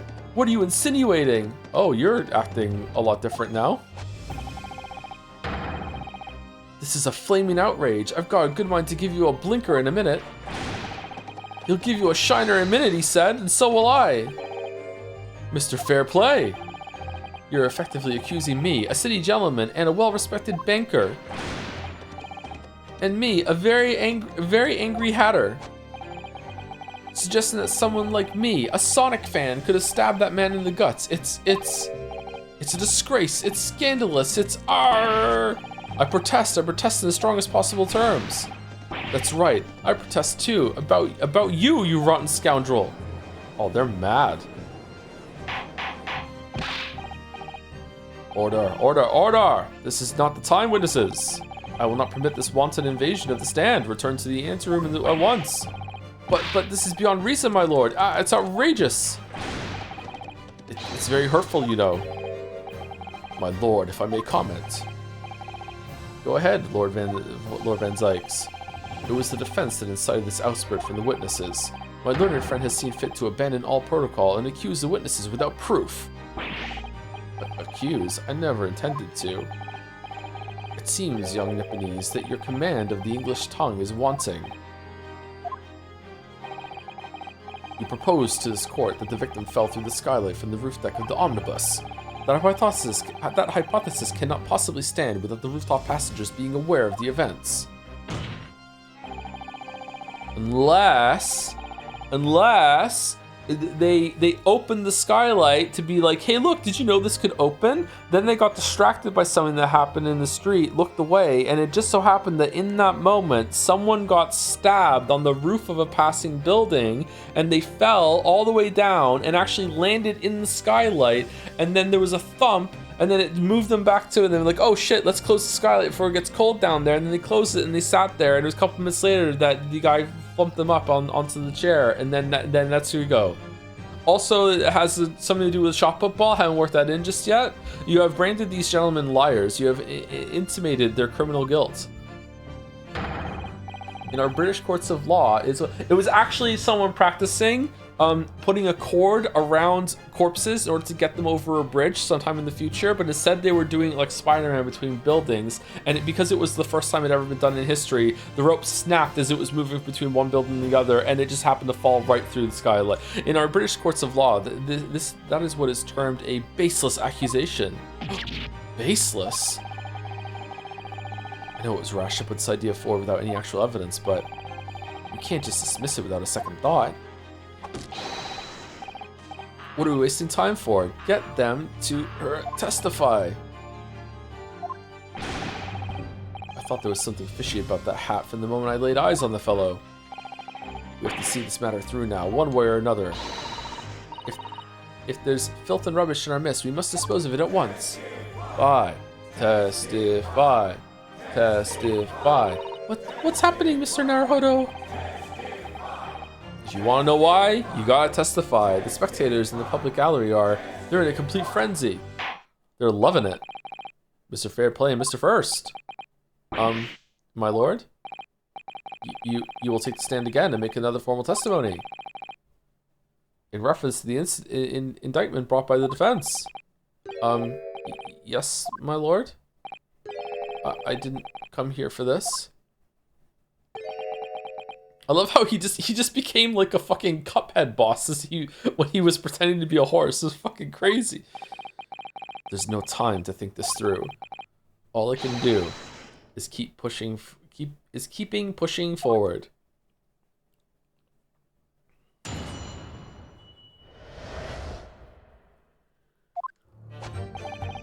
We were the only two people up on that roof deck, dead or alive. I can swear to that.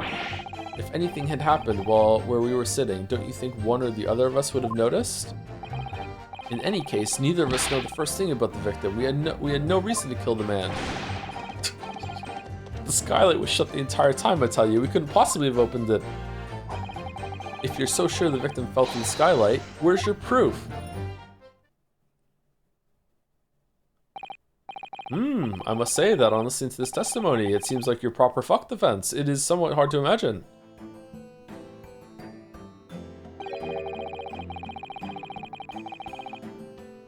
How either witness could have performed any malevolent act on this open rooftop deck without the other noticing forthwith. That's right, you see.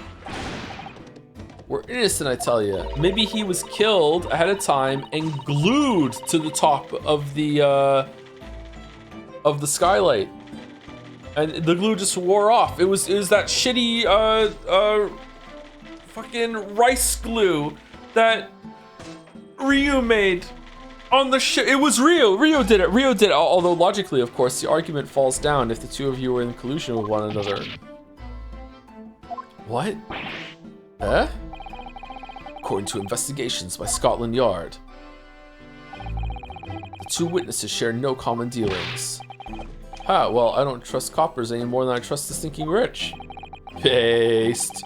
Juror number 3, man. Juror number 3. Something doesn't feel right here. The trial is going in our favor, really.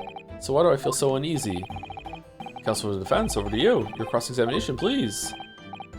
Oh, yes, my lord.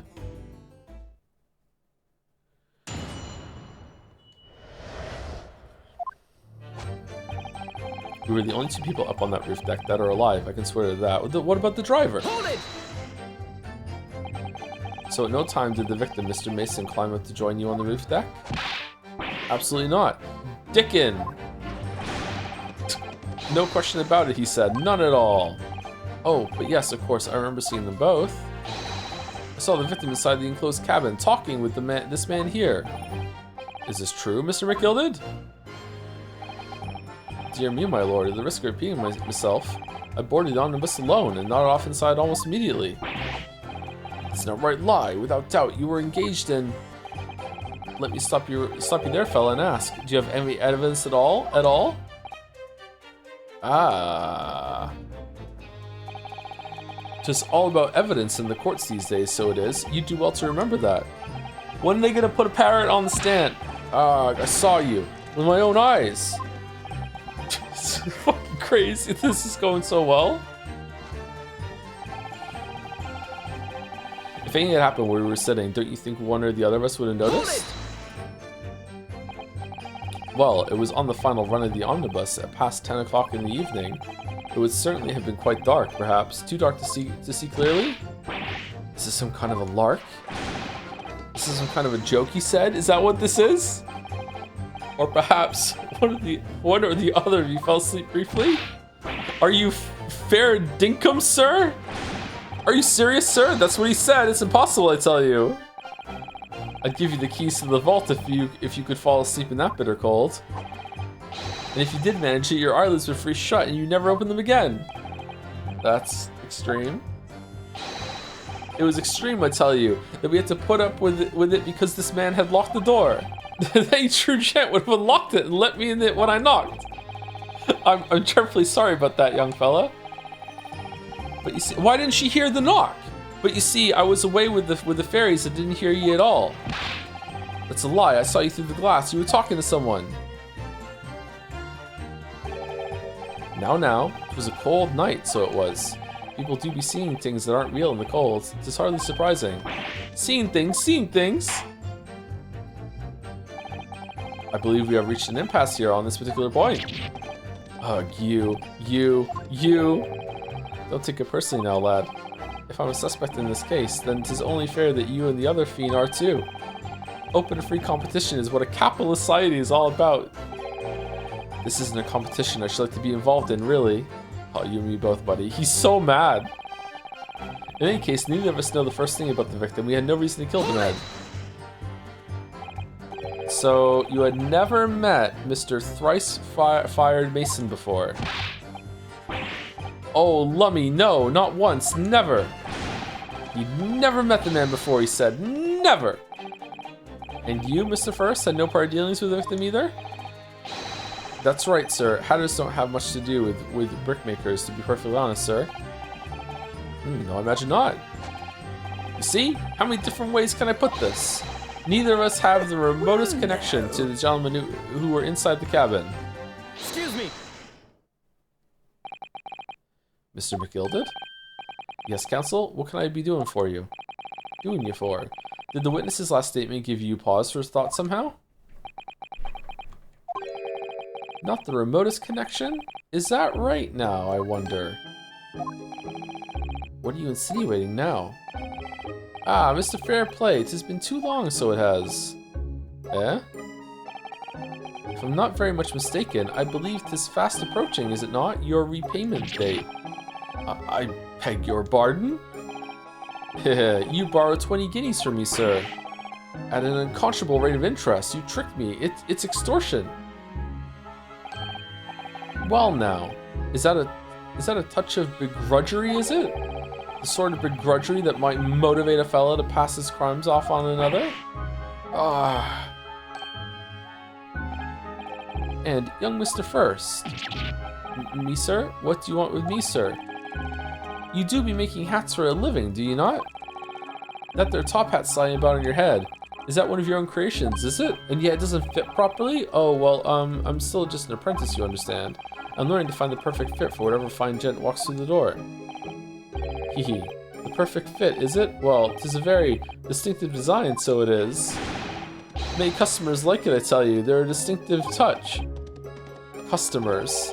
Such as thrice-fired Mason? Ah. There was a photographic print on the victim submitted as evidence before, my lord. Oh, this you mean? I can't help thinking that poor fellow's hat looks distinctly familiar, wouldn't you say? Oh. That's one of my hats. Hehe. Aye, that it is. So it seemed the brickmaker was a customer of yours. Oh, I didn't notice that at all. The sort of customer, I'd wager, you could have had a wee quarrel with over the distinctiveness of the goods. Oh, no, sir. Absolutely not, sir. Well, there's really nothing more to add.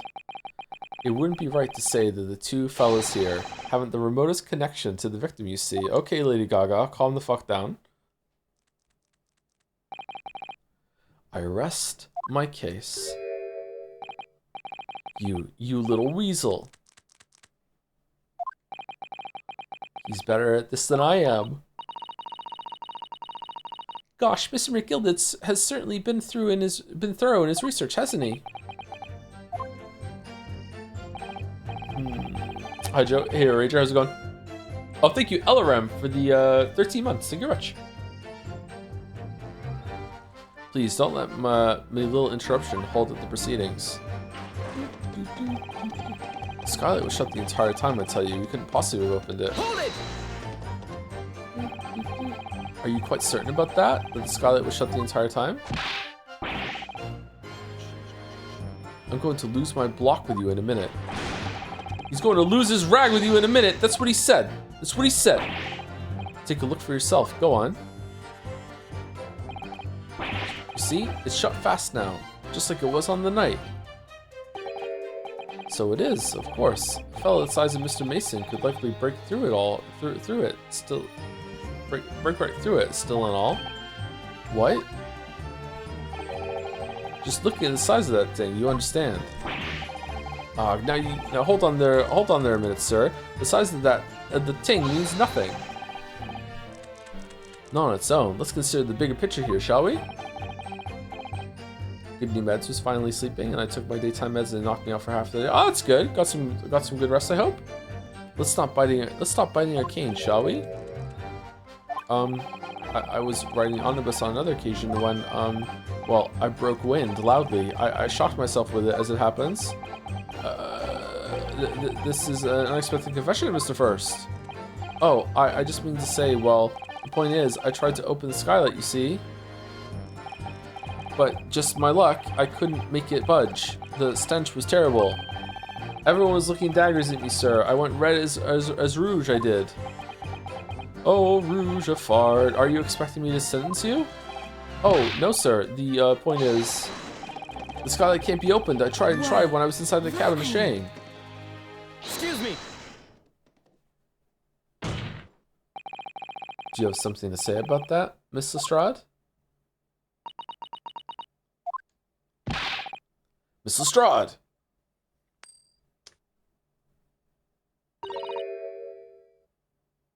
It opens. I get a Mizuki vibe from Gina. Hmm? The skylight. That is what we're talking about, right?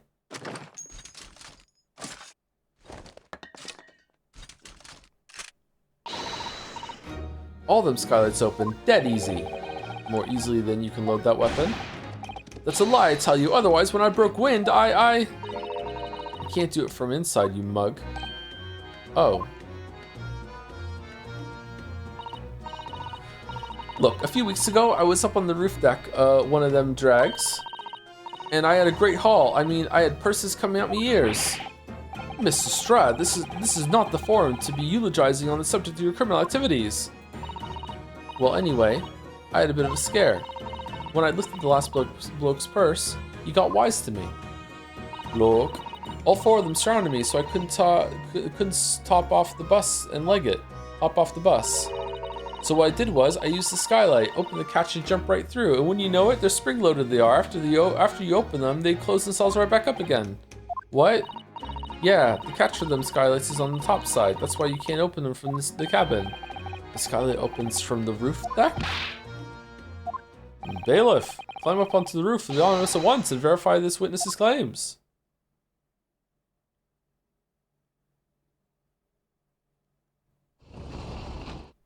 Oh,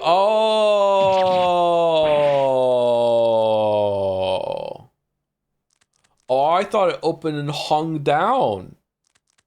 Oh, okay. Oh, my hat. See?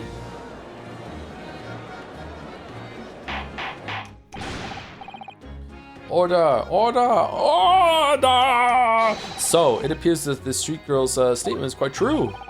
I don't believe it. The skylight opens. And from the roof deck. Mr. Naruhodo, this could be the clue that we've been looking for. Well, counsel for the defense, please continue with your cross-examination. Yes, my lord. So, the skylight opens. Perhaps I should investigate for myself.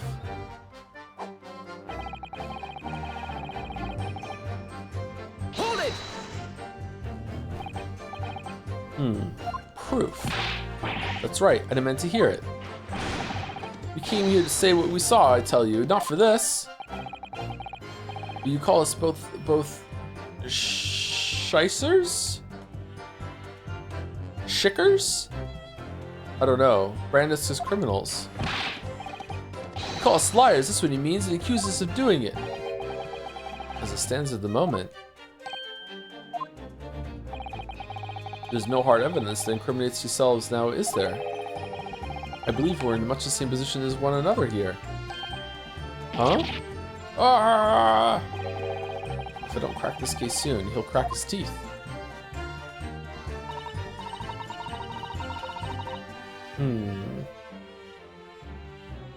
I wonder if these two men really were involved in some way. Couldn't say. I mean, I don't really know anything about them, do I? Although, by the same token, I don't really know anything about Mr. McGilded either.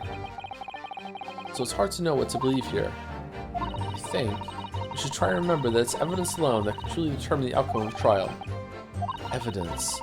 No one can argue against decisive evidence, including the members of the jury. So you're saying that what we need now is to find a conclusive piece of evidence? Yes, Mr. Naruhodo, precisely.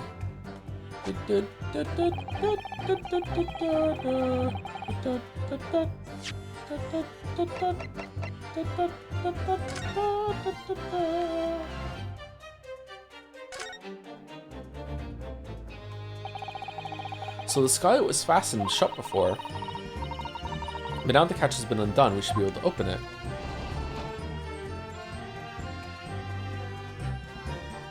There's blood. How is there blood?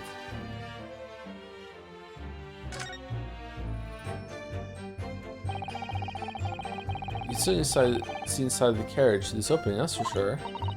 Yes, and there's a lamp in the enclosed cabin, so I'm sure the witness. Wait, I can't look at the. Can I look at the blood from inside?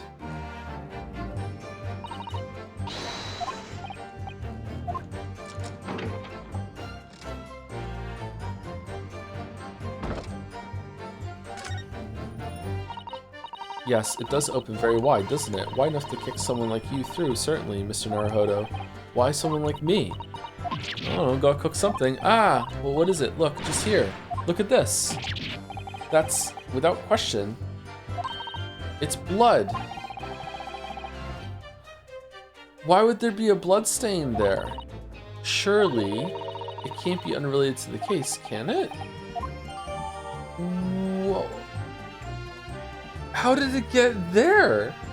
It opened, and then when someone fell, he fell like onto it, and he kind of like stayed there against it like Mufasa, and then he fell down? Why?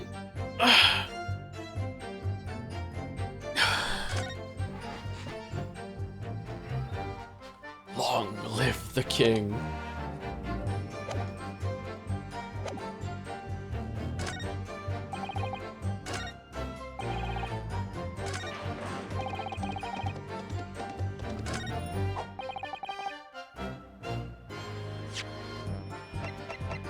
Objection!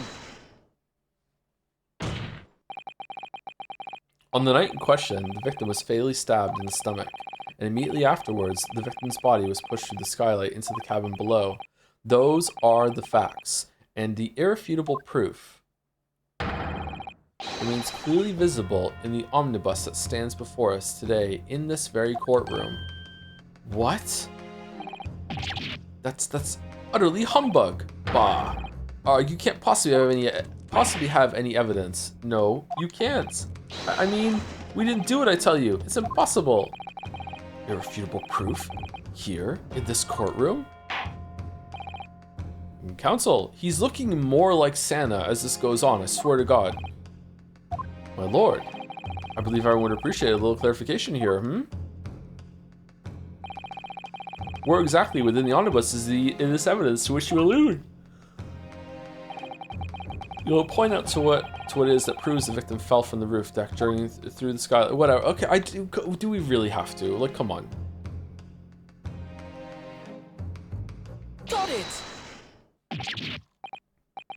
But by Jupiter, is that blood? This bloodstain proves two things. Firstly, the victim was full of blood. When the incident occurred, the skylight of the omnibus was open. What? And secondly, the victim was already bleeding when he fell through the opening. Oh my. And so it follows that Mr. McGilded, who was inside the enclosed cabin himself at the time, cannot possibly be guilty of this crime. No.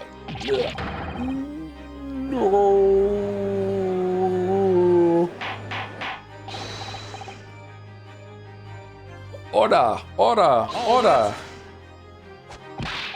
Man, I really thought that McGilded had did it, especially with, or was a part of it, especially when the smoke bomb made it so they could clear out the fucking thing in the omnibus cubby. I guess that was just so we had an out or something? Was she even there? I think she was there. That's such a weird detail. But the blood could have sprayed up there when the fellow was stabbed inside the cabin.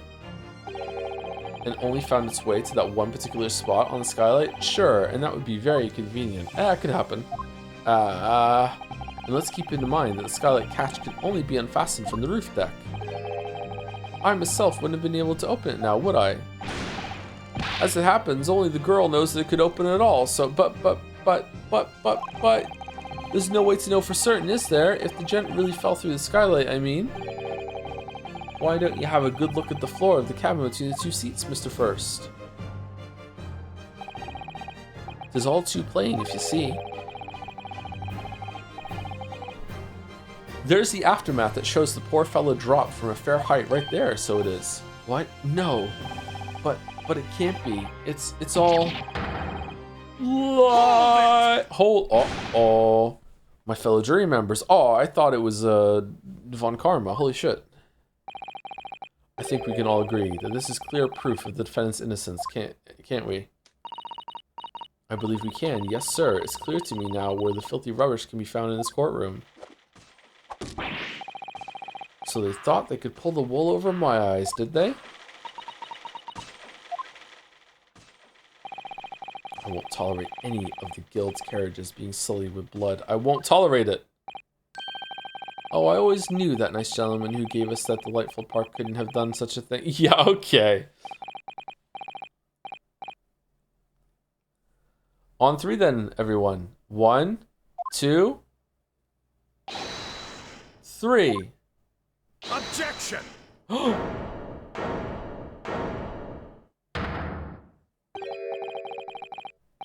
Daddy's home. A chilling performance, Mr. McGilded. Mr. McGriddle. Oh, and what would you be referring to there now, Lord Van Zykes? A bloodstain on the frame of the skylight? Such evidence is null and void. What? Why? Decoy omnibus! For one extremely simple reason. That's not the real one. That smear of blood never existed. Objection! What are you talking about? It's there for all to see, and it's clearly blood. I personally attended Scotland Yard's investigation of the omnibus. The officers involved went over the carriage with a fine-tooth comb. So I can state with absolute surety, no such smear of blood existed in the carriage. At least, not until this trial began. But... Are you suggesting, Lord Van Zykes, that this stain of blood was fabricated, my lord? Yes, and while this court has been in session. What?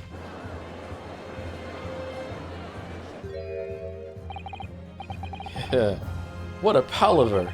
I must say I didn't expect such crude reasoning from a prosecutor of your standing, Lord Van Zykes. But I'm Magnus McGilded, a fellow known all over the capital for his fine contributions to public life. I don't take kindly to slander, and I'll fight it to the bitter end. Even if it's rolling off the tongue of the Reaper of the Bailey. Mr. McGilded, I realize this is your first appearance in court as the accused. However, I'm well aware of your involvement behind the scenes in a great many affairs of dubious nature. You're very adept when it comes to avoiding getting your own hands dirty. And each time it happens that a case you're involved in is investigated, you adapt to the facts. Adapt the facts? What does that even mean?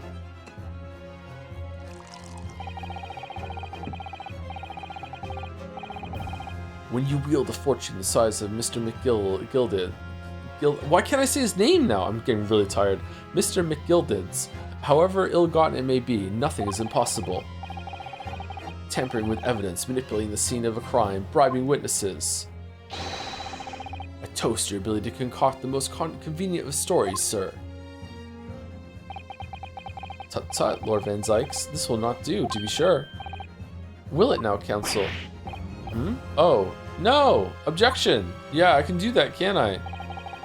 I think it's fair to say, this does all sound like a rather far-fetched excuse by a desperate man. The blood on the skylight didn't exist, you say. Can you prove that? But, if you as well cast your minds back, is it not true that the omnibus there has been in the courtroom the entire time? How could anyone possibly have put a smear of blood in it without the world and his wife seeing? Isn't that right now, counsel? It's true. The omnibus has been in full view the entire time that the court has been in session, just like the table where that girl shot Wilson was in full view the entire time when you were framed for it. My learned friend. My learned friend. Think! Here's to hearing your opinion on this matter. In your own words. You, Mari? As you wish. Could someone have tampered with the omnibus during this trial? If you're asking me, I think it could have been possible.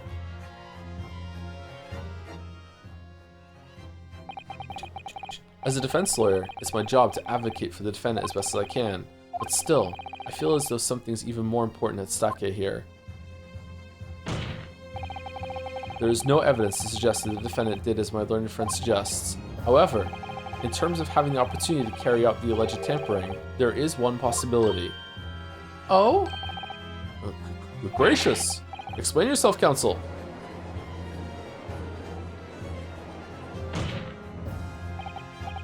Yes, there is. It seems my Lord Inipi's friend has no intention of running from this deceit. Deceit? I'm sure everyone still remembers clearly. The recess that we were forced to take. As a result of the smoke grenade fired by the witness currently in the stand, Miss Gina Lestrade.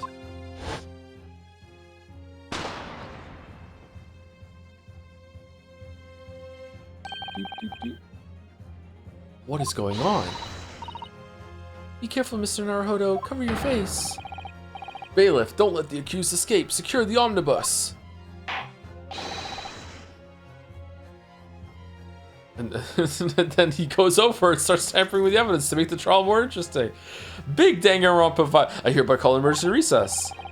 Bailiff, ensure the defendant is in custody and clear the courtroom.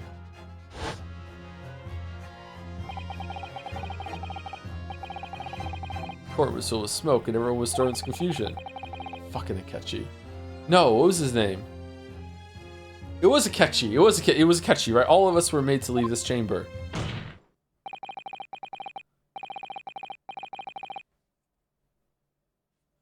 Barracuda. And in that brief interval, under the veil of smoke and in all the chaos, it could have been possible to steal inside the omnibus.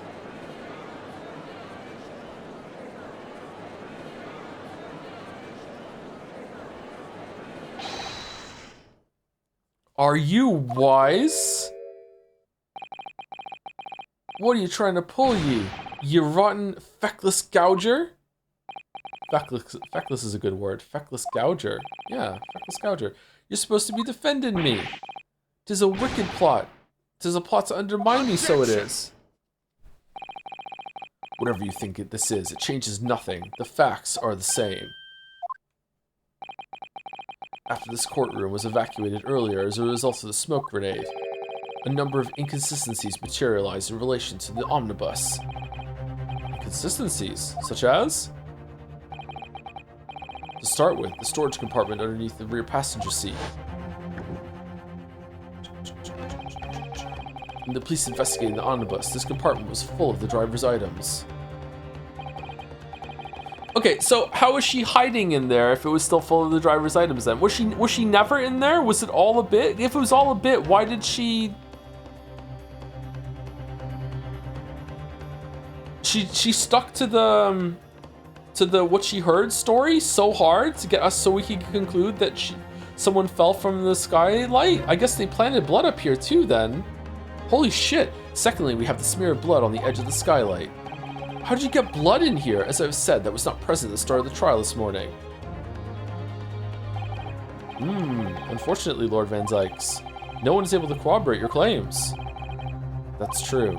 When the omnibus was first wheeled out, both the storage compartment and the skylight were shut. We saw it though. Accordingly, I'm afraid to say, we cannot establish with any certainty if this evidence is the result of tampering or not. Indeed, my lord. No doubt there was not a single person who saw fit to verify such things. We did! What do you think? Sorry? About the omnibus. Is there anything else unusual about the omnibus? I have no idea.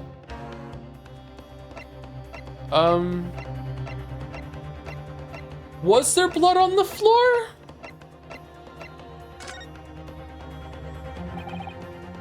My lord. Yes, counsel. There is one further inconsistency. A mark that surely could not have been present at the start of the trial. What? What in the devil's name are you going to say now? If you dare betray me, you little maggot, you better start watching your back. Objection! Silence, McGilded. The court awaits the defense's clarification. Grrr. This trial keeps swinging one way and then the other. I have no idea what's the truth and what's deception. What am I supposed to believe here? I shall have to ask you to elaborate, counsel. Where exactly is the alleged mark that you claim appeared at some point during the trial? Okay, so it's either this blood was not on the floor. I don't remember the blood being on the floor. I feel like I would have seen the blood. Or it could be that there's like some sort of like smoke mark from the smoke grenade going off. No, I didn't see the blood on the floor. I trust my past self. I'm not that old. My memory's not that bad. It's gotta be this, and here, let's prove it. Got it! If we consider the victim fell through the skylight onto the floor of the cabin, you would certainly expect to find signs of blood where he landed. But as far as I recall, this bloodstain on the cabin floor was not there when the omnibus was first brought into the courtroom. Yay! Good lord. Not senile yet. Yes, I do believe you're correct, counsel. Well said. Although, as advocate for the defense, one might say that was a very careless slip of the tongue.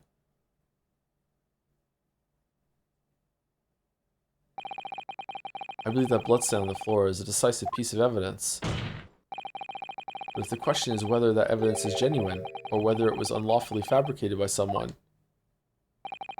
I feel compelled to admit that there's at least a possibility that the evidence is fake.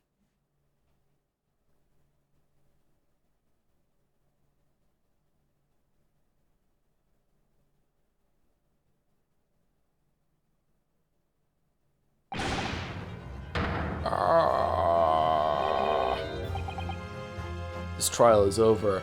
I wonder if you're right to call that out. Maybe it could be a mistrial if it was coming fabrication. Okay, so this is a really difficult thing that I actually grapple with, being a lawyer myself, is the idea that you would think that it is always the most ethical thing to be honest, and that you should just always follow the truth no matter what, and that's what you should go for. However, there's this whole other argument that people that people don't realize when it comes to being a lawyer, especially a defense lawyer and also a prosecutor, is that really, you're not supposed to be emotionally invested whatsoever. People do, because people can't help themselves get emotionally invested. The whole point of the system is that you have a representative that does absolutely everything that they possibly can to make it so you get the absolute strongest defense. So if it does fall apart and you are found guilty, that you know for sure that they did it. And on the other side, you have someone who is that they're advocating for the victim of the crime or whatever, that is doing their absolute best to prosecute and do their best to be because if there is justice to be found there, they have to find it. So it's like on the one hand, there's something really noble and ethical about that too, that you have the arguments have to be put forth the best they possibly can on both sides. However, that said, if you strip away that and someone is a murderer, surely it doesn't matter. If the defense lawyer is just amazing at their job and the prosecutor is really, really shit, and that means a murderer goes free because the system failed, that has to be some sort of moral failing on what just happened, right? Going for the truth and honesty has to be it. But I don't know, man. I feel like it's one of those perfect world things. In a perfect world, you wouldn't have to worry about it because whoever argued the best would probably be the one that was right. But yeah, that's how it is. I think that it's probably better overall to have the system where two entities fight as hard as they possibly can in order to get the defense or the prosecutor, and it's not going to be a 100% hit rate, but if everyone just got their emotions involved in it all the time, and chase truth, even because the truth could be subjective, sadly, and chase truth, I think it would probably end up with more false positives and more false negatives, but I don't know. I have no idea. To me, if you were a defense attorney, I don't know if this is the case, by the way. If you were a defense attorney and you were defending someone who was a murderer, and you're talking in a room beforehand before you go into court, and the murderer says to you, "By the way, I just want you to know I did it. I don't want to plead guilty though. I'm pleading not guilty, but I just want you to know between me and you, I did do it. Absolutely." Like, I think that in a good world, the defense lawyer would probably be like, okay, well, fuck you then, you're going to jail. But I don't know how that would work exactly. Maybe it does? I have no idea. Maybe he'd just be like, hey, fingers in ears, la la la, I didn't hear that. I don't know.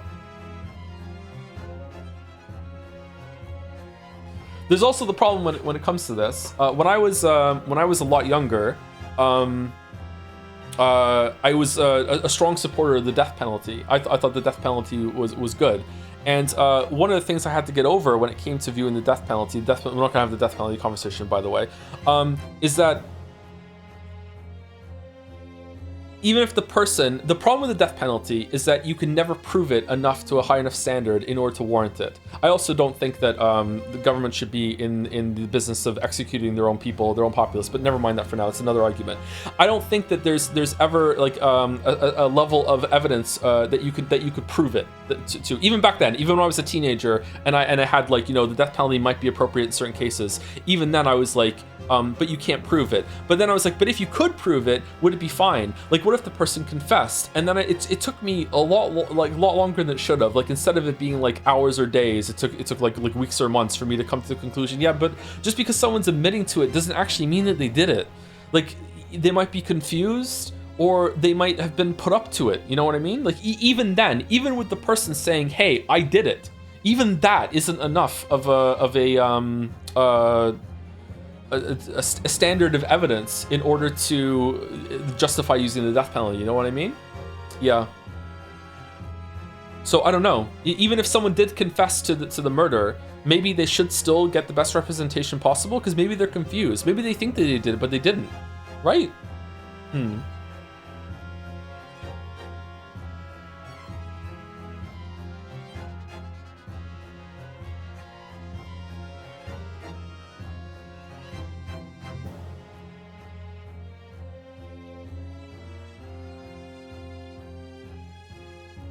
Yeah, I guess so. Don't poll it. What the fuck are you doing? Thank you very much, Cogitios for the 5 months. Hi Joe, I'm finally back from having from a horrible ear infection. Hope you're having. I had some of an ear infection recently too. It was fucking terrible. I hate it. I keep worrying that it's gonna come back. Hope you're having fun with the Great Ace Attorney. By the way, I'm sure I'm not the first to say this, but the first season of Rose Gun Days dropped on Steam last week. Have a good stream. Yeah, I heard. Yeah. Thank you for telling me, just in case someone else hadn't. Yeah. I think I'd rather... Rose Gun Days is one of the things that Ryukishi wrote, the Umineko person. So I think I'd like to know the whole thing is translated before I ever read it. But yeah, it's interesting that it is getting translation. That's good. And thank you to Skelton for the 3 months also. Thank you very much. I said thank you to Elorem, didn't I? Razzle Basil, then last Isis. Just in case I didn't say thank you to Elorem, thank you very much to 13 months. I think I did, but it was 35 minutes ago. Maybe I didn't.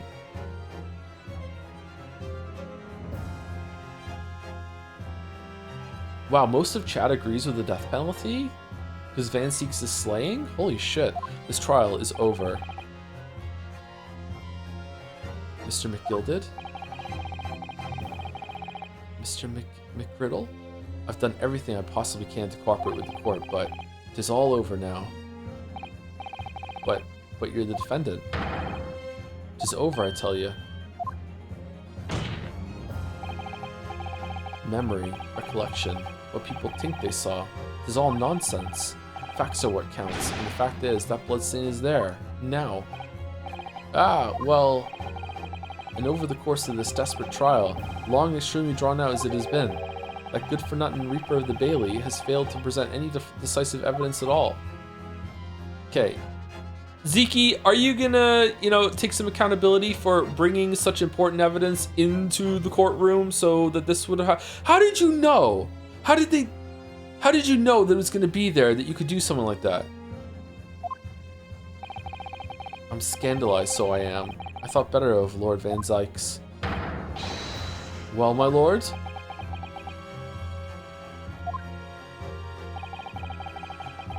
I must concur with the defendant. The unaffirmed recollections of an individual cannot stand as evidence. At this moment in time, the particular bloodstain in question is very much in existence. and in the absence of any credible method by which to prove its alleged previous non-existence. I regret to say that it would be improper for this trial to continue. Wait, what? Your lordship can't be serious. Lord Van Zykes, what is your position? The prosecution, my lord. The Scotland Yard doesn't have like a record of what they found. You can't get the inspector in here to be like, yeah, there was definitely no, like maybe they missed the blood on the skylight, but the blood on the floor and the shit that's in the cubby? Come on. The prosecution, my lord, has no further witnesses or evidence to present. Oh. Very well. In that case, I believe we have explored every possible avenue in this matter. I shall proceed to my adjudication. As a formality, I am of course obliged to confirm with the defense first. Oh, the jury could still find him guilty though. What formality? As things stand at the moment, it would seem that Mr. McGilded will be found not guilty. Yes, which would mean we've won. Is that really the right outcome here? Is it really alright for the trial to come to an end now with all these unexplained inconsistencies? Counsel for the defense, your closing statement, please. Wubba lubba. Yes, my lord. The defense believes the defendant could be guilty. I'm here in this courtroom today to advocate for the defense of my client, Mr. McGilded. However, at this moment in time, I cannot in all good conscience attest fully to the defendant's innocence. What are you saying, man? Without any question, there is no conclusive evidence to prove that the defendant is guilty. However, there is also no conclusive evidence to prove that he is innocent. Good gracious me! Order! This is unprecedented behavior, counsel. A defense lawyer calling the accursed innocence into question. Are you a sound mind? I'm not even a lawyer.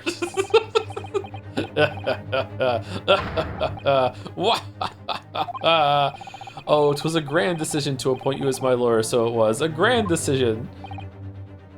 What? I must say, I didn't expect quite such an exciting spectacle at the end there, but still. Here, have this for your troubles. Wait, what? Ah! Your job here is done, fella, and some fine work you've done, so you have. What do you mean? It is just as the right honorable gentleman so succinctly put it afore. Phoenix is here? The trial can't go on anymore. And your closing statement there was, how did he put it now? Nothing more than a formality. Okay, but the jury can still find you guilty, bro. Oh. Wah ha ha ha ha ha. Wah ha ha ha ha.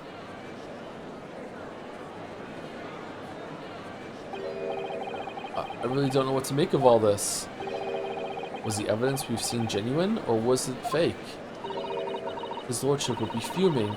Any unsightly rubbish should be disposed of promptly, as I said. The stinking rich are always guilty of something. Mark my words. I feel terribly ashamed that I ever doubted that lovely man who gave us the lovely park. Oh, so they're not going to do... Okay, shit, we're fucked. Now that proceedings have unfolded in this way, I'm compelled to declare a premature end to this trial. Furthermore, the court must accept the defendant's plea. So, no confetti? The rare, serious, and somber confetti court? I thank you kindly, my lord. I hereby pronounce the verdict of this court. Objection! But we still haven't determined if the bloodstain in the omnibus is genuine or not. We don't know if these witnesses are telling the truth or not, or a pack of lies. We have no idea about the truth. Lord Van Zykes. My lord. The case by the prosecution was flawed, plain and simple. If indeed the omnibus presented as evidence was tampered with, the prosecution is at fault for allowing such a disgraceful perversion of justice to take place. What? What are you talking about? It's your court. Why didn't you have better fucking, like, the fucking security and shit. So fucking like a 15-year-old girl dropped a smoke bomb and suddenly the whole trial's fucked. What are you talking about? It's not Daddy's fault. Fuck up. My sincerest apologies, my lord. But wait. When we were evacuated from the courtroom, Lord Van Zieks ordered the evidence to be secured. I'm afraid the prosecution cannot show responsibility in this matter. That's so unfair. The culpability of the defendant has not, at the present time, been established by this court. Consequently, the jury will not be required to proffer judgment. What?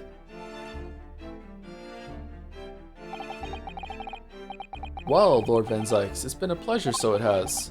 And as for you, my dear fella, I couldn't have asked for a better defense. Do you mean to tell me this has all been a grand waste of time? It is the law of the land, my good man. The law of the land. If you'd like to pursue this matter further, you can always go ahead and try and change the law. Change the law? Magnus McGilded. Good grief, you've more to say to me, have you? Just one thing. A warning. I'll fucking kill you. This is far from over. Well, something to be looking forward to then. Wah ha ha ha ha ha ha ha. I hereby pronounce the defendant, Mr. Magnus McGilded, not guilty. Yeah, it's still confetti court. Yay, fireworks confetti court. Yay.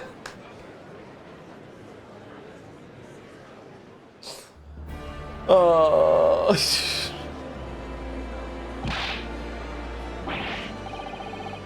It's an outrage. You should examine the evidence more. What are you talking about? The man's been cleared. He's innocent.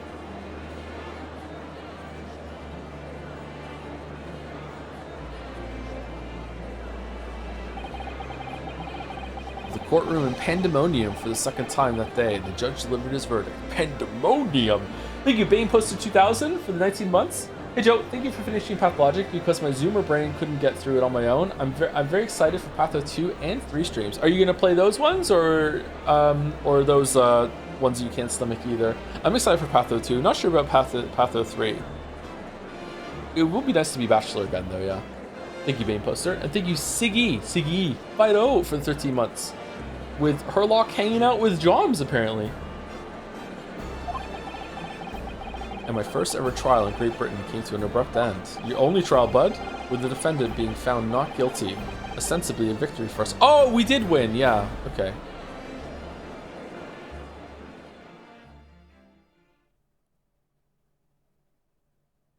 Considering this is a duology, I feel like a lot of these cases are set up for the second one. Was it always designed and planned to be 2 games? Because if that's the case, a lot of the cases, all these cases might be part 1 of a part 2 counterpart. In the well, the first one, Wilson, yeah. Second one, probably not. I don't think the ballerina is ever going to come back. 18th of February, 5:14 p.m. The Old Bailey Defendant's Antechamber.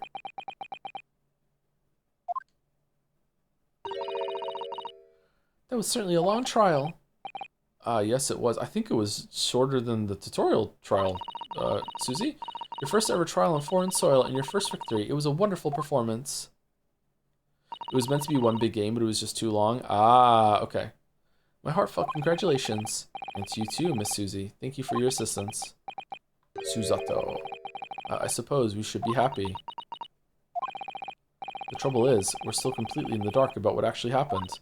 No, we're not. We're not, though. We're not. We know what happens. Come on. Big Mac, what are we doing? Well, we didn't have enough time. But isn't it wrong? I mean, who was actually responsible for Mr. Mason's death? We don't even know that. The sole aim of the defense is to obtain a verdict that exonerates the defendant. You carried out your duty to perfection. Aye, that you did. Who's us? Mr. McGilded. And that girl is with him too. Well, it seems the stories are true. Oh, what stories? About the 6 enormous fireworks they do be letting off if there's a verdict of not guilty. I'm sure you must have seen them now. Spectacular, wouldn't you say? Yes, definitely. I heard it was a sight to behold, and to be sure, it was. And I viewed a tank, I suppose, for having an opportunity to see it. Wahahaha. Oh, I don't know about that. I'm not sure I really did anything. What on earth you saying, fella? How did I walk out of there a free man, then? I don't think it was so much thanks to me as down to your planning. You're a straight-talking fella, aren't you? I must say, you had me astray in the head there once or twice. But you're young and headstrong. Wahahaha. 'Tis water under the bridge. Oh, that's good. I'm glad that we can be friends now. Congratulations, Mr. McGilded, on having your name cleared. But nothing's resolved. There's only one thing that matters to me. Money. Oh, They've all seen that I didn't do that odious and abstinent deed. 'Tis grand, is it not? I suppose it is. Now the fine fellows of Scotland Yard can take matters in hand and sort out any wee details. They'll see it for what it is. They'll get to the truth. I've absolute faith in them, so I have. After all, I do be providing a good number of their wages with all the taxes I pay. Oh, wahahaha. It's not that funny. It's a bit funny, so then. As we agreed beforehand, 1,000 guineas for your troubles, fella. Oh, no, I couldn't possibly accept that much. Ara be weist? You're a humble people, are ye? You from the east. Fuck, it's hard to read right now. Well, if you insist. But have this. Still in all, you deserve a reward. Mr. Magnus McGilded. Everything is ready, sir. If you'd like to follow me into the courtroom. Into the courtroom? What's this, officer? 'Tis sooner than I was led to believe. I hope it's not inconvenient, sir. There were some changes to the schedule. Well, I must be making tracks now. 'Tis time for the inspection. Sorry, what inspection? They're going to examine the omnibus again, so I'm told. I asked if I could be present for it myself. They're going to examine it again? Now? Naturally, I'm under no obligation to take part in any more of this matter now, but as an upstanding member of London society, I do be doing my best to help where I can. 'Tis a gentleman's duty, so it is. So then, fare thee well. It was an absolute pleasure meeting yous. Hope you have a whale of a time while you're studying here in Great Britain. And there he goes, a free man. The free man. Oh, I forgot she was here too.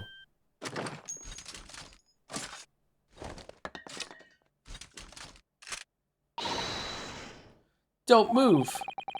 Or as I want to say, get a move on. She really does take forever to load that thing. Miss Lestrade, would you mind putting that thing down? You're a grown-up. Sorry. And I ate all grown-ups. Ah, there you are. Oh, for fuck's sake. Naughty, running off like that. Is this some kind of picnic? Who's this little girl now? And taking that with you as well. I was looking forward to the trial run of my experimental smoke grenade launcher. Oh, do you want to play? You won't beat me. Grr. Excuse me, but who are you?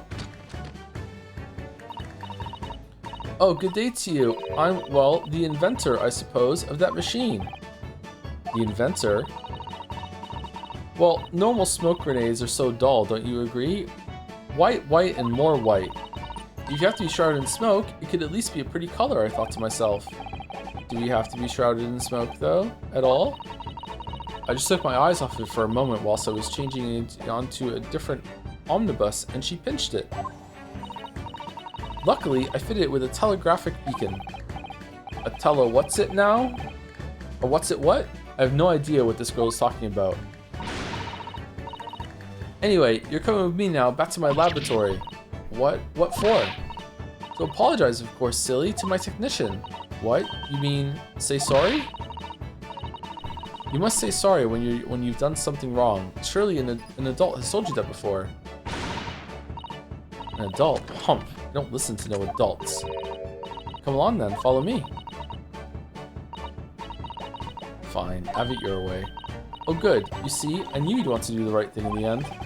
I'm fairly sure that's what she wants. I'm fairly sure that what she wants is to not get shot by that massive gun of yours. It probably just shoots like smoke grenades or whatever. We'll be leaving now then, bye-bye. I'm so sorry for all the fuss. She was a lively one.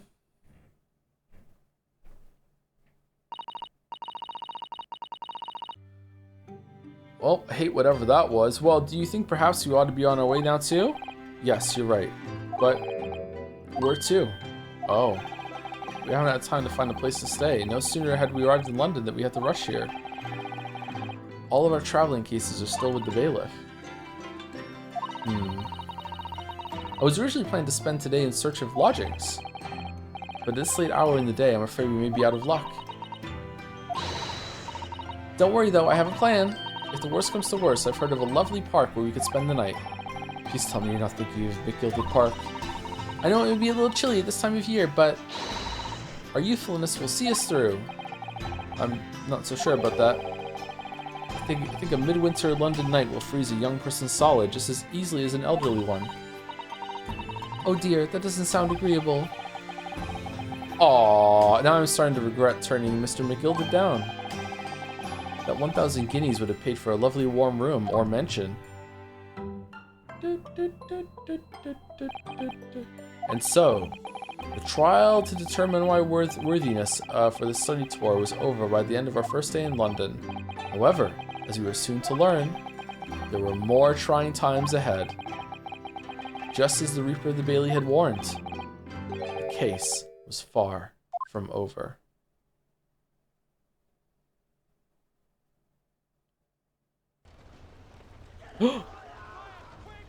What's going on? Get the fire brigade! Water! Bring water, quick! What the? How did this happen? I don't know, sir. By the time I got here, it was already engulfed. No one was supposed to be allowed in here before we started investigating.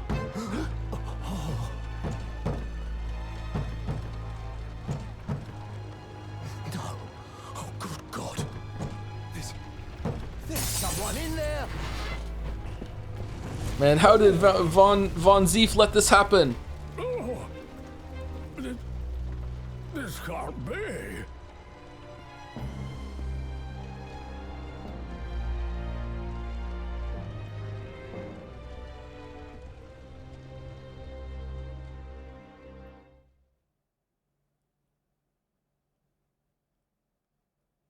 Huh. I wonder who's dead. Is this trial gonna be now who killed the guy in there, or is this just like someone else?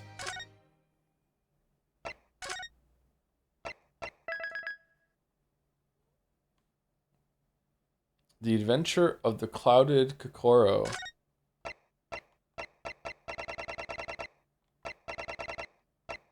Oh, this is a Herlock one, because Herlock is on the save file, whereas Ryu is on this one. Okay, so I'm guessing it's not going to be about the omnibus then. So did Zeke put or Zyke, whatever his name is, did Zyke kill him?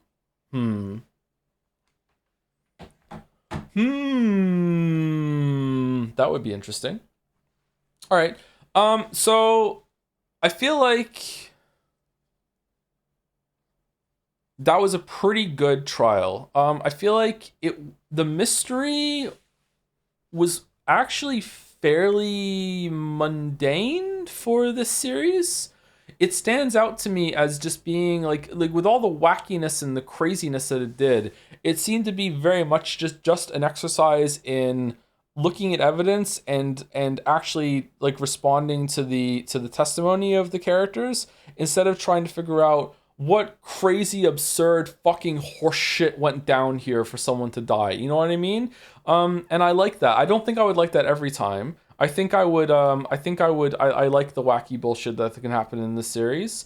But it was like really, it was really contained. It was like a bottle trial.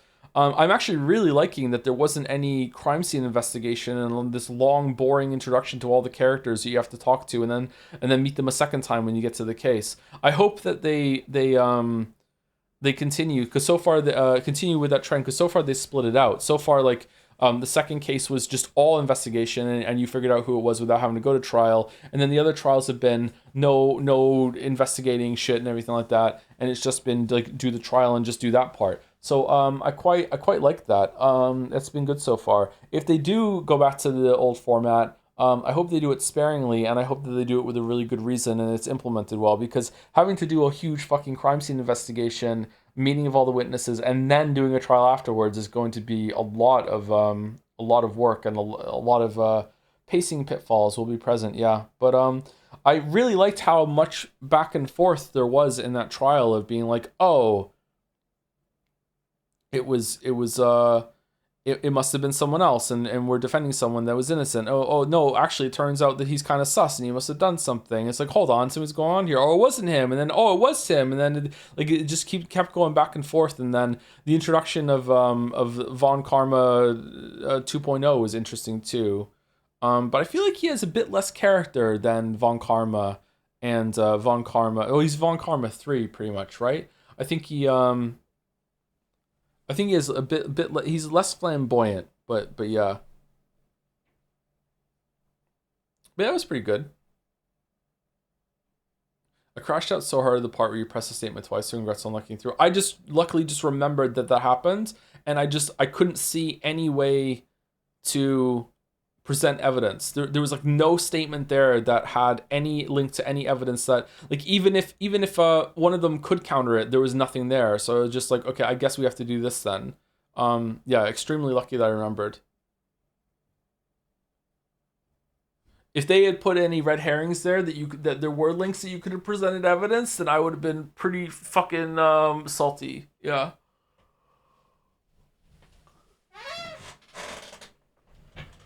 Oh, excuse me. How did you like the smoked omnibus shenanigans? The scene at the end there, I have no idea where it's going. If this is the last we hear about it, and that was Zeke killing McGilded, then that would be interesting. That he's like weeb Great Britain Batman. So that'd be good. I played Path of 2 and 3 multiple times, and I loved them. Playing Path of 2 during peak pandemic was a once in a lifetime experience. Oh, cool! I'm glad that you liked them. Maybe you'll enjoy the playthrough and it's like a first playthrough vicariously through the streamer sort of thing. It's one of those games. Yep. Anyway, I am like falling asleep, so thank you for bearing with me as I was sleepily reading this today. Hopefully it was somewhat entertaining. I'm gonna raid someone. Is there anyone to raid? And then I'm gonna go take Gatsby out, and I don't even know how I'm gonna have dinner. I might just go to sleep. Oh, is Patho next week? Patho 2 might be next week. We'll see. We might start it on Saturday. We might start on Tuesday. The first stream of Patho 2 is going to be on a Tuesday, and then we'll go over to Saturday streams.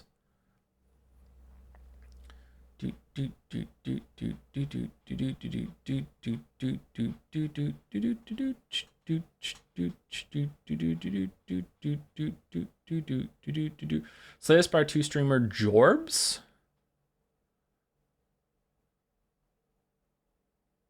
No for the community is live. Shempai and Point Crow are live from our previous targets.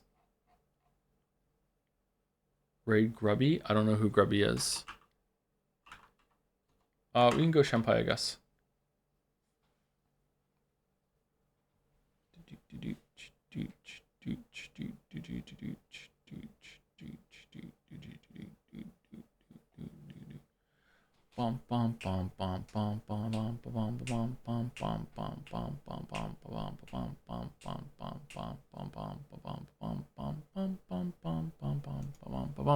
Anyway, I'll be back tomorrow with more of this. Tomorrow is Wednesday, right? At the rate that we're going, are we gonna finish this game this week?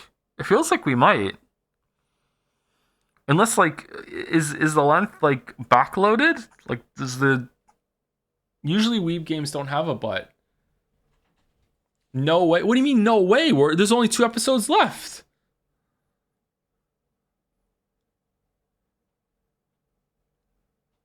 We're already on episode 4 of 5.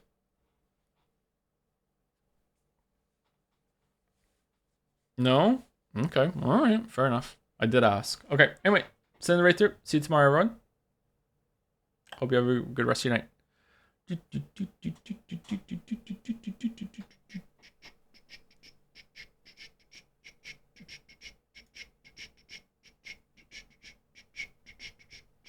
And see you to anyone who stuck around or is watching on the VOD or didn't go for the raid. Have a good night. Bum bum bum bum bum bum bum bum bum bum bum bum bum bum bum bum bum bum bum.